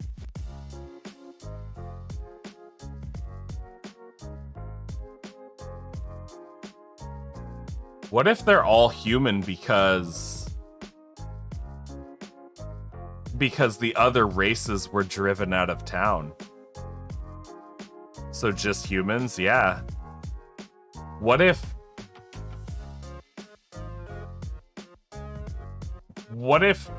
all the other races, all non-humans, what if all the other non-humans were either... yeah, they would have... what if they were driven out of town? What if the cultists turned the human majority against the minority races and kind of pointed and insinuated that maybe it was their fault? Because honestly, breaking up a community like that does make them more susceptible to being influenced in a negative way.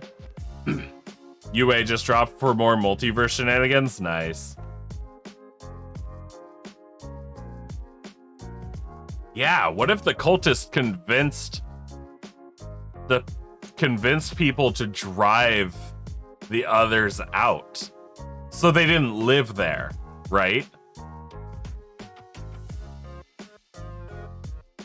Then again, I'm also looking at this thinking, oh, humans are gonna value their mortality more than other races because they don't live as long, but that's not entirely true because, you know, literally anybody can die.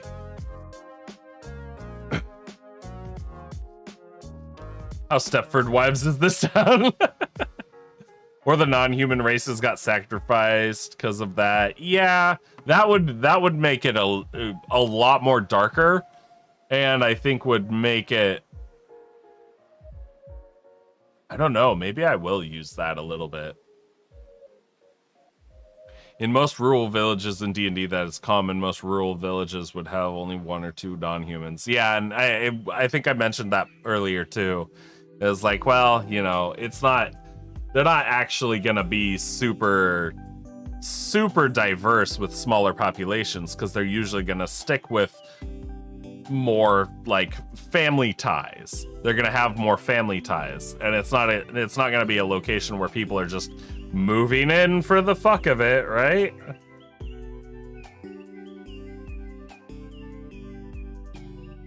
In most so what is the goal of driving out the non-humans? Yeah, that's the thing. I couldn't actually come up with a goal, so maybe not. But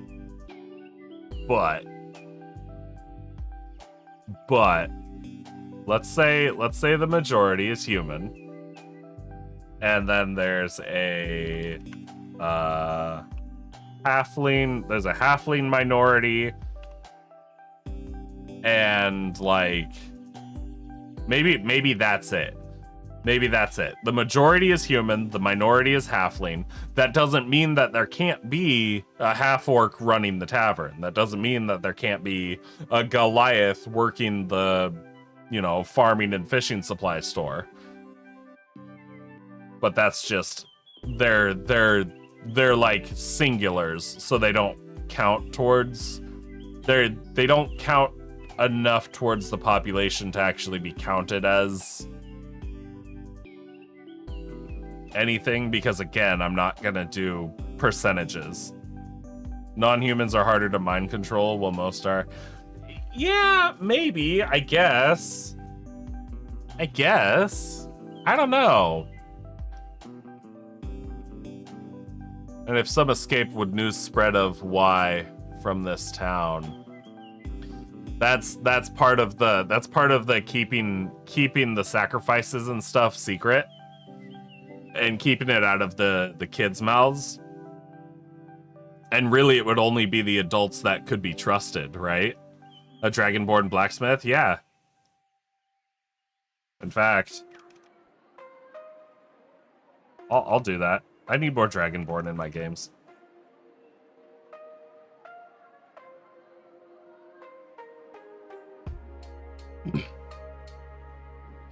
A lot of non-human races have bonuses to certain types of saves against spell effects. Yes, like the elves. Anything with Fey ancestry, yes, absolutely. But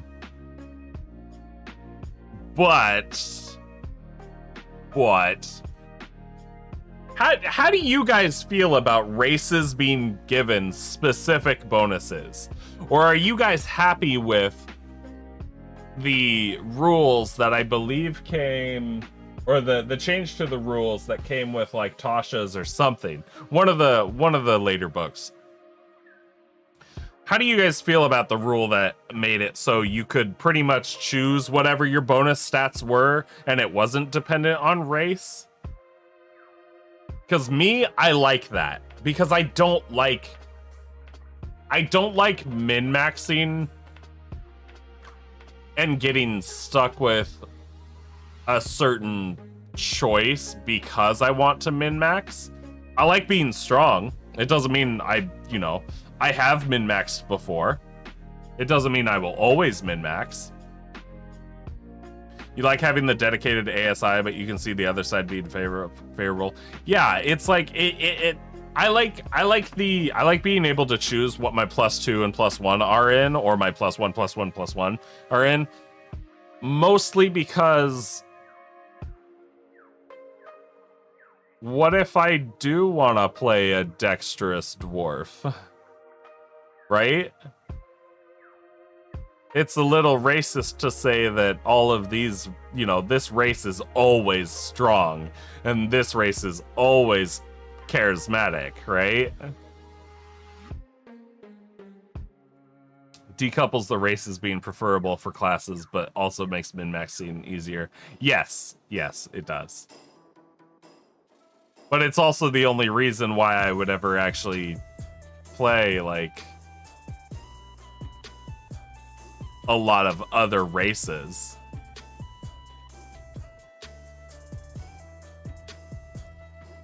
It's the only reason why I would play a dwarven wizard.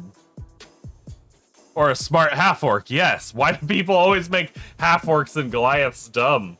Give me a Goliath wizard. give me a half-orc rogue.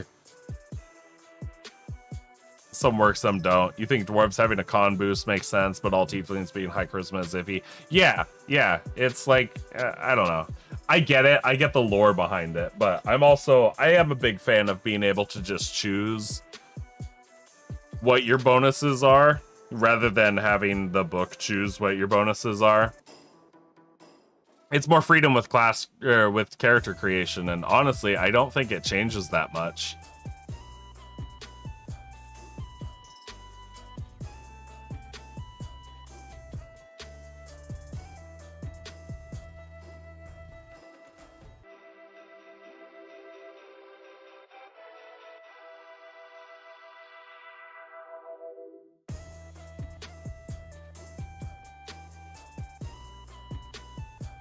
My leftover breakfast got cold. And honestly, it's not bad.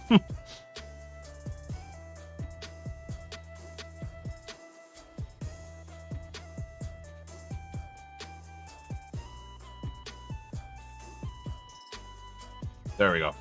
I'm gonna say run by a dragonborn.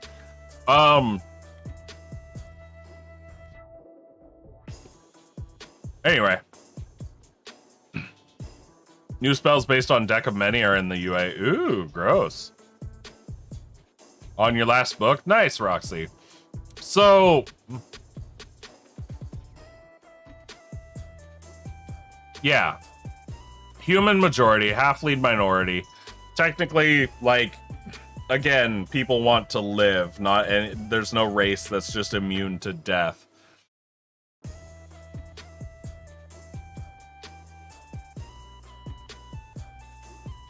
So this works. Also kind of fits the farming aspect too, doesn't it?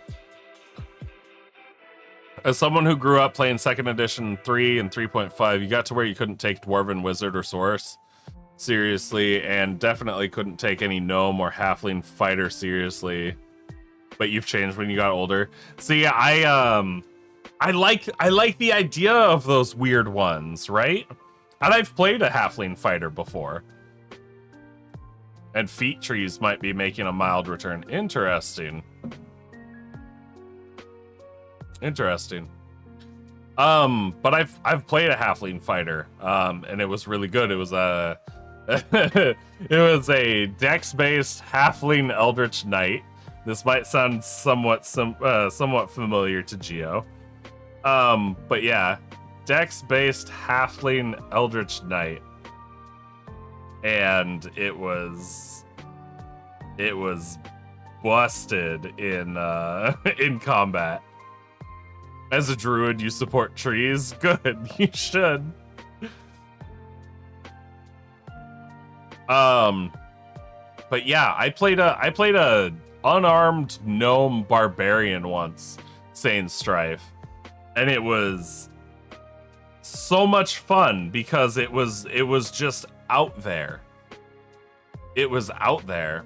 Dex-based fighters are good. Yeah, dex-based anything in 5e is good because dexterity's broken.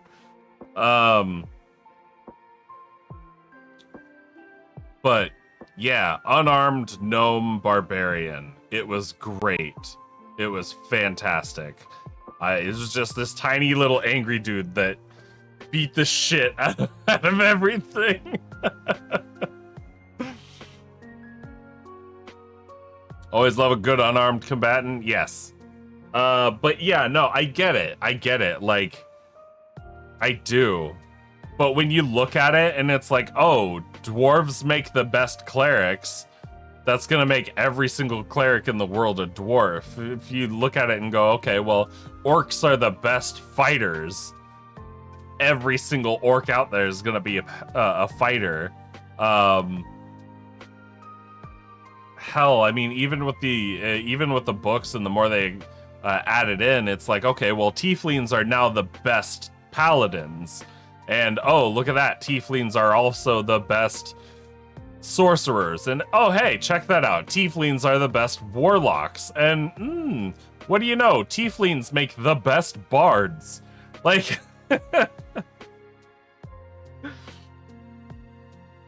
it's one of those things. Like, again, I think being able to put your stats wherever you want, or just being able to choose what kind of character you're what kind of a person your character is, I think that works. I know what's a little more restrictive but is still nice, and it's another method I like, is the being able to take 1 point, just one, from your race's predetermined stat bonuses, and then change it to something else. That one allows for a lot of flexibility, and it's really, really nice. Charisma needs to be used less by the majority of classes. You think it's overused as a spell focus. You want more int casters. Well, that's why they threw in the Eldritch Knight and the whatever the magic rogue is in the player's handbook. And I don't know. I think they tried to balance that out by putting in the int-based third casters. But half-orc barbs, yeah. Goliath barbs.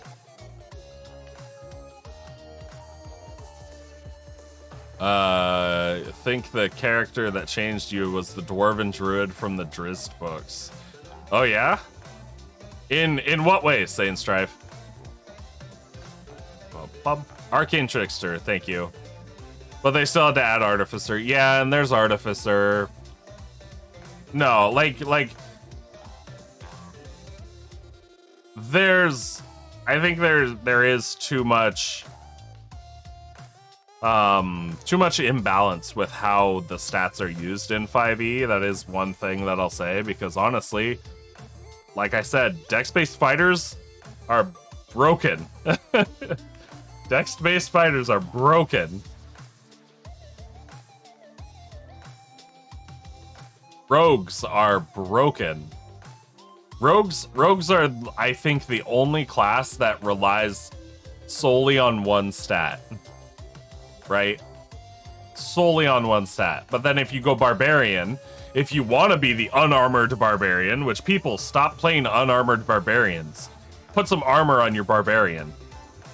But if you want to go unarmored Barbarian, you're relying on 3 different stats. If you want to go super tanky Paladin, you're relying on 3 different stats.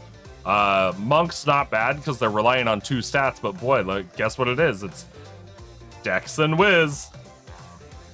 The 2, like, most overpowered stats in the game, mostly because everybody calls for perception checks when they shouldn't be. Hopefully 5.5 next year can fix some of the balance issues. Yeah, I'm interested to see how they fix some stuff. Rogues rely on 2, kinda, Dex and Int. Int only if you go with the Arcane Trickster. Otherwise, the only thing that a rogue is really going to be using intelligence for is for those intelligence checks, investigation. And that's if you want to play a rogue that's actively searching for traps. And even then, does your DM differentiate between investigation and perception? But generally, a rogue just needs Dex. You could have a rogue with 20 in Dex and 10 in everything else, and they'd still be fantastic. They'd be a little squishy because their con would be low, but 2024. Oh, okay. So like a year and a half from now. Int doesn't affect your skills in 5e. I mean, the only skills that are dependent on intelligence in 5e are investigation, and then the knowledge ones like Arcana, History, Nature, Medicine. I think that's it.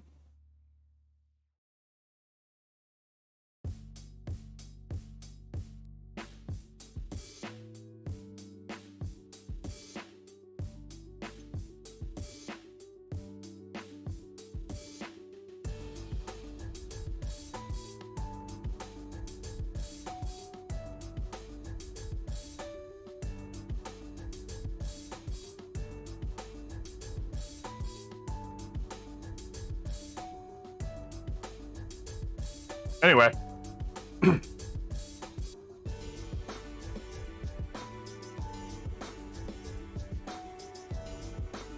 There's ways to make it better.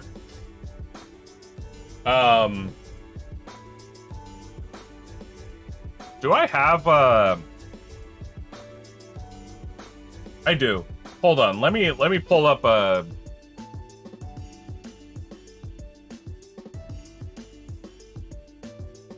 Let me pull up a character sheet real quick. Let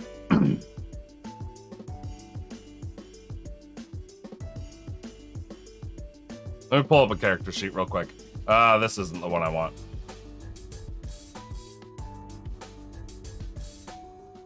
That's the one I want.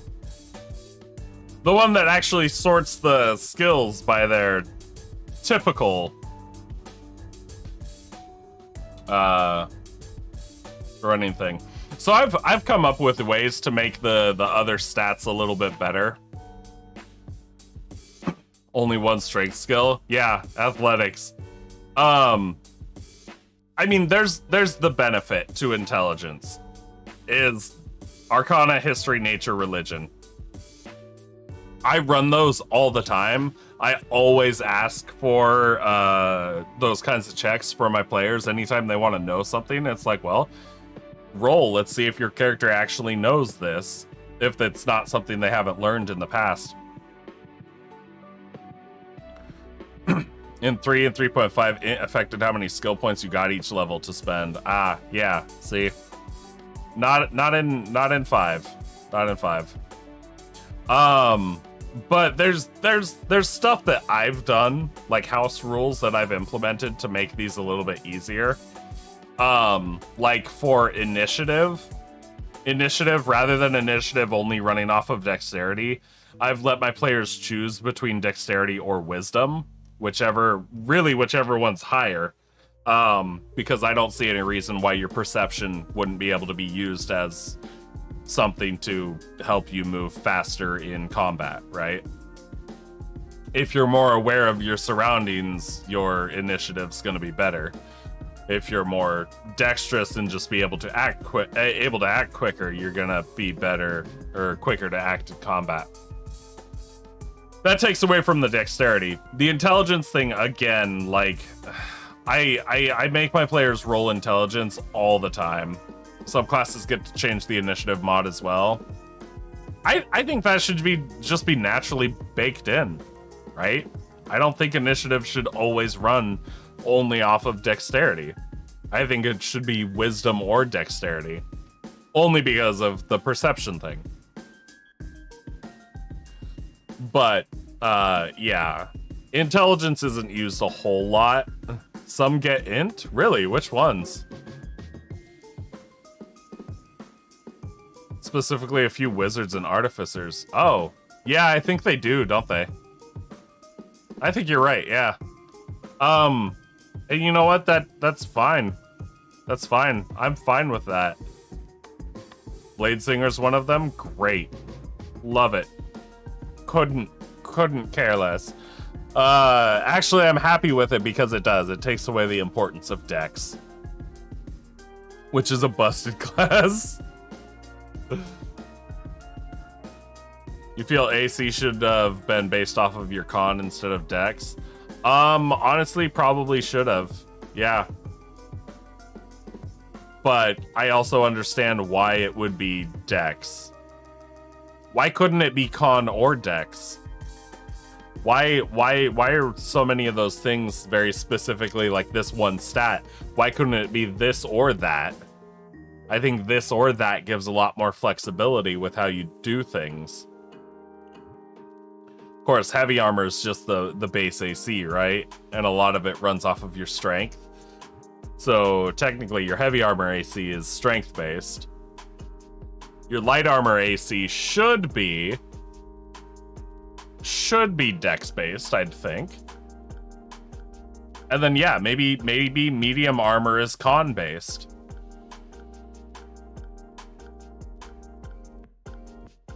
You feel like it could be dependent on class, which it kind of is with unarmored defense. Yeah, I guess kind of. The difference between the monks on armored defense and the barbarians on armored defense is a little stupid, though. Considering the barbarians runs off of what, con and dex? Yeah, because the barbarian needs strength for their attacks, but then unarmored is con and dex.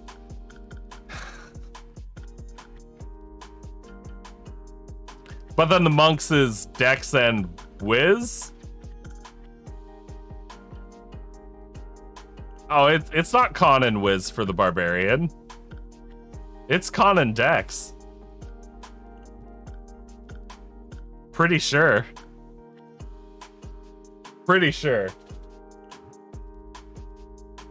Because I know that the barbarian is literally like they're even built not to be smart, which is dumb. Yeah, con and dex. Okay. I brought it up anyway. Yeah, 10 plus dex plus con. Ugh.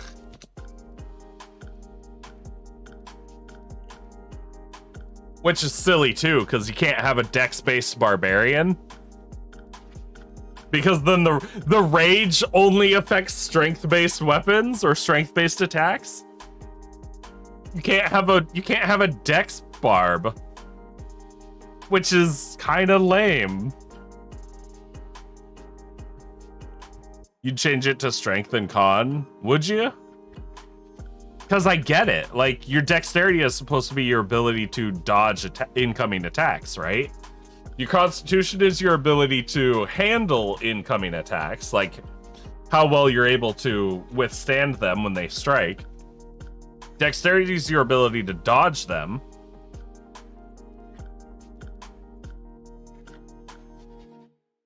You just check Pathfinder and it's kind of the same way as 5e, discourages smarter barbs. And it's unfortunate, right? Not as severe, but still an issue in that system, yeah. But again, that's also why I say, stop having unarmored barbarians. Barbarians have access to medium armor and shields. Barbs are like 14 tanks, yeah. Are paladin spells still based off wisdom, or is it's charisma for paladins?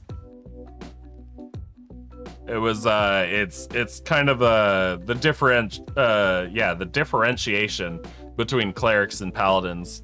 Is clerics are now faith, wisdom based, paladins are just straight up charisma, they're personality based. And apparently have absolutely no mention of requiring a god. Which, for being holy, you feel like it should be wisdom? Well, Geo, you shared before that paladins in 5e, or at least in 5e, nowhere does it say that a paladin needs a god. Nowhere does it say that a paladin is devoted to a god. They're devoted to a specific oath. Gods can have paladins, but a paladin doesn't have to have a god. So they're very much working for themselves. It really is just, no, it needs an oath, not a god. So yeah, there's that disconnect. So yeah, I'd say charisma for a paladin works more. Yeah, they have the holy magic, but what is holy magic other than light? They've changed so much in 5e. You haven't played very much of 5e pen and paper. Yeah, Saiyan Strife, it's it's probably quite different. It's probably quite different for you. But yeah, just how it is. Were we gonna name this farming / fishing supply store?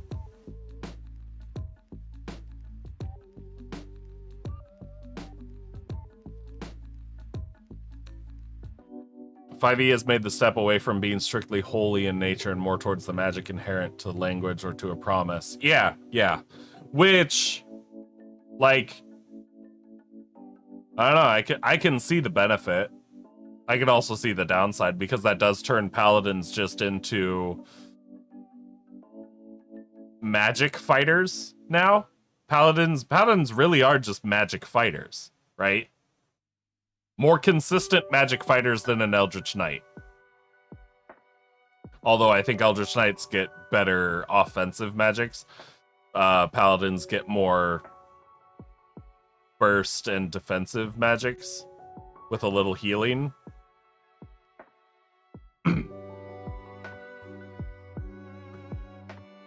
Palion 3.5 had to focus on 4 stats. Strength, con, wiz, cha. Fuck.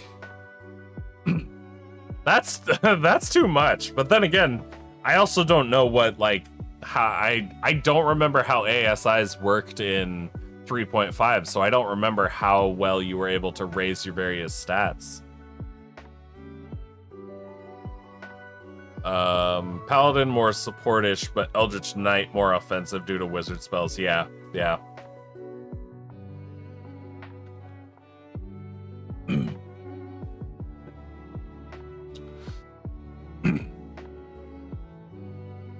Sort of in line with a lot of the fictional source material for paladins, namely Arthurian legends. True, lots of oaths sworn, giving warriors power, losing power when oaths or allegiances are broken.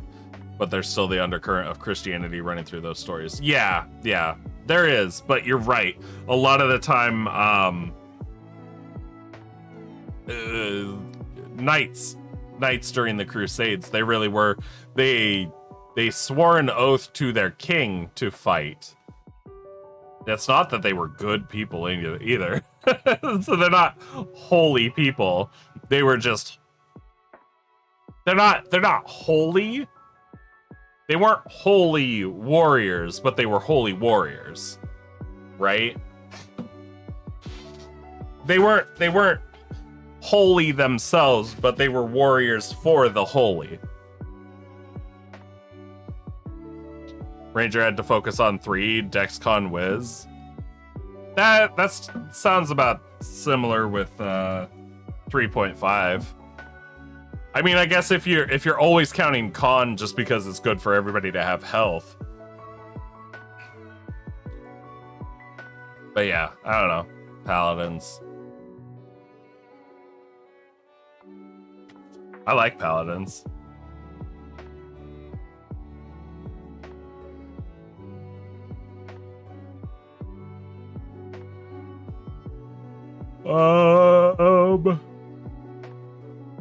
What if I...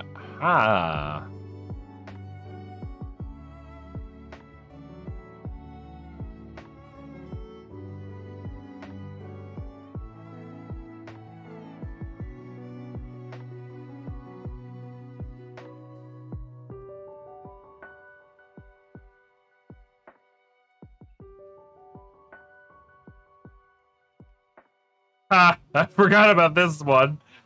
Bar names. The Cloak and Stagger. I like that one. Dead Man's Drink. It's a little on the nose. It's a little...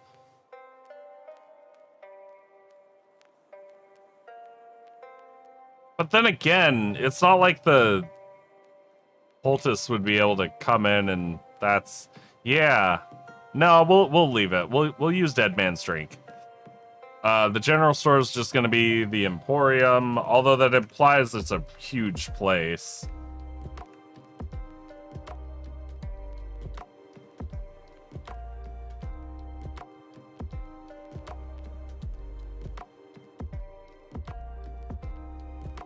That's fine. Could be a poser.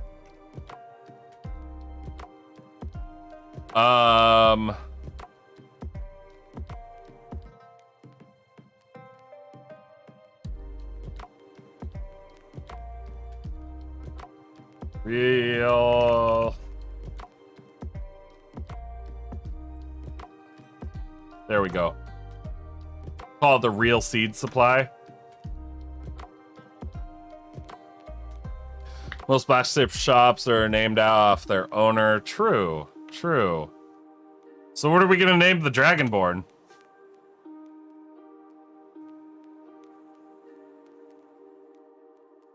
That? Saj. Oh god, actually, this might be a good name. Fuck.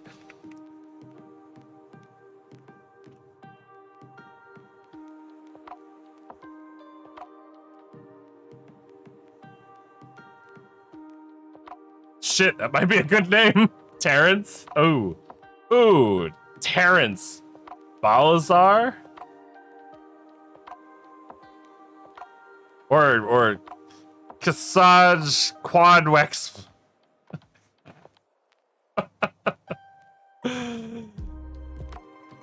Martof Karzan. Ooh.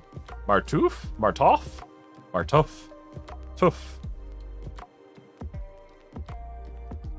Martof. Terrence. Bob. Call him Bob.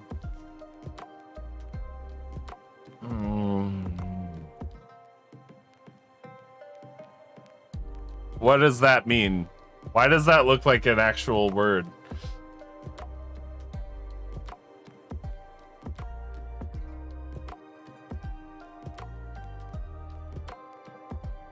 I like the Karzan because it has the unnecessary use of the H in it.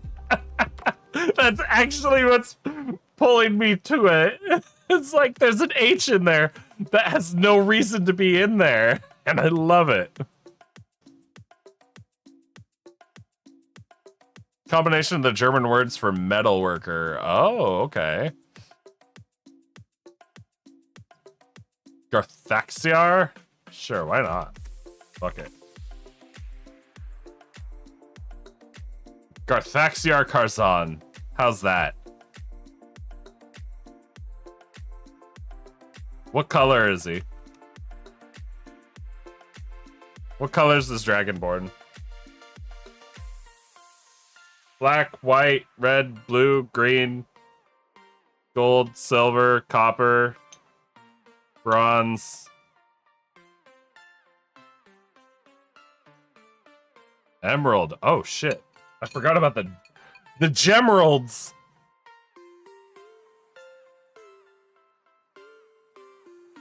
Run by an emerald dragonborn. Okay. God, I forgot about the... Where is it? This one. I bought this goddamn book, and I have not read it enough. Random Gen Dragonborn. I like that. I like the emerald one. Oh, hey, look. I opened up to emerald dragons. I say, oh, hey, look, and I know you guys can't read it. You're just gonna have to trust me. Or don't. I don't care.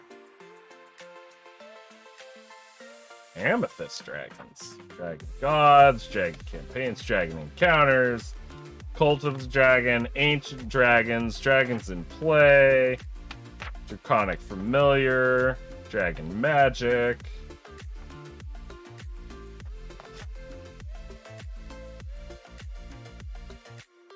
I love the art. I love the art for the Crystal Dragonborns. I don't know if you guys have seen it, but the art for the Crystal Dragonborns, I don't know, it makes them look smoother. They look more like, I guess they look more serpentine, kind of.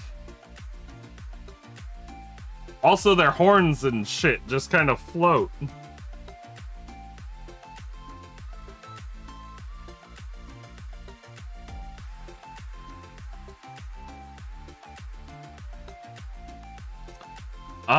If he's an Emerald Dragonborn, he has a psychic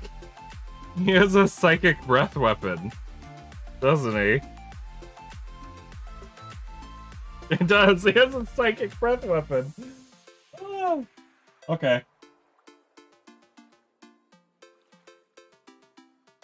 Cool.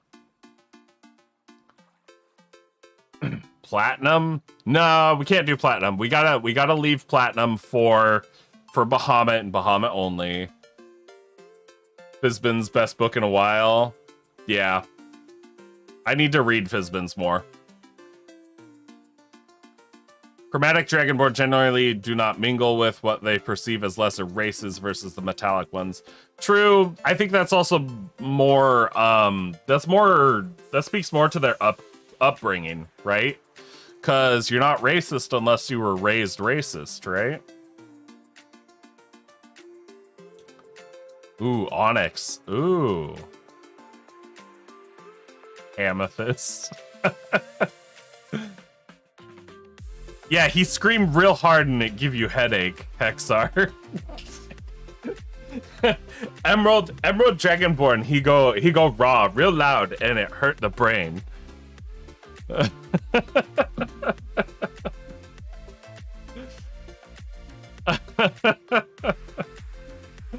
Sure, fuck it, why not? Let's do the Emerald Dragonborn.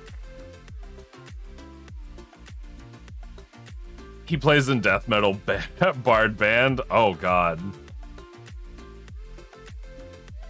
So he's an Emerald Dragonborn.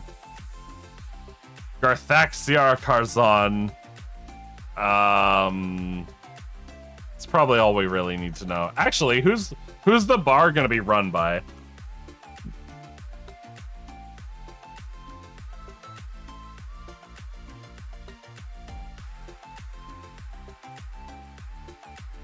And going by what was mentioned earlier,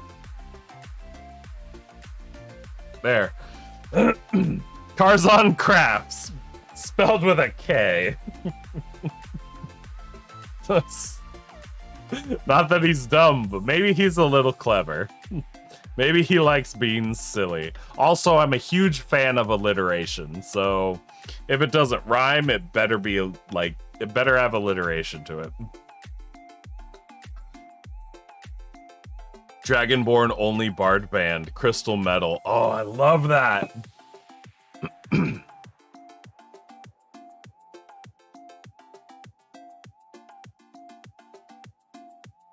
Bum, bum, bum, bum, bum. What if he has a Dragonborn apprentice too? Maybe he does. Honestly, he'd need help. But right now, I think, yeah, I mean, yeah, he's gonna need help running that place. So there'll be other people working there. But right now, main stuff. Who's running the tavern, the inn? Aloysius Veritran? Elysius? Is it better if it's Elysius?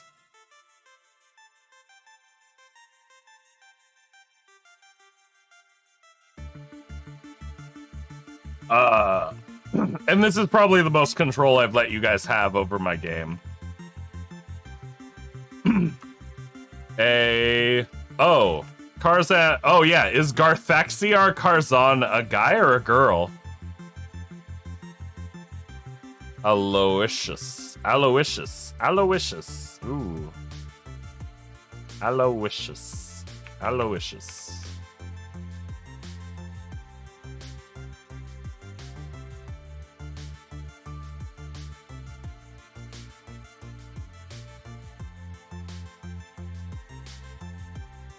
I'm gonna say that name. None of my players are gonna spell it right. And then when they say it, I'm gonna go, who the fuck are you talking about? Because I'm gonna look at that and go, ah yes, Aloysius.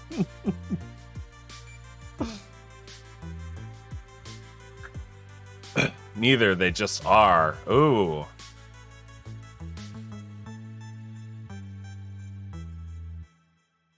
Okay. Theobald Brow. Older man with thick brows. Plus he's bald. We can make him the general store guy.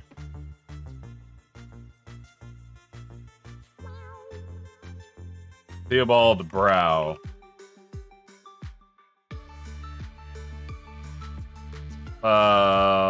Older gentleman with a bald head and large, thick eyebrows.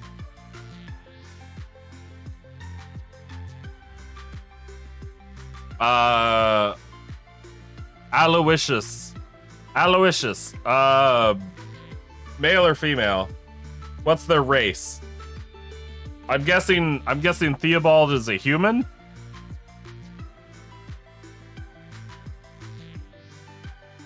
You guys are doing all my work for me. I love it. But no, this is good because, like, names, I suck at names. Dal Deegan. Alright. Dal can run the, farm and fishing.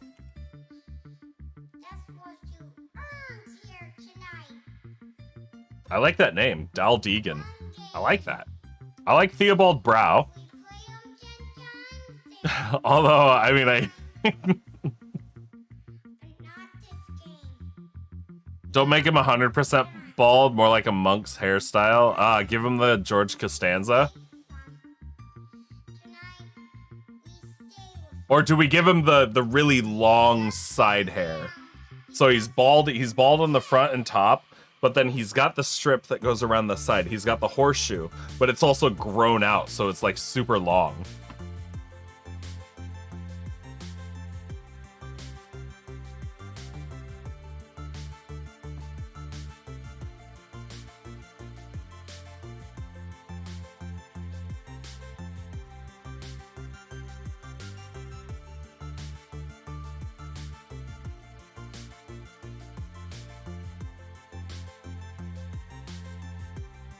Oh god, no, you made me remember the official Dungeon Master wig. Yes. That one. Maybe I could name some NPCs after people in chat? Sure. I have no problem with that. Bald on top. Long hair on the sides and bald on top.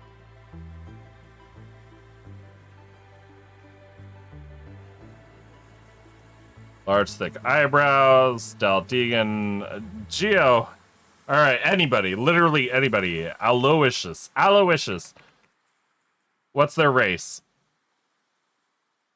Actually, I am going to name that. Or I am going to start typing that out. Random notes. Potential names. Here we go. Oh, I forgot I had this. I think you guys helped me with this too. Zubair. Oh, I really like that name.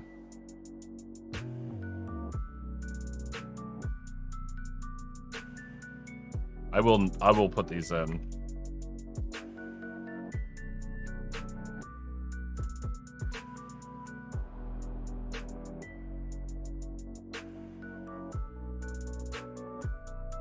Aloysius sounds like an elf, like a cocky one. Yeah, I think you're right.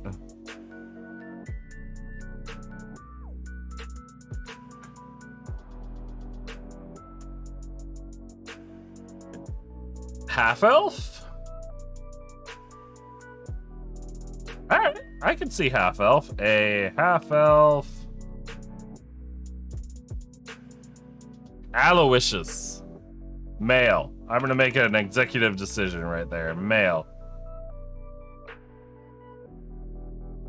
Bum, bum, bum, bum, bum. Half-elf male. Let's see. Daldegan's gonna be female. Female what?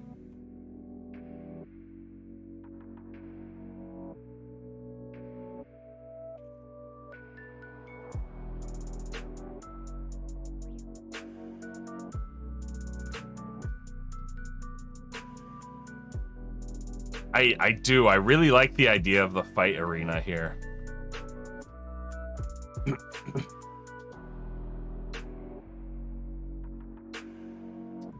Actually, maybe I'm gonna make this one a halfling.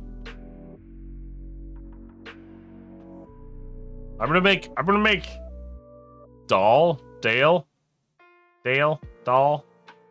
Doesn't matter. Either way, they're now a female halfling.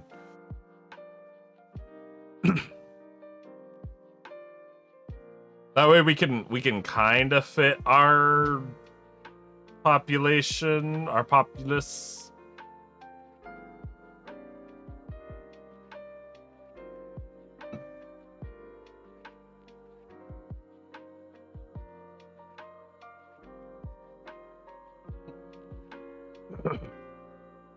Let's see. Oh no. There we go. Older human gentleman, long hair on the sides and bald on top, thick. Large, thick eyebrows. Aloysius Veritron, a half-elf male. Dale Deegan, a female halfling. Karzon yeah. Garthaxiar Karzon. Emerald Dragonborn. Okay. Fighting arena run mostly by halflings that like to set the fights.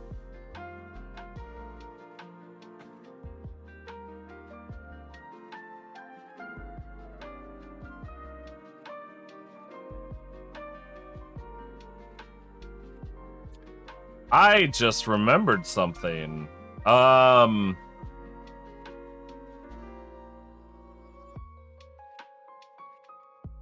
This place is gonna need a town hall. We can't have a town of like. We can't have a community without a meeting place for the community.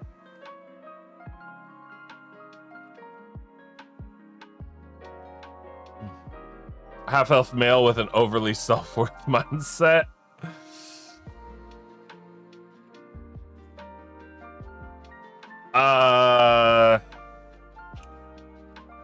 extremely what? Self-centered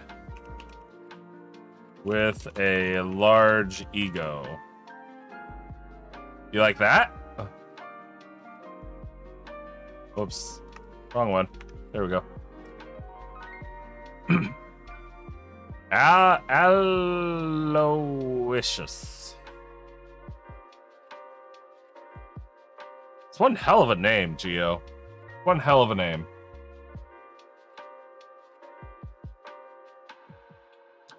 Could have a town square in front of the town hall. Yeah.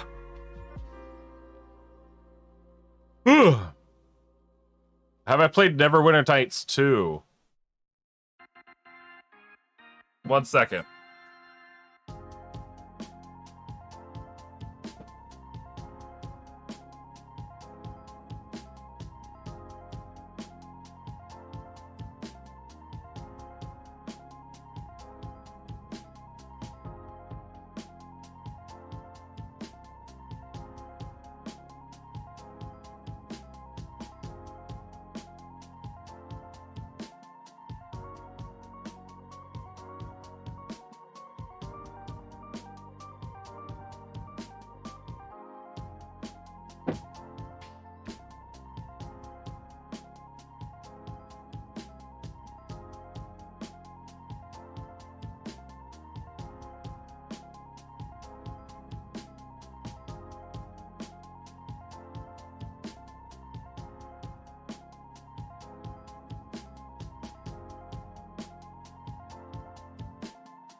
Let me check. The meeting place could be the well or something at the... Ooh, a well! Fuck! See, these are the things. Well, there's a river nearby, but no, a well would still be important. Because you don't want to be getting your water solely from the river. You'd still have a well. You'd still tap into the groundwater that's leaching out from the river. You feel sorry for players that will try to write it down. Yeah, no, it's pretty bad. Comes from a great play. At least the first name. Oh, okay.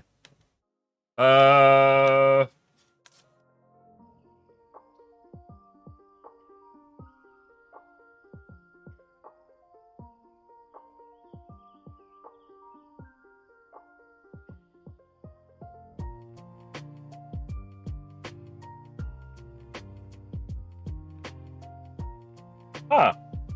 Interesting. I thought I did.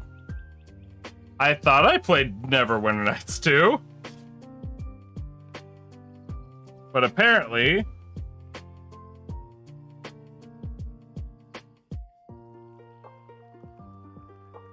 Apparently I don't have the disc anymore. If I ever had it. What is this? Oh, okay. I keep all my discs and shit, and I just recently went through all my games, and whatnot. I think I got rid of, them all, or I got rid of a bunch of them.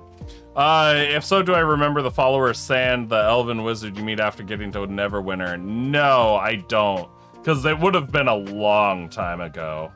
It would have been a long time ago. Also, I have a reason for keeping all of these discs. And that reason is I'm a crafter. So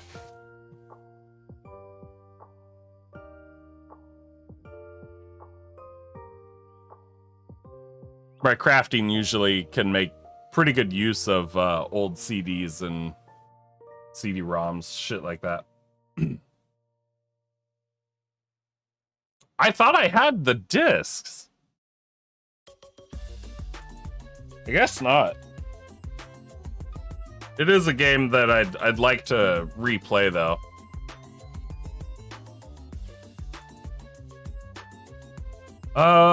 Town hall, a well. Town. Town hall, town well.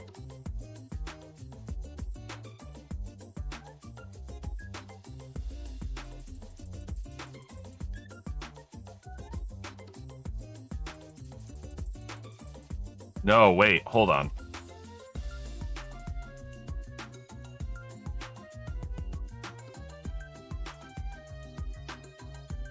Town fountain / well. I have an idea formulating in my head. And what I might do is I think I'm gonna take the statue idea.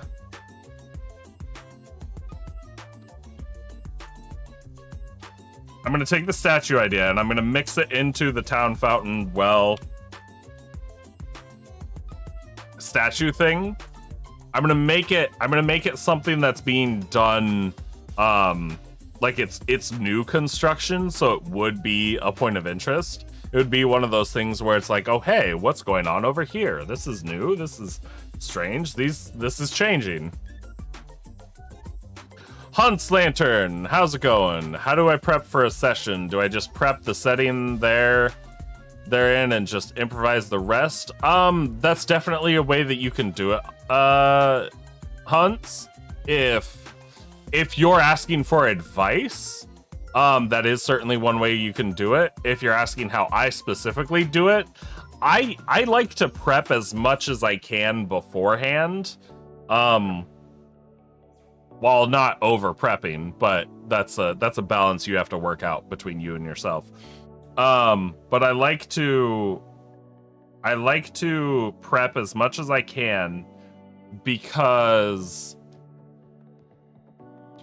I know that I'm not the best at improvising, so if I can minimize the improvising to a level where I'm actually comfortable with, then I'm better off and we can keep the game moving.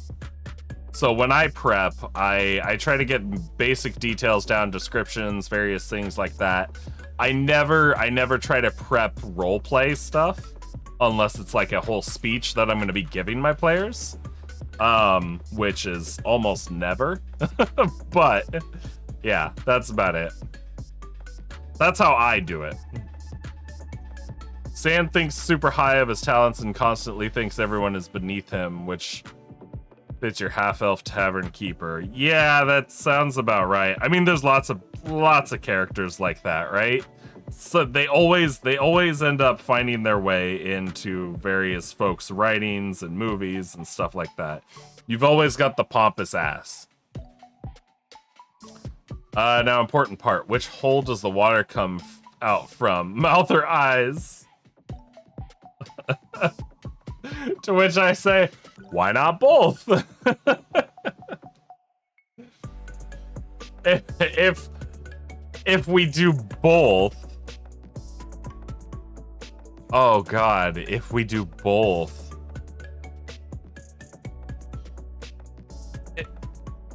they could sell it as some like the pure tears of whatever, whoever, blah blah blah. But then if the cultists ever want to like really influence people, they can use a little magic to turn the water red and make it look like it's blood, or just turn it to blood instead of water, and then it's bleeding tears. Fountain / bathwater. Hunts, you're new to DMing and running the campaign. You kinda over prep. In ways like there's a tunnel, you have 3 options that could happen. Taking the tunnel, this happens, climbing over, or going around. Sure. Honestly, it's gonna be, I don't want to say that it's gonna be hard, but it is going to be a process figuring out what works best for you. I've DM'd. I've played in games where other people have DM'd. I've seen how other people prep and how other people run their games. Not everybody runs their games the exact same way. Hello, Scythro! Welcome. But yeah, not everybody runs their games the exact same way. Not everybody DMs the exact same way. The best advice that I could give, that I give everybody that comes in here asking, questions about how to be a new DM, is be yourself, do what works for you. That's the best advice we could always give. Yeah, Meatball says he's an improv guy, preps the environment, NPCs, like basically who they are, but other than that, it's all improv. Even though it's a process, you're having a lot of fun. That's good. That's good. And yeah, Meatball says we're on opposite ends of the spectrum. We kinda are. I wouldn't say complete opposite ends of the spectrum, because it's not a line. It's more like a field. But no, there's some stuff that I prep that Meatball doesn't. There's some stuff that Meatball preps that I don't. For me specifically, because it's the easiest way for me to run the game, I like to try to prep the DM prep compass. Yes, exactly. But I like to prep what's in my cities. I like to prep who's running the things in my cities. That's roughly about it. Random NPCs that your players are going to pass on the street, you generally don't have to prep for those. Those are definitely going to be improv. Something you'll just have to be prepared for. And generally, you don't have to put a whole lot of effort into those unless they get really, really into it. Currently got 8 players and 2 more friends want to join, so going to split the party and run 2 separate groups. That's a lot. That is a lot. It's a good idea to split that down. But yeah, I mean, honestly, if it works though, there's the thing. 8 is a lot for anybody. 8 is a lot. 8 would be a lot for me. 8 would be a lot for, again, anybody. But if you can handle it, more power to you. I'm not gonna sit here and say don't run 8 people, don't run 10 people. But know your limits. Know your limits. It's the best thing I could say. 2 of your players are past DMs you played with, so if you need help, you just ask them. Yeah, that's perfect. That's exactly what you should do and how it should go. Yeah. Hexar says they'd prep a fair amount, but they also know that half of it can easily go out the window, so it's just going to go on the shelf and show up somewhere else. Yes, there's another trick. Another trick for new DMs hunts is if your players pass up something, I'm gonna go into my whole spiel, I guess. If your players pass up something, don't throw it away. Just copy paste it somewhere else in your game. That's it. But I'm gonna go into my spiel. Not everybody's gonna agree with this. But when you're running your campaign, I don't know what you're gonna be doing, hunts, because you haven't said, but I know that a lot of people like to try for sandbox games where the party gets to do whatever they want and all this stuff. And people really try to avoid railroad games, because people don't like being stuck on railroads. They don't like being told they have to do this and go this way, and they don't have any choice in all of that. It depends on how prepared, or it depends on what the party's prepared for. But if you are going to run a sandbox game, you have to understand that I believe that there's no such thing as a sandbox game. I believe that there's no such thing as a D&D game where the players have complete, absolute freedom over everything and everyone, and they can go and do whatever they want. And I believe that because I've been running a game like that, and I've realized that it's not a sandbox game. It's very much railroaded. It's just, rather than the DM railroading the game, it's the players railroading the game. Because as long as it's sandboxed with consequences, cool. Remember the with consequences part. Consequences are perfect and should always be included in your games. But it's not sandbox. It's railroaded. You're just not driving the train. Your players are driving the train. If your players are communicating well enough to you, you can plan ahead for what they're going to be doing, right? Hexar says they feel like a sandbox is just railroads without players thinking they're railroaded. Exactly. That's it. A regular railroaded game is the DM's controlling the train. The DM knows where everybody's going. The DM knows where they're going. The players know where they're going. It's just the DM's choosing where the players go. The other way is the DM's taking the backseat, watching the players drive the train, but that doesn't mean that they can't look forward to see what's going to be, in front of the train.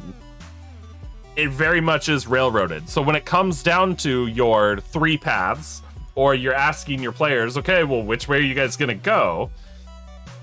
If you can fit those at the end of your game, or at the end of your sessions, and your players go, oh, we're going to go this way, and you start them on that path, but then you end it, then you can plan for the rest of that path that your players have chosen. It gives them the choice, it gives them the illusion of sandbox, but at the same time, you're the DM, you control what's in the world, so you're still on a railroad. You can still guide them, it's just you're guiding them along the route that they chose. It's weird. Soul Free Wolf, welcome. You like to come up with specific scenarios that you want to have take place, then when the players come up with stuff, you try and incorporate it when you can. That works too. I'm the type of DM where if I've seen like a mini or something and I go, I fucking love that, I want my players to fight it, I'll find a way to work it into my game. If I come up with a puzzle or a scenario where I'm like, this would be so much fun, I find a way to work it into my game. Because it's my game, it's my setting, it's my world. I don't use the Forgotten Realms setting. I don't use the Eberron setting. I make my own setting. It's a lot of work, but it also allows for the maximum amount of freedom. But yeah, that's another great thing, is if you feel like you want to put it in, just put it in. Hunts, you say your sandbox has a little railroading, but it's more or less like beacons they can follow. Yeah, that's perfect. The way you built your sandboxes, they can be total murder hobos. Or let's hear what the hag can offer. Perfect. Players drive while the DM builds the tracks in front of the train. Yep, exactly like that, Hexar. That's how I run it, and honestly, it's not that bad. Soul Free, you like to throw them off sometimes, though, and one of the paths they could have taken might have consequences that can bleed over later from them not interacting with it. Yes, that's another thing, and that's one thing that I kind of hinted at earlier. With my players interacting with this wizard or having some interaction, maybe not direct, but they know the guy's name. They've heard it, and they just kind of like dismissed it. But my players have had an interaction with this wizard who's bound to be the big, like, end game BBEG. And they could have gone a little more in depth with it and figured out what's going on and gotten to know him a little bit better. But they didn't, and they just kind of brushed him off. So it's like, well, I already had this plan. I knew what was going to happen if they didn't interact, or if they didn't follow him, and I knew what was going to happen if they did follow him. Evolving worlds, that kind of thing. And that's I believe that's kind of what Soul Free Wolf is mentioning, is it's fun to have some stuff in the world where, you know, maybe your players do have different options, but if they ignore one thing, that doesn't mean that it's just going to resolve itself. Maybe it will. Likely it won't. And then you have to sit there and think, okay, well, what do I want to actually have happen with this thing that my players just ignored? Is it going to resolve itself and just disappear and be another thing that it's like, yeah, somebody else will figure it out? Or is it going to get worse and worse and worse and worse and worse until it builds up to the point where it's exploding in their faces? Side throw, you find prepping for sandbox games much more exhausting than more railroaded games. Yeah. If you're in charge, you can plan ahead a few sessions and do things in bulk. While with the players in control, you'll have to do a lot more prep before each session. Yeah, and that's fine. That's fine. On the other end, you sometimes end up having planned for a session months in advance and get bored and mentally move on from the campaign. Yeah. Breadcrumbs, it'll snowball. Yeah, exactly, Roxy. I like to have stuff snowball. Sometimes I'll have stuff fix itself. But a lot of the cult stuff here is because of my players' actions. I went through and destroyed my world. I made a world, and then my players' actions fucked stuff up in one central location. They had to get the hell out of Dodge. I got them the hell out of Dodge, and then I had to sit there and go, well, what's going to happen to the world while they're gone? And I destroyed everything because that's what would happen.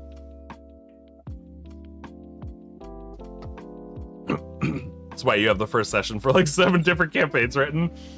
I don't know. This is why I like going through and I like planning out this stuff. The tiny details that will likely never come up. The services, the features, the names, who these NPCs are, all this basic information, I like to get it filled out for all my various cities. just so I have it in case my players interact with it. But does each of the campaigns have its own world attached to it? Apparently, your over-prepping is bad for your players because since you prep everything, your players want to find all the small details around the area. That's, no. Hunts, I wouldn't say that's bad. I would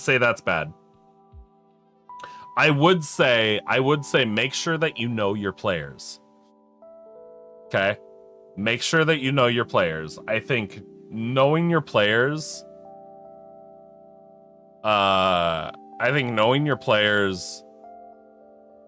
is one of the most important things when it comes to prep. There's stuff that we've talked about in these stream sessions where a lot of you come up with absolutely amazing ideas, like fantastic ideas, and I love every single one of your guys' ideas, but some of it is just like I can't use it in my game because I know my players and I know they're not going to have any interest in it. They're not going to interact with it. They're not going to, it's not going to be something that's actually going to have any impact. So I have to say, that's great, but I'm not going to put it in my game because my players are garbage. They're not, but that's kind of what I mean. But yeah, Hunts, if you know your players, it makes the prepping a lot easier. It really does. But like Scythro says, if you enjoy prepping and they enjoy the exploring, it is a win-win. Do what makes you happy. Do what works for everybody else, right? Because not only are you there to provide a game that your players are going to enjoy, you are also there to play a game that you are going to enjoy. So if you enjoy the over prep, do the over prep. If your players enjoy looking around for the small details and you enjoy creating those small details, do it. You pretty sure they got FOMO? But yeah, I mean, if you did include all of these like fine small details and your players went around and they asked about all the fine small details, and they're actually showing interest in all of the work that you put in, for me, that's what I'm there for. I am there for that. I am there to see all of my work be appreciated in that way. But if you're only doing all of the small details because they're asking for the small details, maybe find a middle ground. Find the point that will satisfy them, but it's also not so much that it's going to burn you out. The only thing with over prepping is, again, don't try to prep for 10 different paths because your players are only ever going to take one. Be a little prepared. And even you could run something super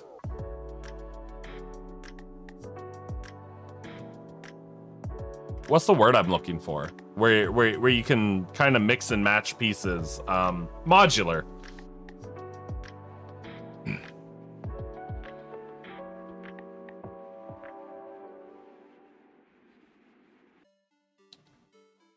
You're doing mini sessions and finding you like to prep. Oh, and welcome, RT Gamer Gal.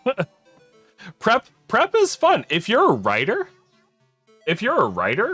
prep is gonna be so much fun. You're gonna like it so much.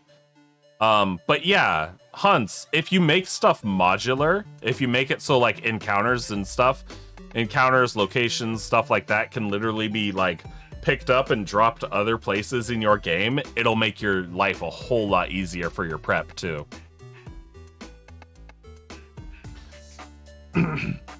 A puzzle you design and put together yourself? Yes.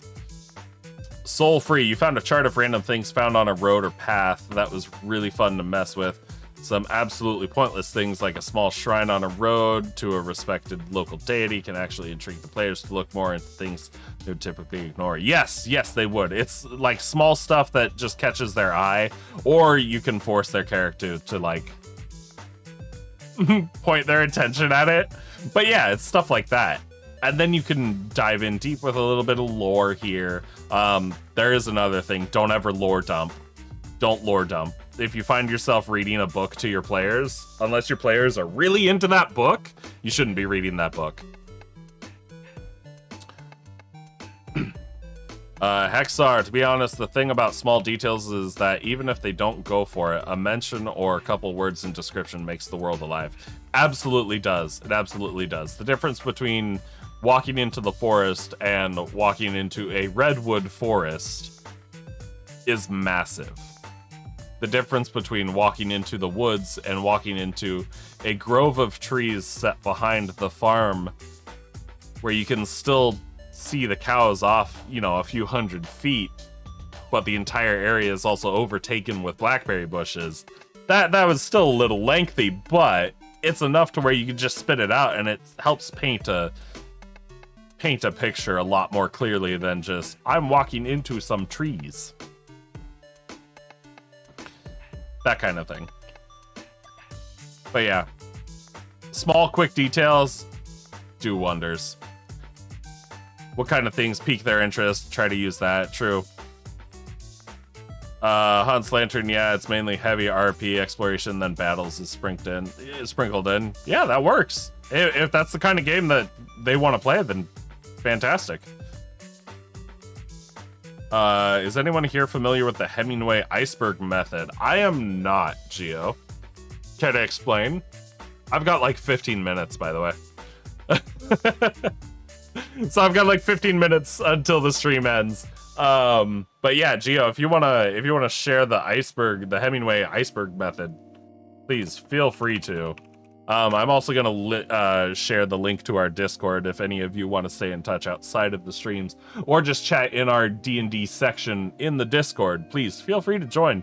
We're super open to all sorts of homebrew being shared and discussed, things like that. And honestly, we've got a good, really, really supportive, growing community. I'm really happy with all the folks that are in that Discord. Meatball's vaguely familiar with it. Hello there. Hey, Hexar Rock, thank you for the follow. You're gonna head out to sleep. There's hey, I appreciate that. Have a good night, Hexar. Hopefully I catch you around this week. I have plans to be streaming all week, so not taking any days off this time.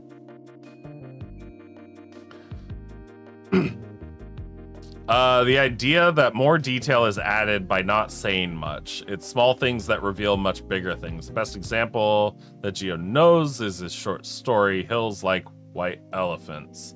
Gives a lot of things away with offhand references, but there's a lot of things under the surface that are easy to see. The idea that more detail is added by not saying much. Interesting. Soulfree Wolf, thank you for the follow. Seriously, you guys are amazing. I'm gonna have to... I have a follower goal right now. I think it's set at 350.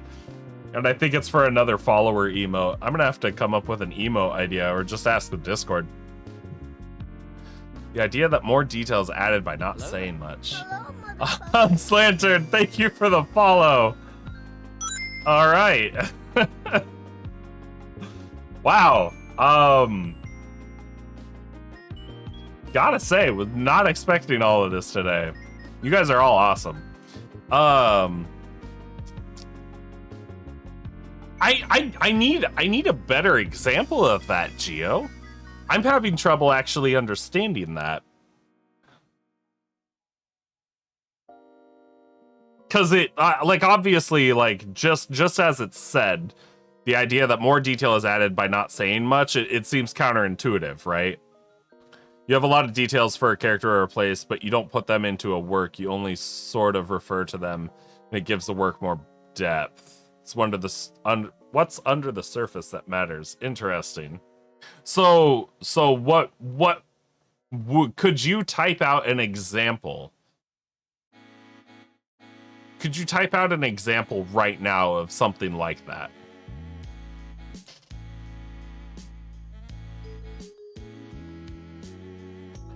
I gotta keep this up because apparently.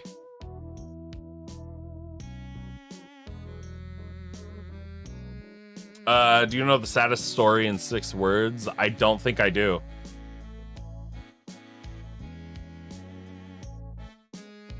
I don't believe that I do, Gio. This might not be the best example, but think of John Wick.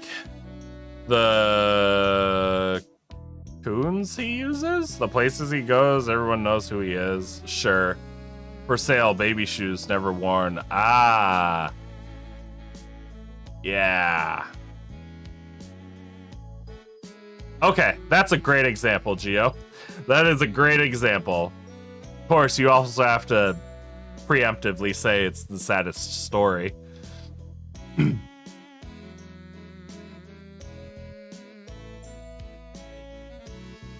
Because my kids had plenty of baby shoes that they never wore. Because by the time they were actually walking,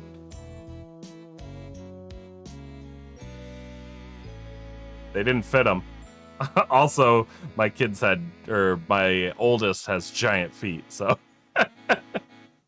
tells you everything with basic information. Well, it also leaves a lot up to assumptions. So I guess that's probably a good way of putting it, right? Is just enough details to make your players start assuming stuff, right? Just enough information so your players assume what's going on. Hunts Lantern, you're going on to your 6th session. Last session you had your first in-person session. Nice. You and your brother made a table with a TV in the middle for maps. Nice. And you made mead and beer. Nice. Nice. I too am a mead maker. Never made beer, but I've made mead. And I think I'm going to stop making like super strong wine mead and I'm just going to start making drinking mead. Cause like faster, making it faster, smaller batches, carbonated, that kind of thing. Meatball, in that first movie, we see the surface but get no explanation. We infer the depth of the world building, how the Society of Assassins works, what John Wick's history is, but we're not directly told most of it. We're left to infer it for ourselves, imagine everything that could be going on, and therefore engage more in the work. Yeah, okay. So it is. It's leaving stuff to be assumed rather than telling people what's going on. You're leaving your viewers, your readers, your whoever it is to make assumptions about the world. And that's okay, yeah. I can see that. I can guarantee that I've done that. I can't think of an exact example of when I've done that. But yeah, based on clues you're leaving, yes. Okay. And that's good. That's a good method of going about your world building, and a good method of going about explaining your world to your players, to your viewers, to your readers, whoever it is. I will say though, it doesn't always work. Because, I mean, obviously, you're not going to read an entire book that's only that, right? But for certain things, for certain world-building things, yeah, I can see that. The for sale baby shoes never worn. That one hits hard. Because, yeah, you have to make an assumption. Works much better in short stories? Sure. But it can be sprinkled in and used in larger stories. That's the thing. And I don't know that I would say it works much better in short stories. I think it would work just as well in a short story versus an entire novel or series or game or what have you, right? The only issue I take with like using John Wick as an example is because movies, I'm sure there are books. I've never read the books. I don't know if you've read the books, Meatball. But movies are a little different because you do get a lot more. You get a lot more information through visuals. You've seen it implemented better in short stories. I'm sure you have. I'm sure you have. I'm just saying that I don't see any reason why it wouldn't be able to be used just as effectively, or why it ever hasn't been used just as effectively in longer stories.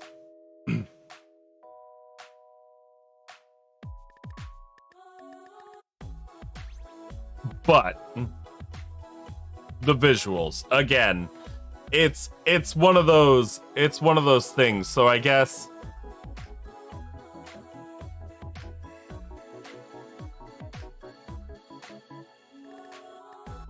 it's telling stories. It's telling small stories, because again, the for sale baby shoes never worn.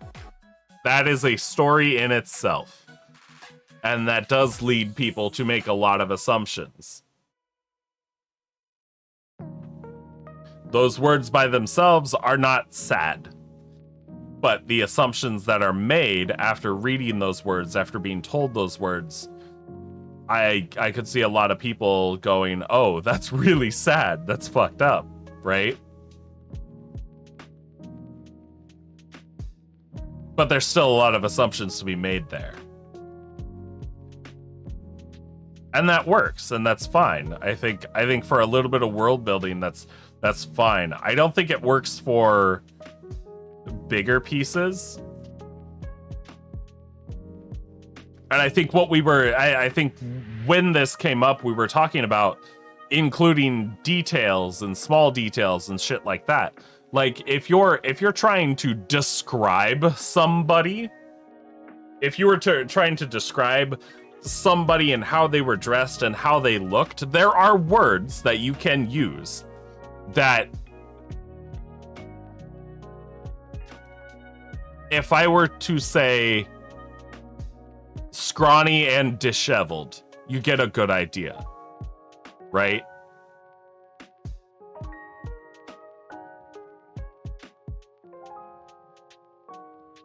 But you can't picture everything. A scar tells a story that people can assume.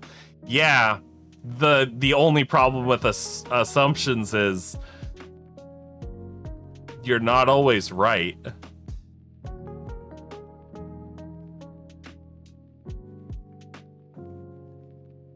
And again, in certain instances, like if you're trying to describe the environment around you, you're trying to describe somebody near you, then you're not gonna be able to get away with using as few words as possible. But if you're trying to build a story about a situation, then I could see that, because then you do include, say you're walking down a street and everything's closed, windows are boarded up, and you see a sign that says "For sale, baby shoes never worn." You see a cross with flowers sitting on the street corner. You see, you walk past a drugstore and it just says, you know, "No flu shots available." Shit like that, right?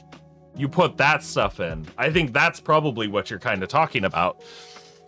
is rather than saying this entire city was ravaged by an extremely powerful strain of the flu, you leave the details around that point to those things.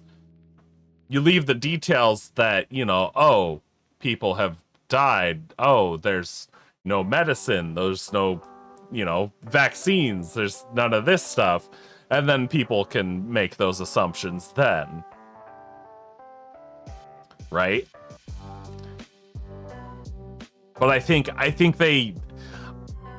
it works better now that I talk about it. I think it works better if you build on it with other details like that.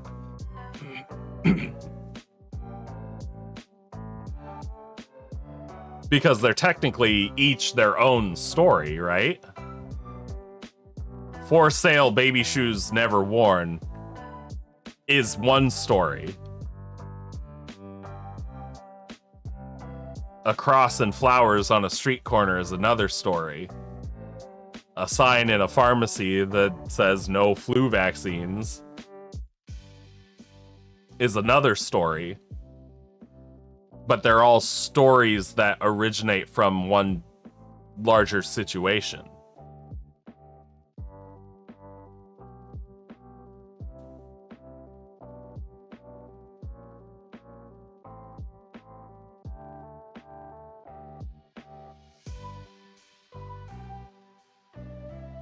It's I don't know. This stuff is used everywhere. I guess it is, because now that we're talking about it, I can pinpoint stuff.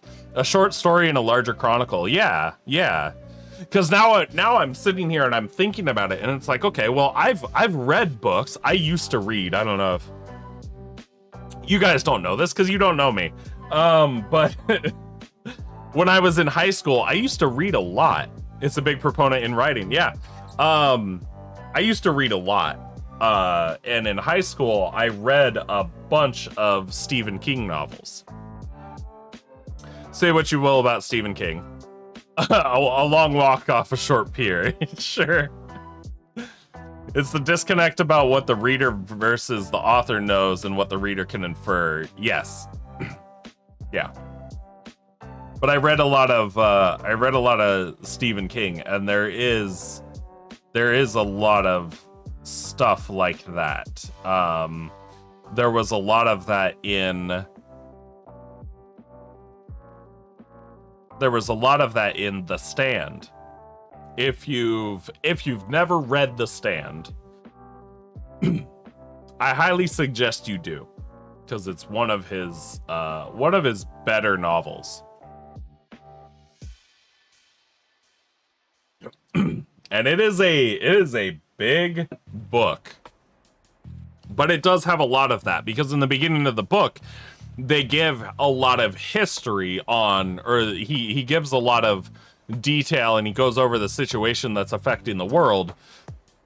But then after that, as the characters travel throughout the world and they move forward with their lives, you get a bunch of smaller details like that are just like, oh, here's this thing that they come across, and then it leaves you to make an assumption about what happened based on what you already know and then what you're seeing. So it's never specifically stated that, this dad took his kids into I'm not gonna talk about that one. But yeah, no, I get it. Therazul, welcome. Has this campaign started, or am I getting it ready for a group to start? It has already started.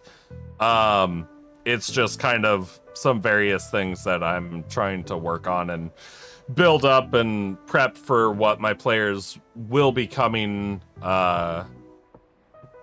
across in the future, in the near future, whether they interact with it or not.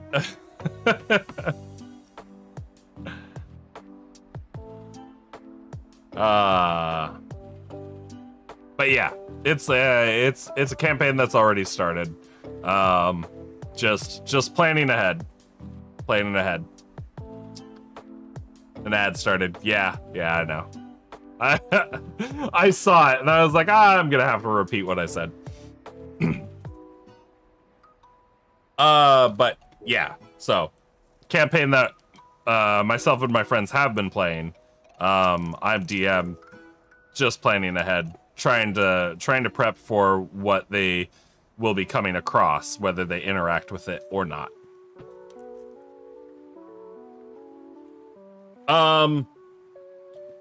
So yeah. But yeah, I can see that. There was something else.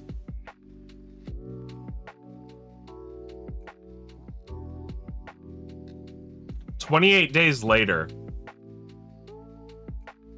I think 28 days later, I think they've done that a lot too. So I guess they do use it in I mean, of course they do. They use it in movies and TV shows and stuff. They leave clues and hints about what's going on in the world, without just specifically stating what's going on in the world. We are using 5e with a few homebrew rules and stuff like that, but no, we're using 5e. A lot of my players, actually the vast majority of my players are new to D&D, new to tabletop game RPGs in general. So we've gone with 5e just to help them get into it. The biggest issue is mostly just roleplay and comfortability. How easily my players can actually be themselves at the table. Even though we're all friends, they still shut down when they're like, oh, I don't know if I can use a goofy number or a goofy accent or anything. And the slew of numbers, yeah. Love homebrew and the freedom it gives. You can homebrew anything in any TTRPG. It's just about picking whatever set of rules works for you and your players. I will talk about my brief experience with 3.5 and how it was extremely confusing, but knowing what I know now, if I were to pick up 3.5, I guarantee I could pick it up and just be like, yeah, okay, this is how it is, and I'm sure I would have fun with 3.5. I'm sure I'd have fun with Pathfinder. I'm sure I'd have fun with second edition Pathfinder. Whatever. Can't wait for Mothership because that game is going to be field day for homebrew. Probably.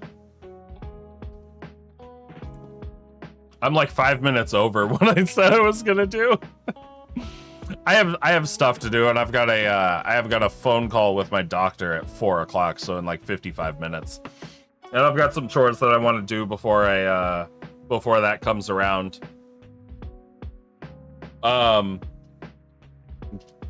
Go home and eat? What do you mean? I am home. I am home. This is my home. But no, this was fun. This was good. It may not look like we got a whole lot done, but I feel like we did more. Go home and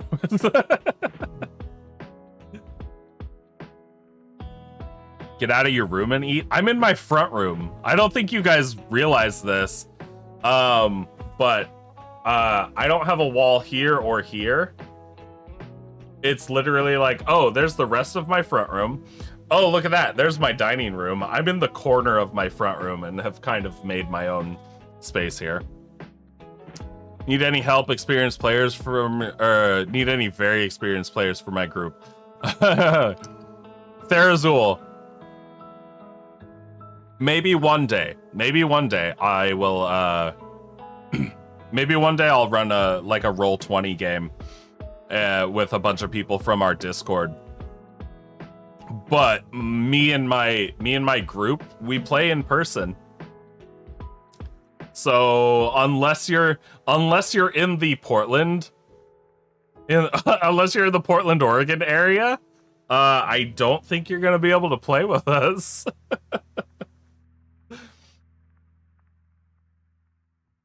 But yeah, okay. I'm gonna wind down a bit.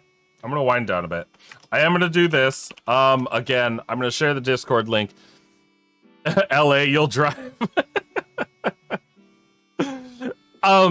Any of you that haven't joined the You'll Fly to Portland, Maine, and hunt me down. Yeah, you fly to Portland, Maine, and hunt me down.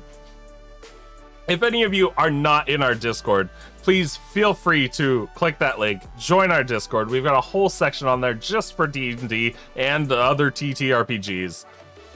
We don't discriminate. Come in, talk about any of your TTRPG experiences, your homebrew that you're working on. Please, like, even to create a group to play with, because I know we've got multiple people in our Discord that have talked about creating an online group of people to play with.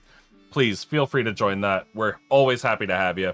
It's also a good way to know when I'm streaming, as well as the others in the Bad Back game, that being Geo of Concerned Whale Productions, the Shiz, and J-Ron. Geo, you've been meaning to try and set up an online game. Honestly, if you do, I'll play. Roxy, you gotta stop simping for me. But yeah, there's the Discord. Another thing, I haven't baked it into my normal bot, but there's the link for the music that I've been listening to throughout this entire stream. Game Chops on YouTube. That link should take you straight to their channel on YouTube. They are fantastic. The channel's run by this guy DJ Cutman, and kind of pulls music from lots of other lots of folks that do covers and various things, stuff like that. Before the BBG Discord, you were starting your own, looking for game server. But yeah, so there's the Discord link. There's the music link if you guys like the music that we've been listening to. I just keep it's the Video Game Study Lounge live channel on Game Chops YouTube channel. What are we doing? Do we want to go raid somebody? We got so many of you wonderful people hanging out in here. Seriously, you guys are absolutely amazing. I don't think I could ever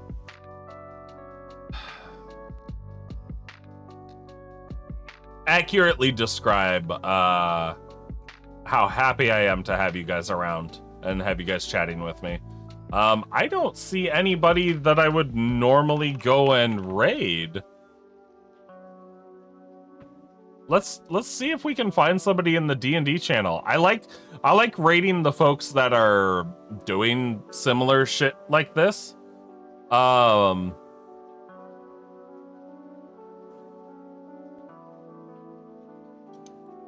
Although, yeah, I don't know. Let's go all the way down. Let's find somebody all the way at the bottom.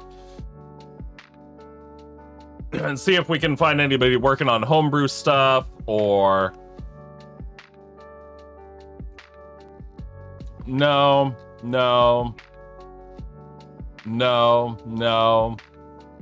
It's not that I have anything against people streaming their D&D games. It's just, I don't know. I think it's one of those things that you just don't raid, right? Although, hello.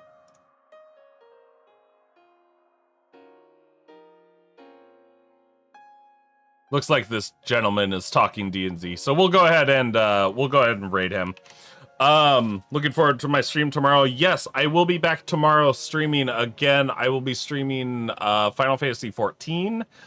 And honestly, if I get bored tonight, I might come back and stream something else tonight. We'll see. I can't guarantee on that one. But yeah, let's go ahead. Let's raid out to this gentleman here. Sirius Brightstar. We'll go ahead and do that. Show him some love. For those of you that are wanting to join in on the raid, please feel free to copy and paste that raid message right there. If you are one of my wonderful, super awesome, supportive subscribers, the second message right there is going to be the one you're going to want to use. Because it has the hearts. It's got the mushroom hearts. But yeah, we'll go ahead. We'll go raid Sirius Brightstar. You guys are all absolutely fantastic. I thank you guys so much for everything that you do for me and all the help that you guys give me with all of this. And I'm super looking forward to the next time I actually get to play D&D with all these ideas and whatnot. But yeah, I'll be back tomorrow. I hope you all have a wonderful night or day or whatever time it is, wherever you are, and I'll see you next time.